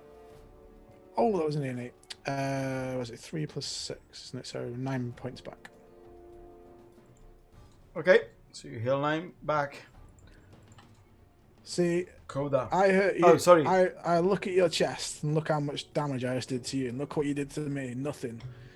It's not a fight you can win. Just sit down, shut up, and stop trying to kill us because you're not going to win. Make an intimidation check. Sounded more like persuasion, to be honest. Oh, there was like an 18 and it went boof to a 4, 6. Ugh. Shut up, you maggot. You're mad. Coda, your turn. Let's go and get up and stop lying on the bloody floor. I'm next to sweaty guy, right? You are right next to Sweaty Guy. Okay. And the other ones went up the stairs.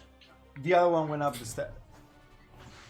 And the stairs are like sweaty guy is sort of like intervening the space towards the stairs. I couldn't just go up the stairs. Yes, correct. All right.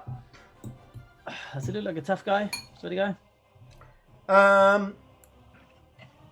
In your experience, he looks like a grunt. He doesn't look like a particular... Yeah, I'm gonna hit this grunt. 17, the first attack. That'll be 5 plus 4, 9 points of damage. Okay. Good cut, right? I cut him nice. You got him nice. Okay. Oh, Second attack. the grunt grunts. The grunt grunts. Cut him again with another slice. 12 plus 7. So that's 19. Ooh, 6 plus 4, 10 points of damage. Suck, suck.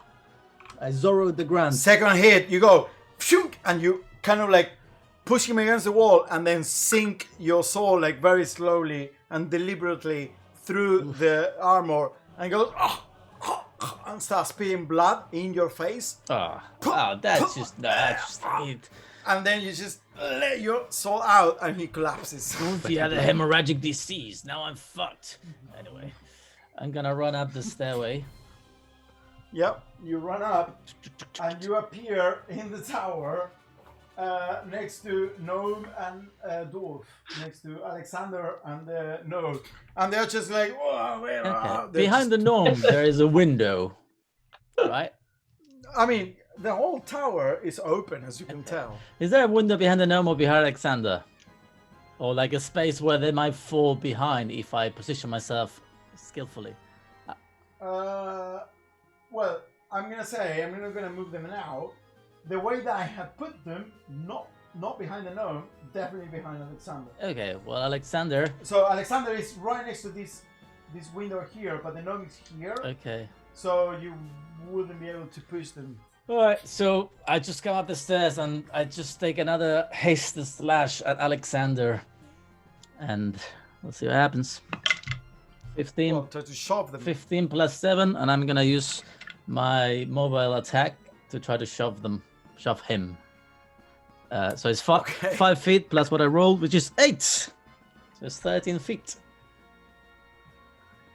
And there's no saving There throw. is no saving throw, and it gets, hang on a minute, it receives 6 plus 4, 18 points of damage as well. 18 points. I roll like literally, I mean, I take a picture of you, or I should. Okay.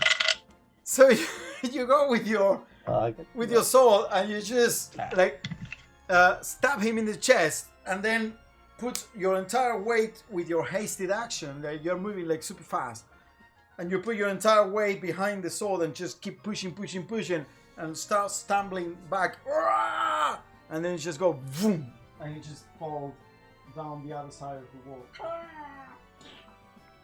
Okay, gonna roll some damage here.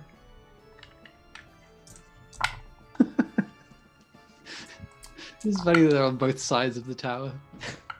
Scan and him. Fucking hell, that hurt a lot. I rolled so many 6s. Yeah, nice. And actually, Go, I do have a bonus action. You hear the sound of Alexander landing on the other side of the tower. I do have a bonus action remaining, and I looked at the door at the gnome. Yeah, the gnome is kind of like looking at you, sparkling magic hands. You fucker! I'm gonna cast Hidden Word on myself just in case this gnome looks dangerous. Ooh, another. Well, it's a 6 again. I mean, I feel like I'm rolling in a bad way. That it's not rolling well, but it's a 6. It's 10 points of hidden. Okay, heal yourself up. Scon, you're up. Well, You landed on the ground, pushed by the gnome. so the Goliath's like right on top of me now. Yeah. The Goliath is right next to you. Yeah. Yes. So I like shake my head, and kind of like grab her by the leg. Shocking grasp. Okay. Let's see. 25. 25 to hit. You grab her by the leg for sure. That's 5 damage. Okay. So I do that. She can't take reactions though. She can't do reactions now. So as I do that from the floor, and then I kind of just roll past and get up, and then start running up the stairs. Okay. So you go as she's electrocuted. You take the chance and go 1, 5, 10, 15. So you are on the second floor. You can't quite reach the third floor. Stand up. You didn't get very far. Oh no! Yes, you're right. You barely made it inside the ground floor. Yeah, that's as far as you. And as you look up the stairs, you see the blood of sweaty guy, kind of like face landing on the stairs, and he's just bleeding all over the stairs on top. Coda, I heard someone fall. Hope that wasn't you. It was a loud thud, so I assumed it was you. Are you up or down? You hear all this, Kota. And it is now Alexander's turn. You're muted. Yeah, I'm up. I'm up here. Koda, you pushed Alexander out, I did. and you see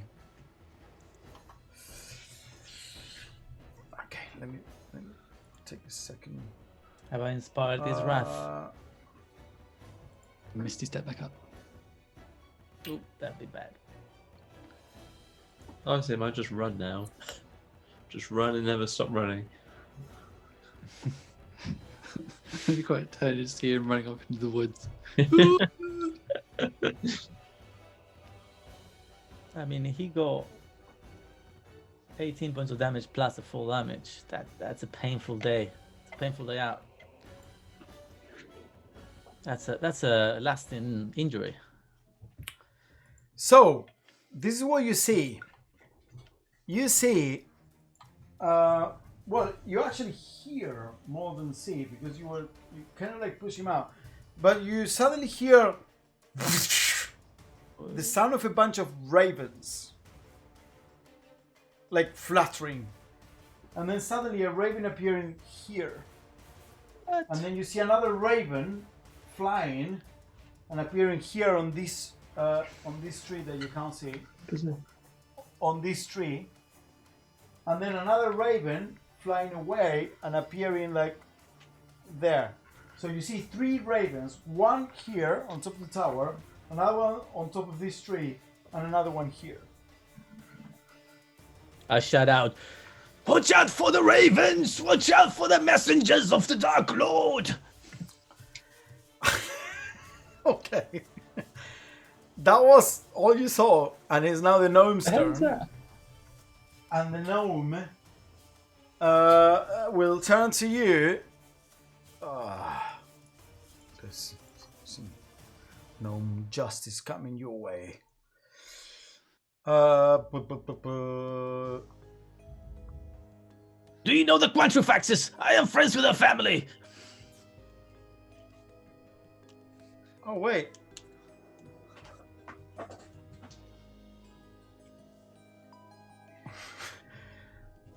Gust of wind is concentration. He turns to you. Oh, god damn it. Make a strength saving throw. As you now see the gnome kind of like going, "No, get away from me!" Nope, that's my illusion. Nope. Oh. What was your strength saving throw? I'm still rolling. 8 plus 2, 10. Bye bye, love. Get off my tower! Goddamn gnome. I'm going to run off and you're not going to be in there now. Ah. You're just going to get blown off again as soon as you go up there. Good thing I did a healing word. That was a really bad roll. 14 points of bludgeoning damage as you land There's no VIP. blown off by the gnome. The gnome is kind of like controlling the wind. Get her! Everyone get off my lawn! I hate gnomes. I always said it. I always will. And you no longer see that gnome there. Elizabeth. I'm gonna peek around the corner and I'm gonna gesture towards the glass that I'm gonna say, like he said, sit down. And I'm gonna cast command.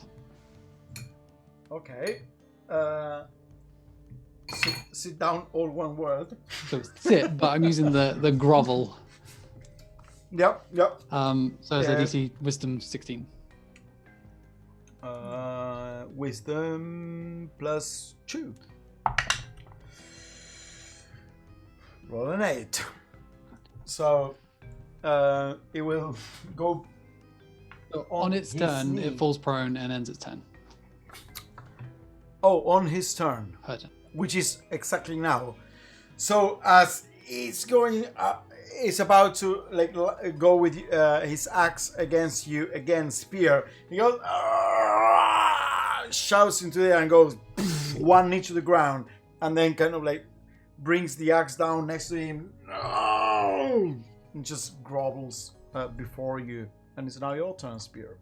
Oh, good. Finally, you've come to your senses. Okay. Go and Scon, I'll just walk off, like, away to go and find Scon. I'm right in there. You can see me. It never lost its reaction now. Yeah, I know. So as you go up, it kind of like boom, and tries to hit you with Her axe. Disadvantage. Prone. Oh, yeah. Roll a 3. It's fine. But you notice. Bloody doing? I'll turn around and I'll smack him. Okay, so as you walk past, tries to hit you, you get pissed off. And You could run up the whole tower and just jump on him. Jump on her. 21. People's elbow from the roof. Yeah. 7 slashing and the top of the tower is so 8 fire. dangerous. Everyone is falling from the top of the tower. Yeah. What do you roll? Sorry. 7 slash 8 fire, so 15 total. 15.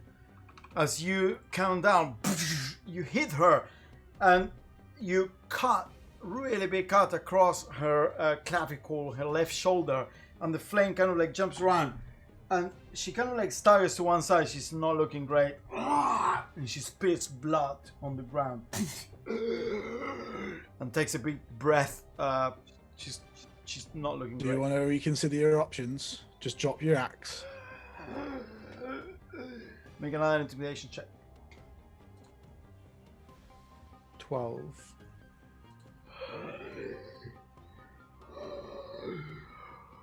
Mora, we'll have your metal eyes.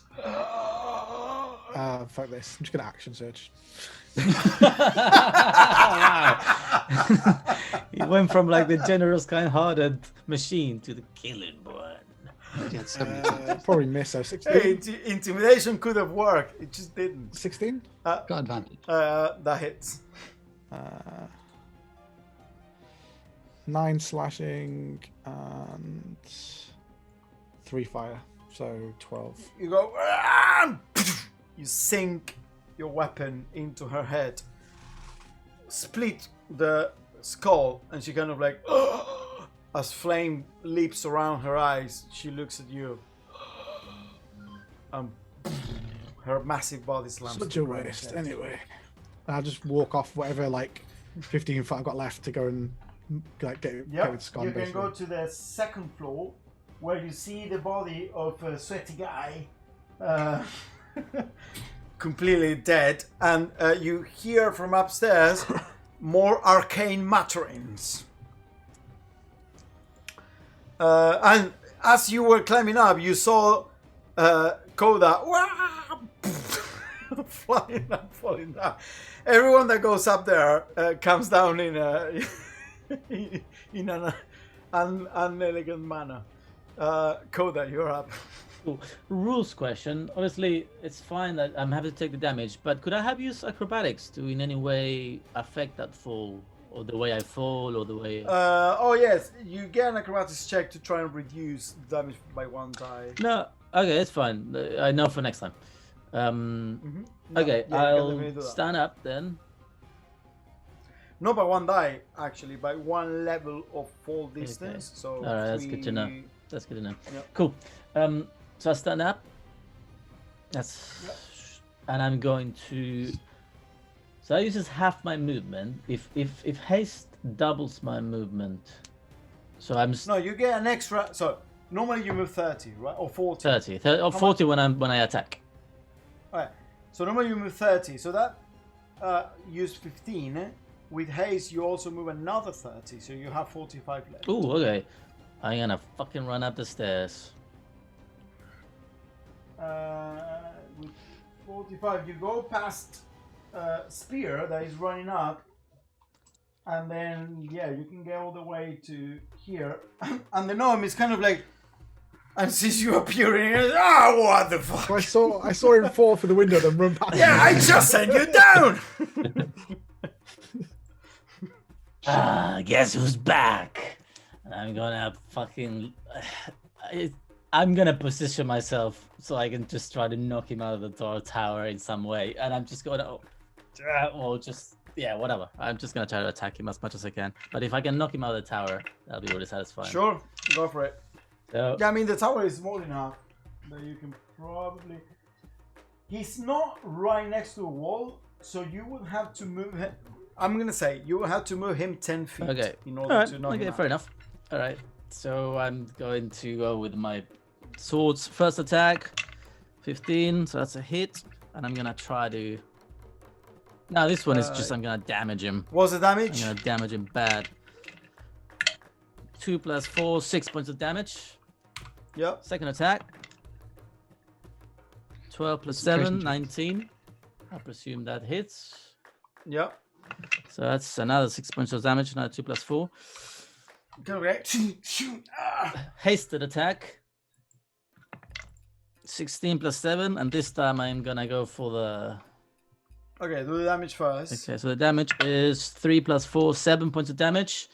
And... Oh, damn it! 4, so 9 feet. Ah! The gnome gets pushed down, bounces against the wall, and then holds himself. It's a... kind of... Yeah, it's another 4 points of damage, though, from that. And I'm going to move forward 5 feet as a reaction from that thing. With a mobile feet, and with a bonus action, I'm gonna hit him once again. Okay. I love this haste. This haste is amazing. It's a shame that I just rolled a 2 on the last attack. This is Sparta moment. You go like tum tum tum tum tum. You start he kind of bounces against the wall, manages to stay up, and then poof, you kind of he needs 3 concentration checks for that goddamn spell if he's. What's happening with these ravens, by the way? Do they do anything? Wait. Start your turn, who's gust of wind. Each creature that starts its turn on the line. He didn't start his turn. So the moment you went up there, you would have gotten into the at the gust. start, he started his turn on the floor downstairs. Oh, at this. Yeah, he should have been pushed at the start of his turn, but it's not really mattered until before because. Yeah, it's true. Well, he needs to do 3 checks anyway to see if he can still focus on that goddamn spell. Because I hit him 3 times. I'll make 3 checks. So I roll a natural 20, a 10, and a 3. So the spell is now broken. As you hit him against the wall, finally you feel the gust of wind dissipate around you. Yield! Okay. We shall see. Scon. So I want to run up enough so I can see the gnome. Can I do that?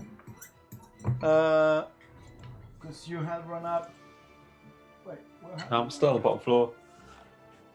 Oh, yes. Yes, you can definitely run up all the way to the top of the tower. Just want to see the gnome. Yep. You little bastard! You run up here, and he's now being pushed against the wall. And Skoda is kind of Skoda, not the car company. Kota is kind of hitting him with both swords, and he's just defending himself as best he can. So I'm going to cast Levitate and try just send him 20 feet diagonally. No, you cannot send diagonally. It only goes up or down.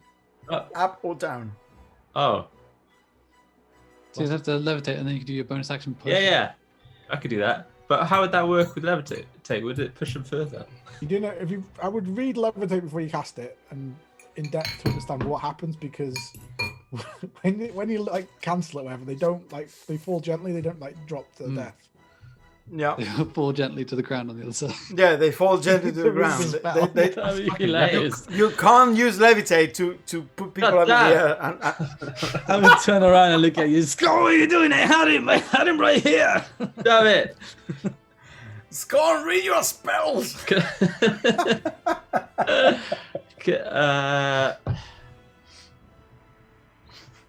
I shove?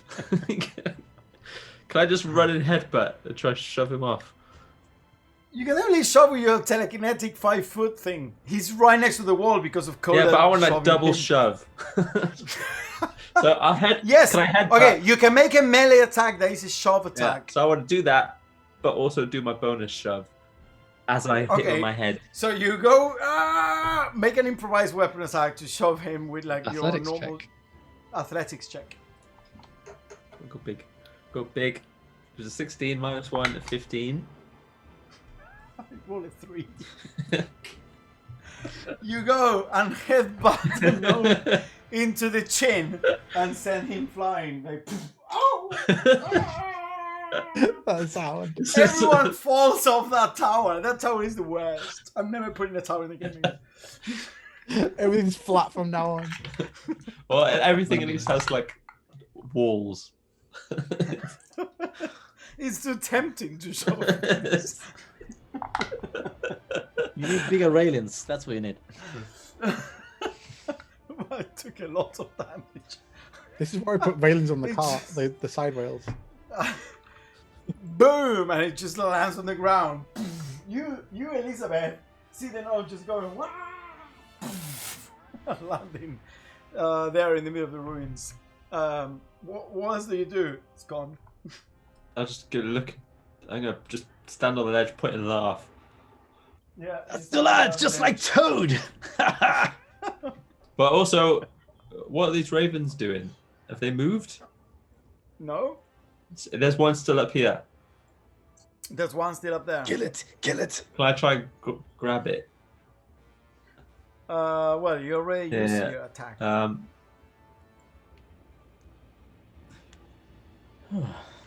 Is it just looking at us?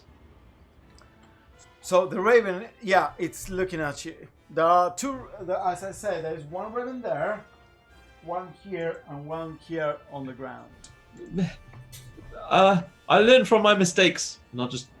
Could I go down a little bit on the stairs? Sure. So you go down the stairs a bit. Can I see him from there? Yes, you see his feet up the stairs. What are you doing? Is everything alright up there? There's a freaky raven just staring at us. Okay, well, it's now the raven's turn. You, Kota, see that the raven right next to you vanishes. The raven that was here on this tree here vanishes, and the raven that was the raven that was here on the ground transformed back into Alexander. At that distance, transformed back into Alexander and looks at you. Looks down the forest, turns around, and starts running. I shout, "It's going in the northwest direction." Okay, it is now the gnome's turn. This is gonna be a sniper tower now. Elizabeth, No. Elizabeth, get up here with me. We just shoot all day. Yeah, but this guy can now take bonus actions. Sorry, I forgot. Bonus action hide. Let's see, please. Disappears from view completely. Yeah. So runs away amongst the trees. You can no longer see him, but I'm gonna say you know the general direction where he ran towards. Hide it's our now- one weakness. Make a perception check. Yes. And he rolled a 19 plus whatever. So yeah, he's very hidden. The gnome will stand up, and it is only you that see him from there, Elizabeth, because these two are a bit behind, not right to the ledge. But from where you are, I don't know if you can tell, Elizabeth, but you have perfect line of sight. And you can see he going boom, Counterspell. boom, boom. Oh, what's the range? 60 feet? It was an invisibility spell, Nice. so you definitely counter it. As he's trying to cast invisibility, you go and his magic disappears, looks up at you, countering. Oh, fuck. And he just ran 25 feet. 55 feet. He just runs 25 feet away. And it's now your turn, Elizabeth. I gotta run 30 feet after him, and then I'm gonna shoot him in the back with my ray of frost. 1, 2, 3, 4, 5, 6. That's as far as you can go. Between those buildings, and you can see him running up into the forest. Go for it. 21 to hit, That hits. and that's 11 points of frost damage. That gets him. As he's running up the tree, like, After the invisibility what counts a spell, you go shoot him in the back and goes kind of like a T-1000 as he's trying to walk away, and then crashes to the ground, frozen. Oh. Poor guy. So well. Is now the Goliath is gone. Spear. So are there windows in the bit where I am to see out of this tower? Yes, there are windows. There is you can't see it, but there is one window on this side, and through that window you saw the gnome running away. So it's on this side here, and then a ray of frost, kind of like killing him as he ran away. Did I see the other guy, the Raven, and Scon running off? Yes, I'm going to say that you would have seen the Raven transforming back into Alexander, and then him disappearing into the forest very quickly and out of sight. And you only know where he ran towards. Okay, so I'm going to use my... Sorry, let me just quickly read this just to make sure I get this right.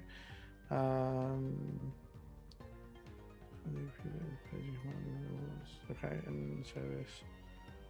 Actually, temporary dismiss. Who reads That's spells? an action, sorry. Come on. Sorry, so I'm basically assuming that Bullseye is kind of reasonably within range above the tower. I can use my action to take over her, like to view through her eyes and... Yep. And I'm going to tell her to basically go down to where he last was. Because she can move 60 flying anyway. Yeah, no, for sure. It's a matter of perception at this point. And so make a perception check as you search with Bullseye. And she gets advantage because she got keen sight. Ooh, natural 20 plus 4, 24. Well, because I don't know if Alexander had rolled super high you might roll bad. and has super high stealth. I don't know if you roll like if nat 20s do anything on perception checks, but it's contested. I contest the claim. Oh, I think you barely got it. So, as you look through Bullseye, you see Alexander very deftly and skillfully disappearing fast, quickly, and incredibly hard to find through the forest, away from the tower. But with Bullseye, you now saw it. You know where he's going. and then I want to try and communicate that to Scon. So you're blind as you are seeing through Bullseye's Is it a eyes, bush, Scon? but you can definitely speak. But I've got the comms thing. Yeah, but it is incredibly hard to But I can give him like communicate a location. I can give him like a rough, like, look, it's in the reddish colour bush, like in front of you to your left, over there. Okay, so Scon, you start getting directions from Spear, Red and they look. Got it. Yeah. They look. Yeah. It sounds all complicated. But yeah, I mean, you Spear definitely got him in your eyes. Hasn't gotten away yet. Coda. I'm gonna turn to Scott and say, "Alright, lads, now's the time to fly." I'm gonna bonus action healing word myself at second level. Mm-hmm. That's 7 plus 4, 11 points of healing. And I'm gonna leap off the tower in the direction of Alexander. You're gonna leap, not fly. Do a roll in the air, and as I'm falling the ground, just gonna do a tumble on the ground. Okay, so you're gonna literally jump off the tower. Yeah. Wait, I didn't cast fly on you. Make an acrobatics check. Ooh, that's cocked. Let's try it again. 10 plus 7, 17. I got expertise in 17, acrobatics for some weird reason. I suppose I might have thought you about this. reduce the damage, so you only take 10 points of bludgeoning damage. I will cushion that for 6 points. Ooh, nice. Okay. So, I start for 6 because- points, right? Because Coda lands pretty much in front of you. Like, here.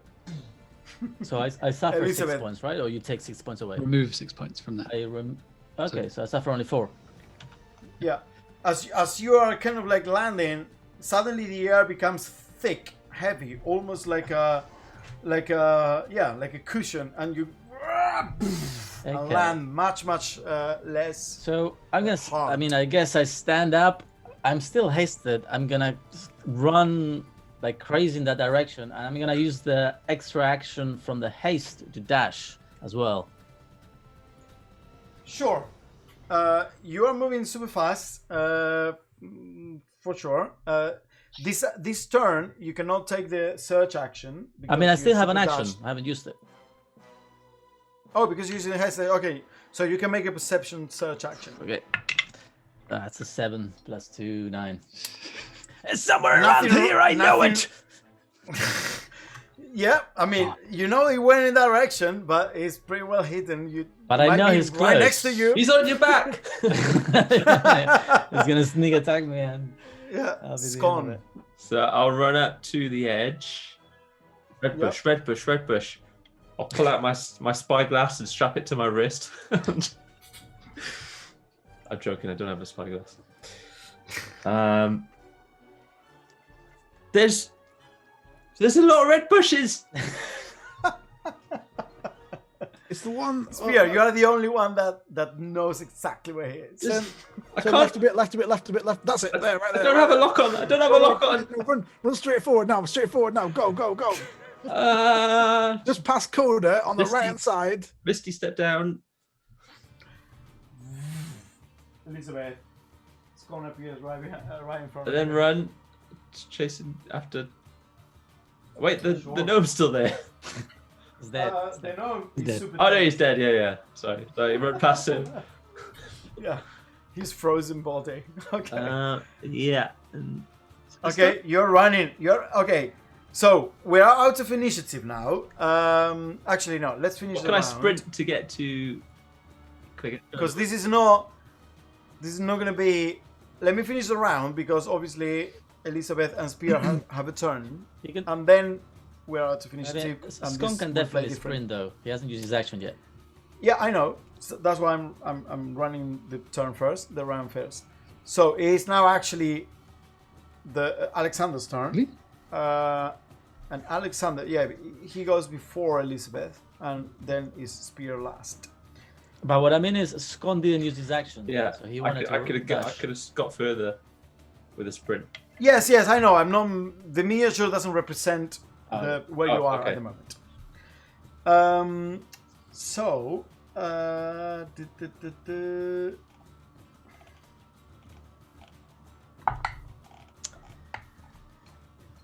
Elizabeth, your turn. Everyone is just like running in that direction. So I gotta run 30 feet. And say, which way? And through the comms thing. Yeah. Wait, get ready. I'll get Bullseye to swoop down on him. Gonna. How far is the closest one of my team? I'm gonna say so. There, Scone would be the one closest to you, ahead of you. Who's the furthest? Like, if what I'm thinking is that I want. Oh, the furthest is Coda. And how far is he from me? Roughly. About maybe over 100? So you move hasted probably 60 or something like that. Okay, so I will wait for the swoop. No, I can't do that. I'm gonna just flex the harness and I'm gonna try and fireball in that direction. Fireball! Oh, nice. Just the biggest. Yeah, I can yeah, give go for like it. a rough idea based on. Okay. That's what I was asking. So how far, so I can try and center. Yeah, it. yeah, I mean it is 100 and what? What's the 150 range? feet range. So and then 20-foot radius. So I wanted to get the rough idea from Spear, who is a map genius. Wow, really there's good at a lot of trigonometry going on. Yeah. So I'm not gonna get the spell You want anyway. to make an intelligence thing to see how well I can describe it? I mean, you describe it how you described it. Yeah, but I didn't have the information. You know what I mean? If I had, it's, Yes. Okay. You know what? make an intelligence check, Spear. Let's do that. That's a fair call. 8. It's a fireball. Oh, nice. It's a fireball. Yep. It worked. Yeah. Okay, so Koda and Scone, as you're running towards whatever the fuck this guy left, and you hear in your ears, Elizabeth and Scone, oh, he's fucking right there. Can you not see? Can you not see? You, Elizabeth, kind of like measure. Educated guess. He's a fast man. Educated guess. Make an intelligence check, Elizabeth. 24. Natural 19. 24. Roll your fireball damage. What is I'm that? gonna roll a thing 86. here. 86, yeah. I'm gonna roll fate dice. This is very much fate dice at the moment. Oh wow, 3 pluses. Is that good for us or good for the person? Normally pluses are good for the players. Ah, nice. 28. Normally. Yeah, not this time. What's the damage? 28. You'll see as a fireball just goes explodes, sending branches, pieces of trees and leaves, and just destroys the whole area just ahead of you, Koda, because you were hasty, you were running forward, and it's just the heat, the heat wave kind of like gets into your face, and you go like, ah!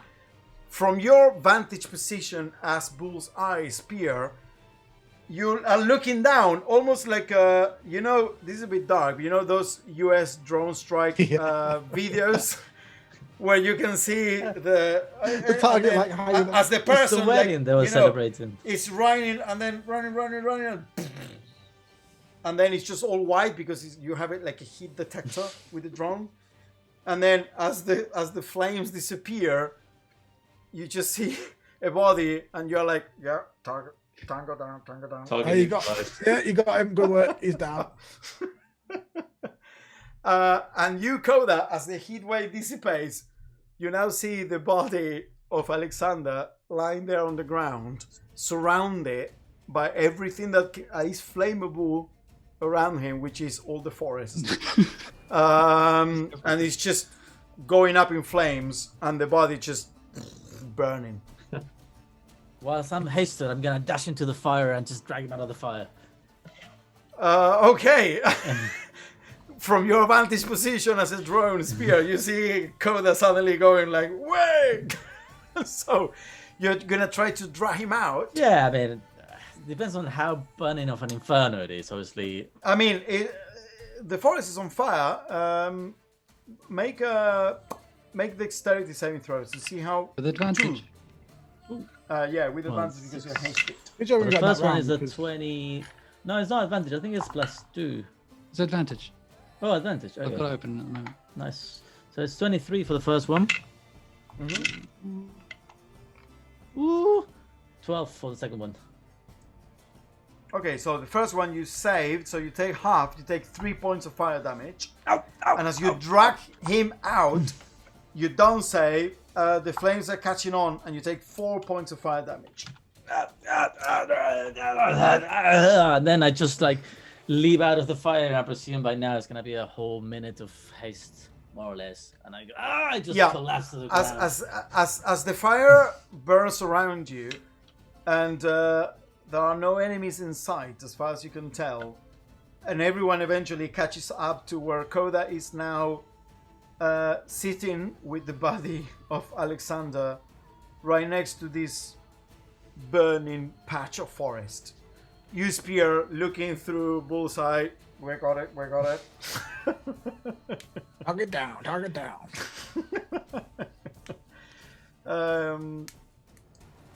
Initiative is over.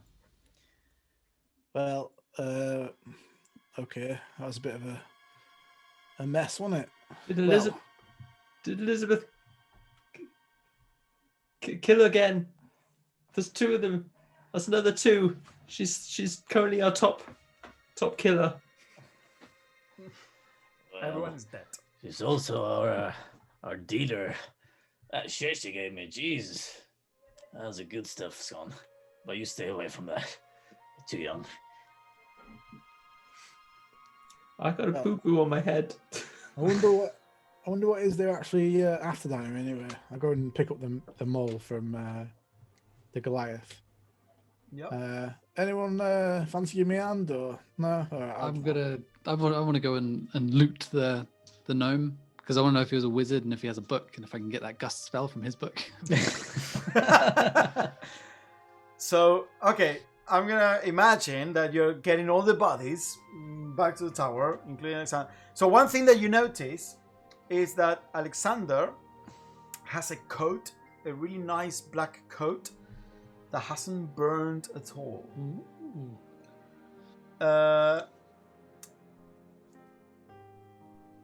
Gnome clothes, yeah, all frozen. But yeah, he has a book. He has his companion pouch, and you go inside Spear. So everyone is kind of like carrying the bodies inside. You grab them all. You walk inside the tower, and what you see is a beautiful mosaic of elven design. And the Goliath was just going through it, and there is a big hole now in this floor that had been cleared of debris and ruin and everything, so they could like smash it. And there is a hole maybe 5 foot wide that the Goliath was making bigger, and there is a single very tight spiral stair going down the hall that was concealed by this ancient mosaic floor, and the Goliath was opening. Oh, they've been digging down here. There's a staircase down here. I'm gonna come here, Bug, and get the Fey light thing to come over and cast light. I'm gonna sure. Gonna go take a peek down here if anyone wants to come. Be careful, Spear. Maybe we should just take a breather up here whilst it's safe. Maybe There can't be anything down there, can there? It's just like a staircase. That's what we thought last time. Yeah, there was a vampire monster thing. What? On the ceiling. Always check the ceilings. Okay. Let's try to find out why they were digging here in the first place, or how they knew. Then we have to go down the staircase to find out. Well, maybe they got some notes. I'm just trying to check the notes of just like, I don't know. We're just gonna look, obviously, the charred body of Alexander. Maybe look around the room if there's any notes. Or... So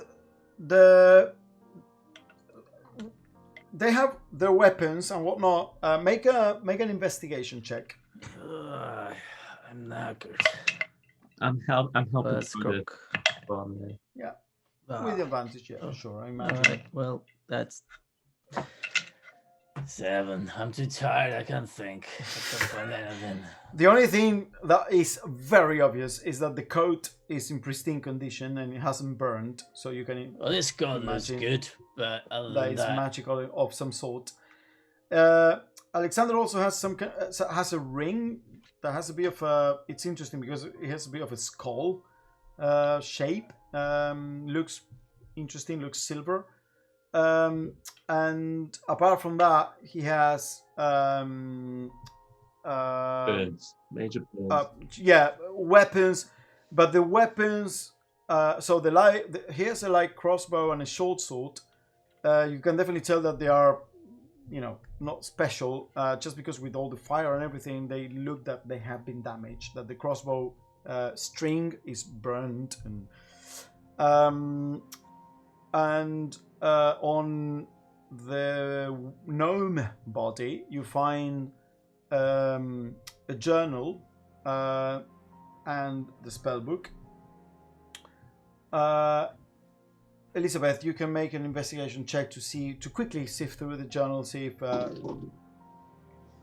20 non-natural. 20. So the journal is basically a series of hints or clues that this group was following on the orders of Mora, which is, as you know, Baga's wife, to find elven ruins and recover relics and artifacts. And what you can gather, this is a summary of the journal essentially, is that this group led by Alexander, the gnome, the Goliath, had been traveling the countryside for some time, searching ruins, searching for ancient stuff, and they found, or they had some clues that led to this one in particular, where an ancient leader of the revenant blades of the Wenshari Elven Empire was buried. This was some kind of tower of renown or importance back then, and a leader of the Revenant Blades might have been buried here, and that's what they were after. Okay. I'll forward that information about the... Do you reckon it's probably a coincidence, but you don't reckon this could be the place where they buried that guy that Halfrith was after? That'd be really weird, wouldn't it? Well, I imagine they've been around for some time. I wonder if maybe you'd know him, at least you've heard the name, but there's a chance this came well after his death. I'm not really sure how the timelines would match up. But it would be interesting. We should certainly investigate. But we should investigate regardless. Well, the leader had his cloak and his ring. They look pretty interesting. You might want to take a look at them, Elizabeth, whilst we have a little rest, of course. Yes, yes, I'll do that. So, are we taking a rest now? A short rest, I imagine. No? Yeah, you can definitely take a short rest if you wish. Short rest and plus 22 minutes for the identifiers of those two items. Okay. Just to be clear though, it's fine for Coda taking a short rest when he's hurt, but when other wizards are hurt, it's like, no. Oh wow, bringing down the grudges, the meta grudges. I mean, I only suggested the short rest because we were identifying two items, so that requires 20 minutes. But it's fine. A lot of people fell off the tower. I just messed it. Okay, so I'm gonna send you what you discover from these two items. So the ring that he didn't have a chance to use. It's got a skull on it, so it's probably good. Is this? He was about to. But someone blew them up. And then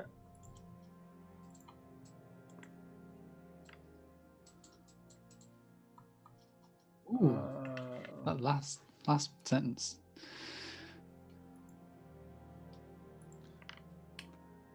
And the coat will explain the ravens in a second. I'll play you a song of rest, Spear, so you're doubly recovered.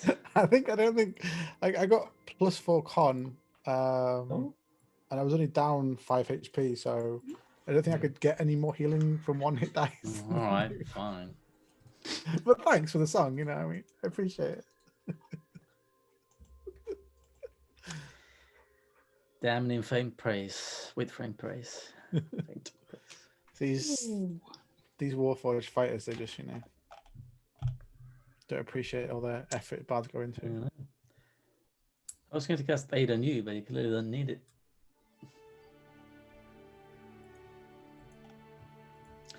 You're a tough cookie.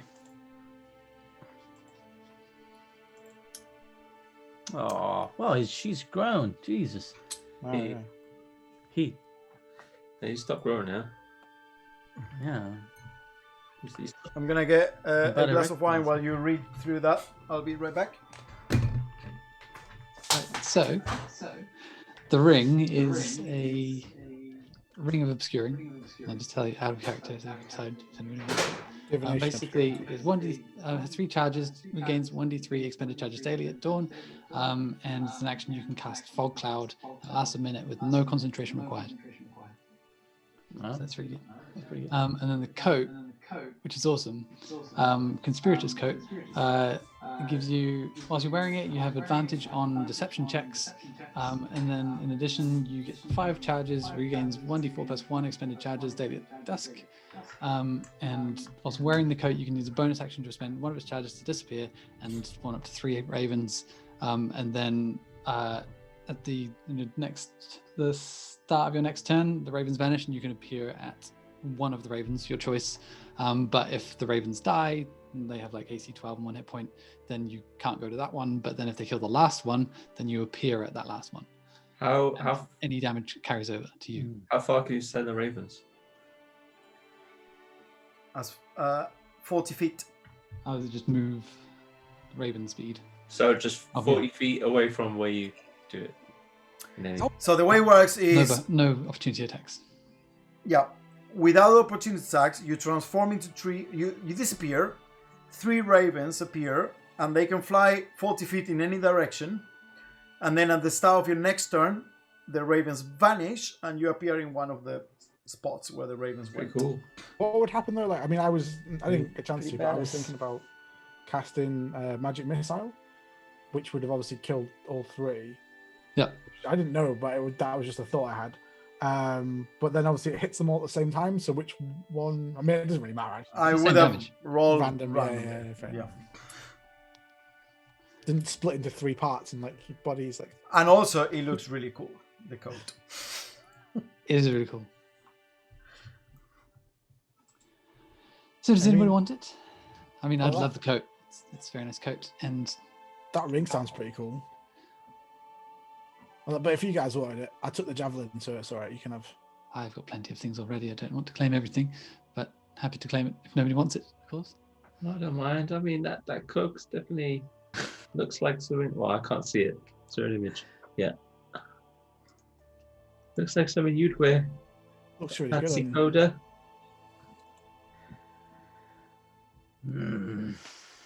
Does look pretty cool. I'm not gonna lie. I mean, I would lie if I had a coat on, because it would make me very good at lying. Then again,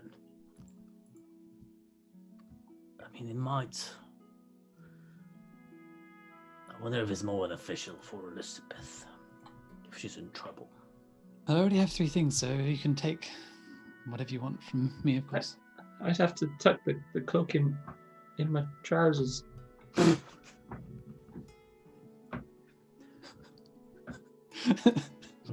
The kid with the coat tucked in his trousers. For some reason, I believe him. You would certainly look very convincing, Scott. Well, I mean, let's look at it this way, without metagaming too much. Do you have means of moving around and escaping, Scott? Yeah. Well, Elizabeth, do you have any? Well, we both have Misty Step. You can fly. I can fly, and I'll lift a spear with a stroke. Oh yeah, I can fly too.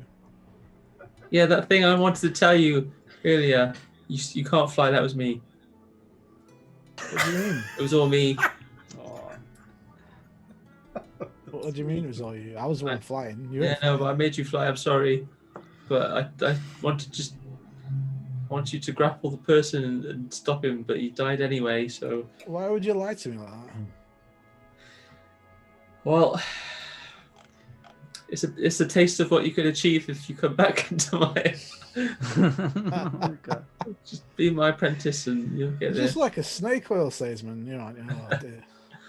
No, you've had a taste now. You're gonna be like a junkie. You just want it. Fine, forget it. I'm whatever. I'm stupid. Storm off to go down the stairs. I mean, I assume I got to the end of the long rest anyway by now. The short rest even. Yeah, okay. So you storm downstairs. I've taken the ring if no one else wanted that, by the way. So. Yeah. What's it called? Is it an official item? Yeah, that is on D&D Beyond. The coat isn't. I need to add it. But it's called the Ring of Obscuring. Imagine you wear the ring just on like the tip of your finger. Your pinky. I assume I wasn't here. I assume that Elizabeth told you what it does. It just casts fog cloud sent on yourself. How do you spell obscuring? I was saying like OBS. Obscuring.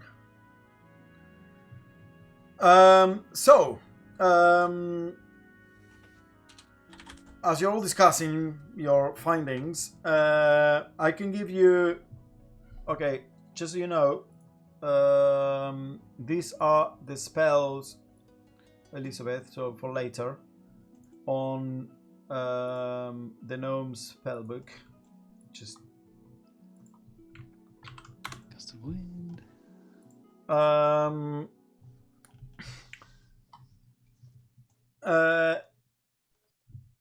As you go down the stairs, Spear, you see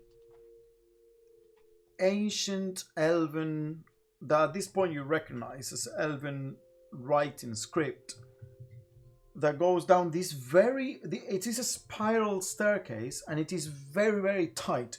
It's not like, wide and comfortable.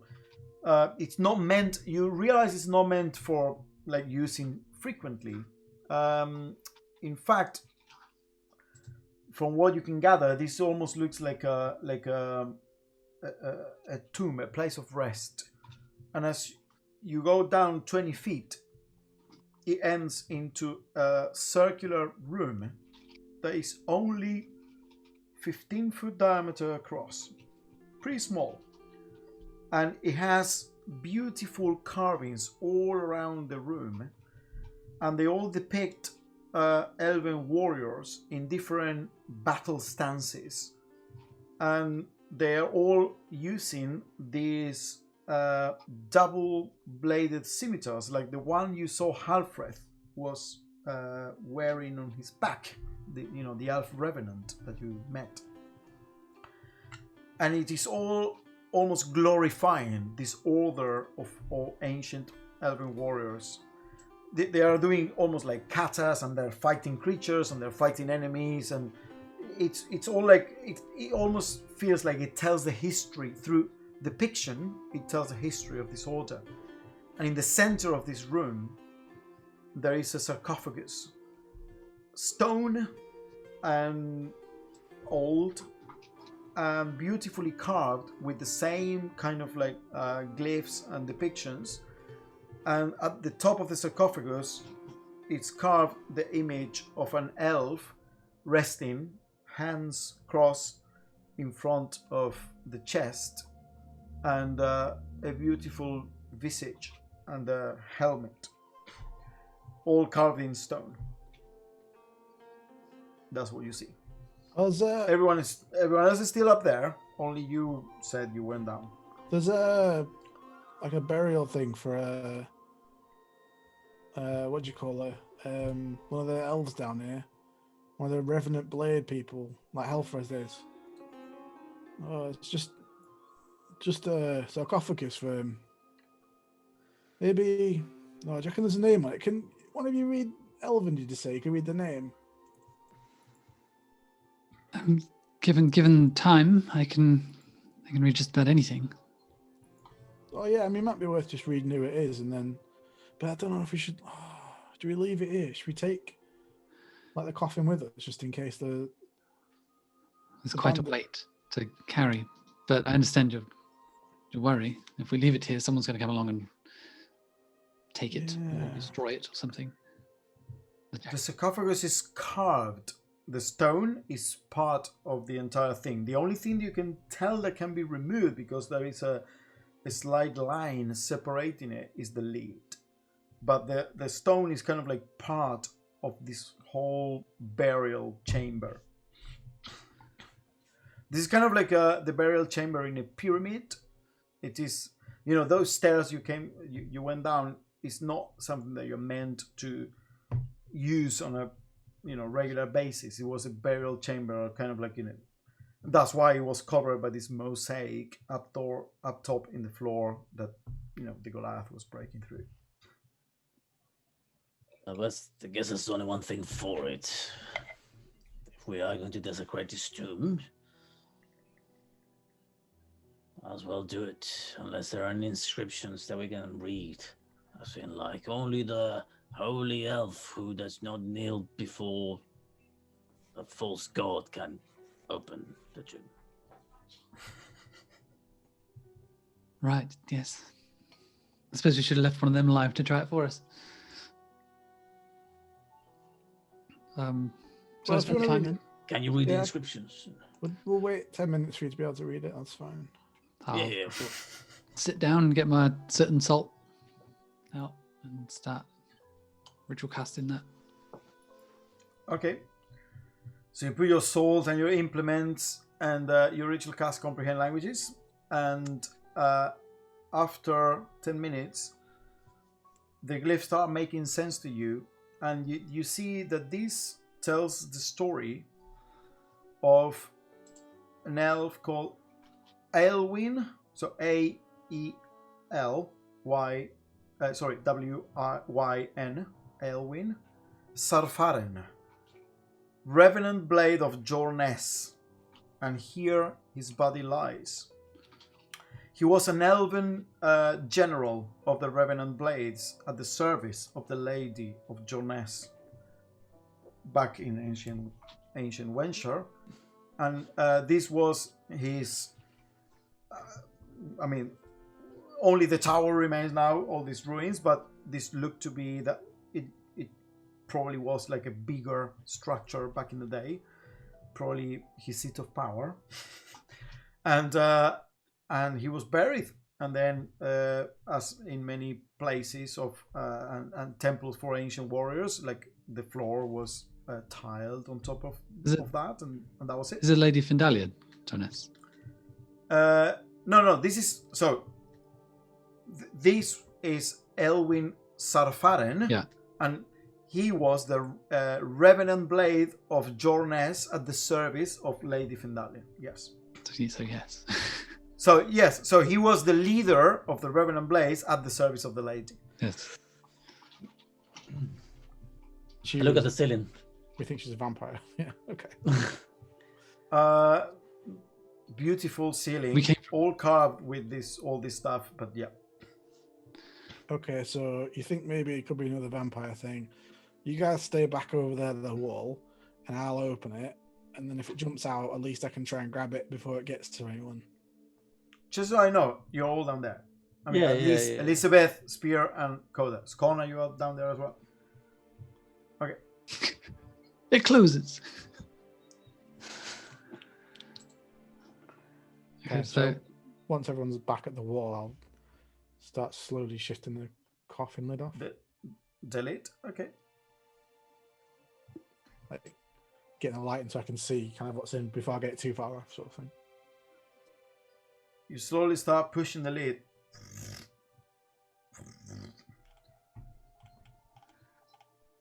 As you do, you hear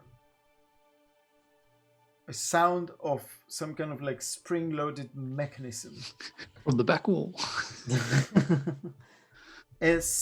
So on the sides, let's say on the lip of the sarcophagus, a little stone bolt comes up as soon as you move the lid past it, that you hadn't decided to check any further or more carefully. Why would I check for traps? I'm just saying. And as the stone bolt appears, like spring loads from the sides on all the imagery and depictions of the elves, darts shoot out. I need everyone to make this 37 throws, please. Oh boy. Oh, shit. 7. 23. 11.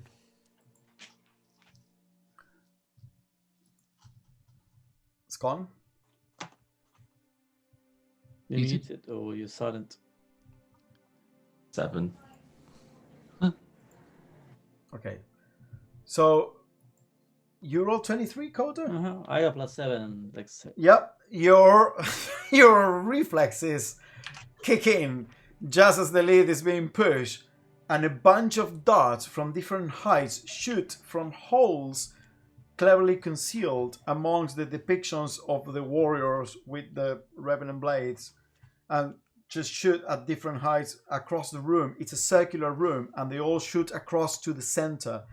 So there is no way to go except down, and you go like down. The rest of the party, unfortunately, is not that fast. So give me your saving throws, because this is dependent on that. How many darts shoot you? So it was 7. Who rolled 2 7s? I rolled. Ian Scarn got 7.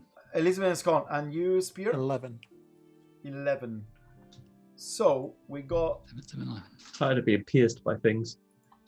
12 darts, and we're gonna hit 5 are gonna hit Elizabeth, 5 are gonna hit Scon, and 2 are gonna hit Spear. Oof. Well, at least I get to keep whatever's in that tomb. Oh, Cloud. Yeah, instantly. You know what? This is my fault, because I rarely put traps in places. No one checks for traps. Well, we've never been in a tomb with traps before. It's been a long time since the tomb. This is my fault. I was thinking when I made this room, it's like they're gonna fall because they never check, because it's my fault that I don't. No, but I mean, like, as a character, like, you've never. I don't know. Maybe Elizabeth might have been, but No, I know, but it doesn't feature that heavily in my Yeah. games in general. We'll learn. There was a lot of traps in this session. 6, 10. Elizabeth and Scone, you both take 14 points of piercing damage from the darts. I need you to make Constitution saving throws. poison. Spear, you take 5 points of piercing damage, and you make con save with advantage. 17. Non-natural 20. 26. So you both take half damage of a ton of darts. So there's more damage coming. Yeah. Great. That was so far.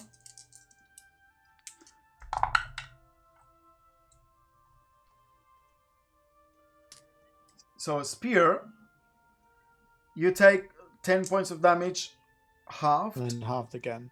and then halved again. 2, yeah. So you take 2 points of poison damage. I should have just Elizabeth done this by myself. It and would have been 5. Horn, you take. You both say, so you take half of 22 points of poison damage. 11. So you both take 11 points of poison damage on top of the piercing of before. Would have left me on 1 HP.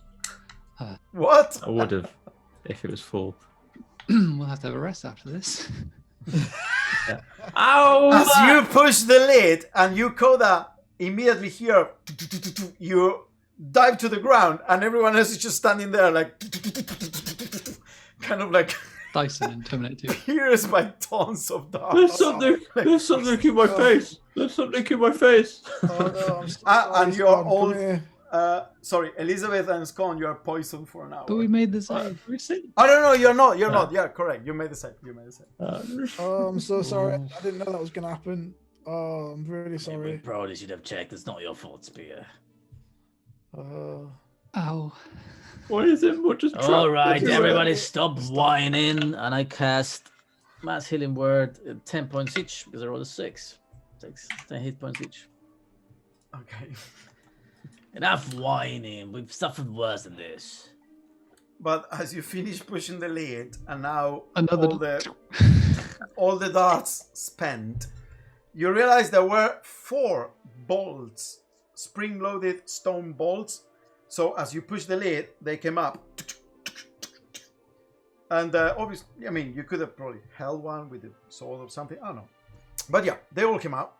And as you finish pushing the lid, you see there the shrouded body. So you can't really see the body, but you imagine there's a skeleton. It is perfectly shrouded.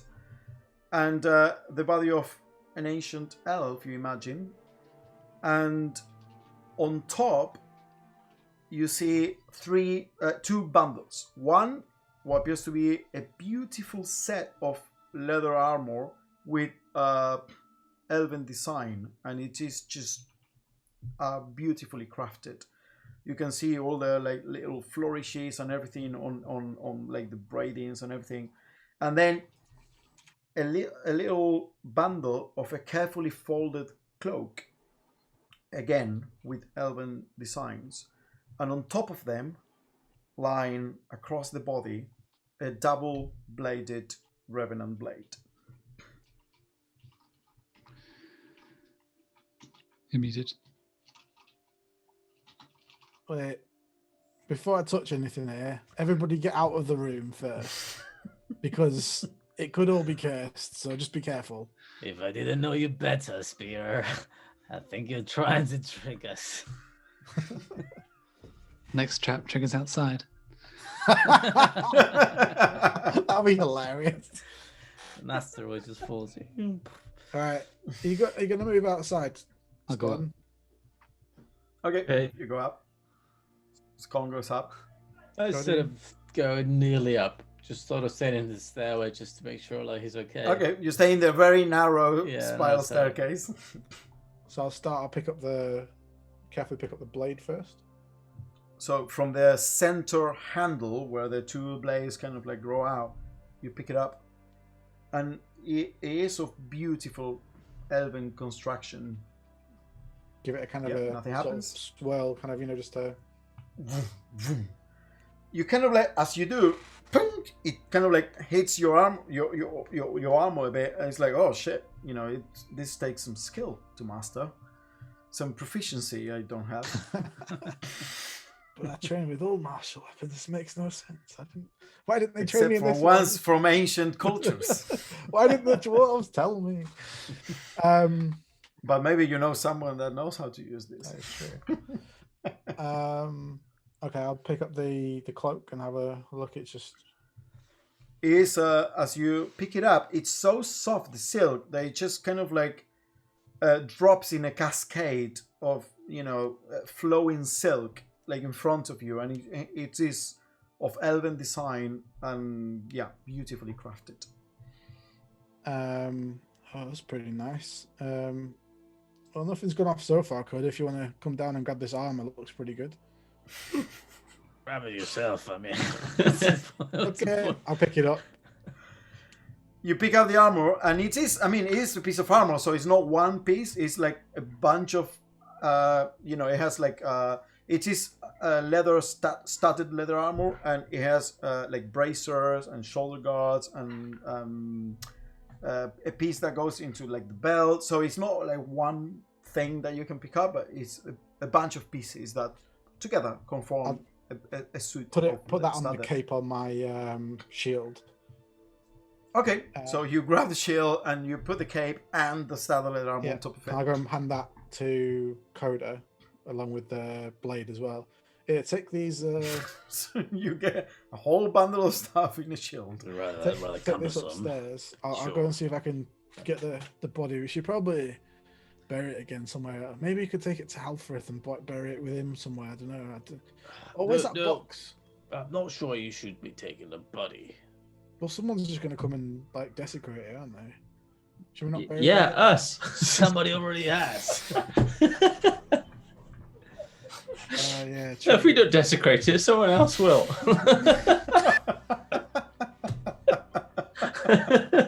We just put a sign outside saying "Don't bother."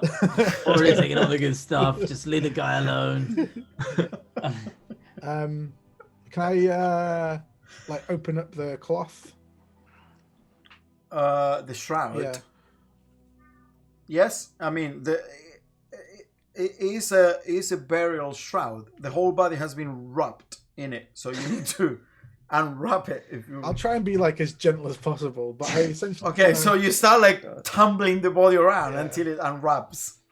And as you do, and as you start moving the body, kind of like one turn, it kind of like.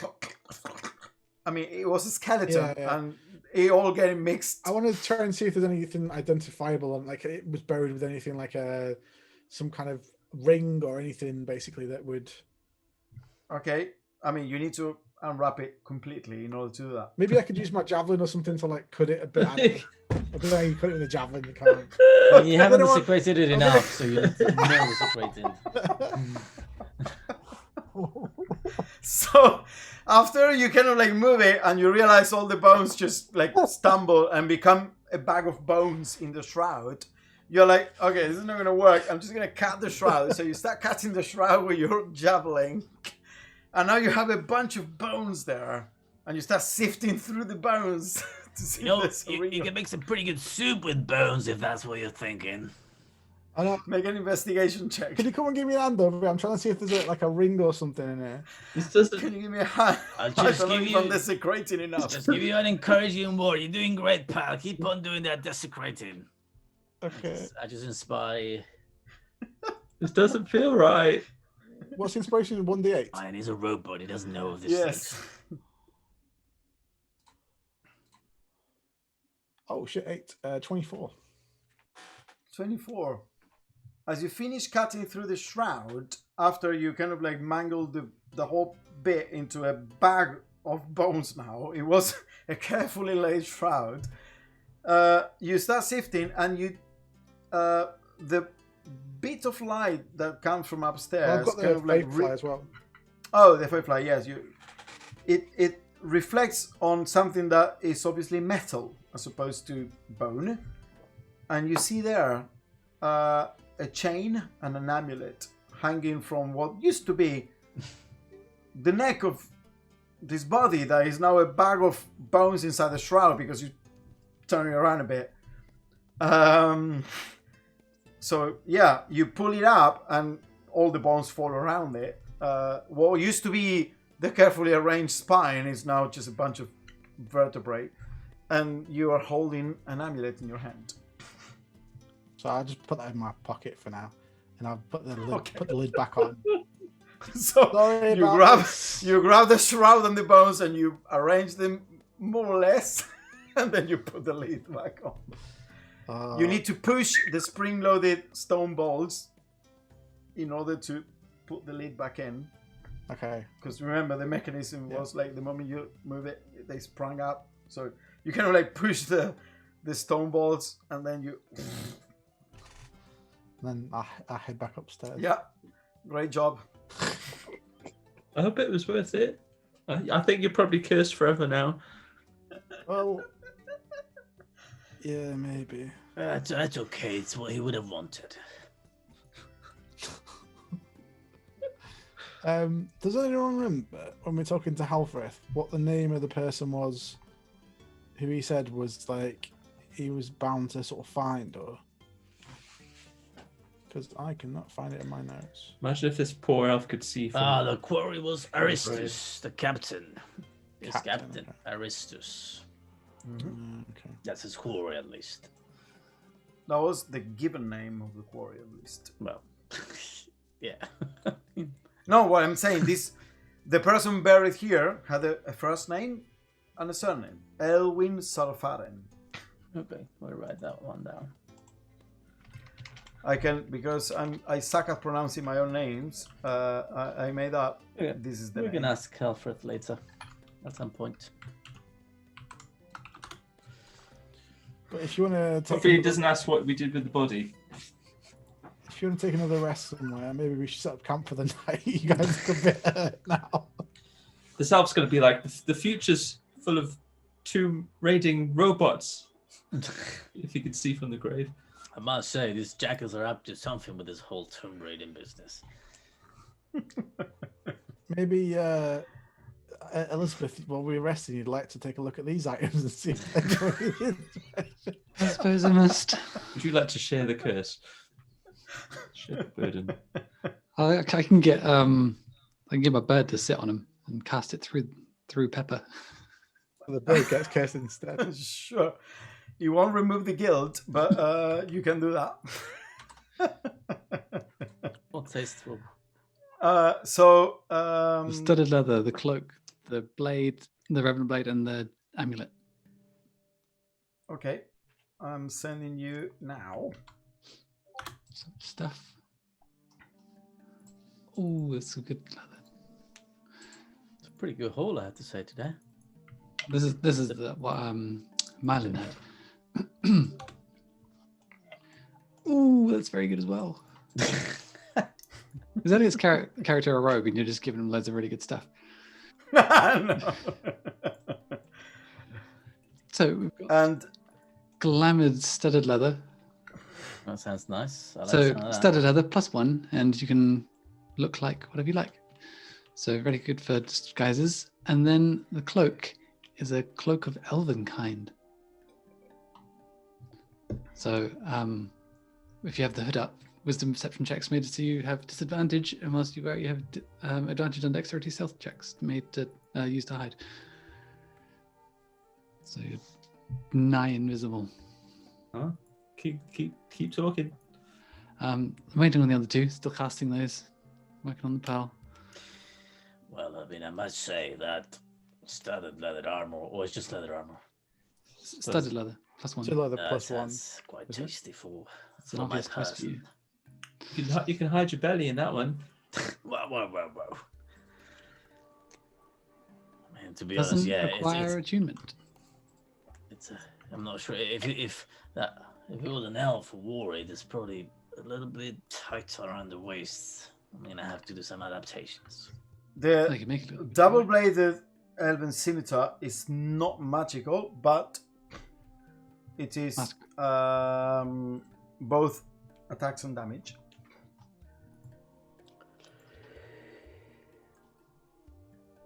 And the amulet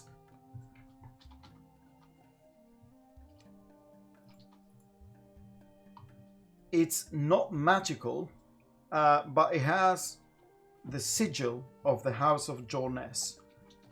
It is a symbol. It is a symbol of loyalty and belonging that has significance, but it's not a magical amulet. It's just a chain of shame. That's what it is. Well, I will tell everybody that. You can have the chain if you like. I mean, it doesn't do anything, but it's Not something you'd wear with pride. What, the amulet? yes. Oh no, I was going to take this back to Halfworth. I don't think we should be wearing that. I hope that he's not associated at all with. Why would you tell him what you did? When he asked where it come from, what would you say? I'll just explain that there were some people digging it up, so I thought I'd better bring it to him instead. I'll give him this blade as well. I want to keep all of that because it'll be. You won't want other people having these. Is he able to? I suppose he is. Revenant, these blade, you say, because they should have them. So need to take it back to him, make sure that they get it. Well, he's already got one, hasn't he? Well, yeah, but he said that he shouldn't have it if you're not part of their Revenant blade thing, and it's. I'm gonna grab the scimitars. I'm gonna see if I can wield them. It's a double-bladed thing, like a. Oh, it's not. Yep. Are you gonna separate them? Like they cling on. No, it's a double-bladed scimitar that has a long handle at the center, and it is beautifully crafted. You go like boom, boom, balance. Make a dexterity check with me. 9. As you swing around, it kind of like nicks a bit of your armor near your knee, and it cuts almost cleanly through, and you're like, oh fuck. Oh boy. It is incredibly well crafted. It's a mastercraft weapon. Unfortunately, not having proficiency, you will have to be trained to use it effectively. Is this the? I suppose we don't know. I was gonna say, is it like the Revenant one or just the normal one? We don't know. Well, that's Yeah. the thing. With training, it could be the Revenant one. Oh, that's really cool. The Revenant one requires the feet. This would be like such an awesome coder weapon. How do you train? I mean, You'd have to find a ghost that can teach how to use it. And then you have a montage. so I had to Probably spend months. This is the with kind of those. thing that requires downtime. You're not gonna be training here in an hour. Right. Well, we'll have to speak to Helfreth at You some go point. to you go to night school. Spend a whole month hanging out with a ghost by the tower, and maybe after that. Mate, that sounds pretty awesome if I'm perfectly honest. But You can still use it now without proficiency. It is a +1 Mastercraft weapon. It does 2d4 damage, and it allows you to make a bonus action attack for 1d4 with the second part of the blade. It's two-handed, but you don't get like the normal proficiency bonus and all the other revenant stuff. So yeah. Mechanically, does he use Dex or Strength? Dex. Well, that's the thing. You need to train it so it becomes a finesse weapon for you. So you can do Dex. So that's the thing. Without the training, it's not great. With the training, it's pretty good. Also, with the training, you get +1 AC. So. Yes. With the training, you get +1 AC. All right, I'll see you guys later. I have to go speak to a ghost. Don't understand yet.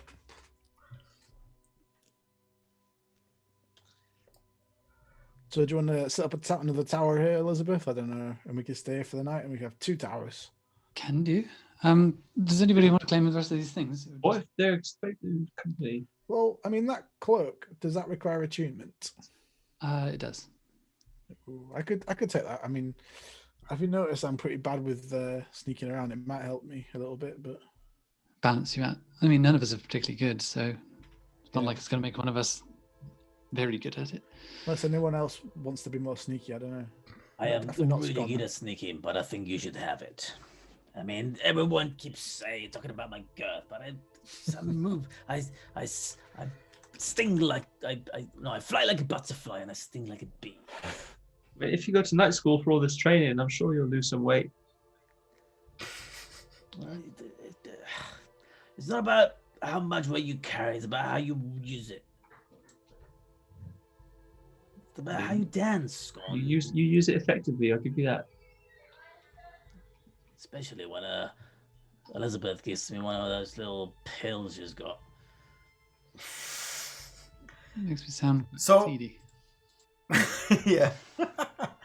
So, as you are setting up to rest tonight, let's stop here because it's like 10. You can think about what you're gonna do about your items and your next move. Tomb robbing, obviously. More tomb robbing. Who's taking the armor? Profitable so far. Well, I mean, it? No one's using leather, is it? Are they? Anyone using leather? The only person that can use it is you, really. Well, in that case, I think I'm gonna have to buy the bullet. I mean, I could, but obviously there's no point in me. Could you just post all the items in chat, just so it's there, we can think about it at least. It's so funny when you've got advantage and disadvantage at the same time, because it doesn't just cancel out, it gives you both. It's so stupid. Why? Well, I suppose actually there are different things on it. Because I think to hide, it's not actually just a stealth, is it? So the only item that is not on D&D Beyond, but I'm gonna put there, is from the Griffin Saddleback, is the Conspirator's Coat, which is the one that turns into Raven. So you can, if you want, I can put that in general. You can like put it in general, Shane.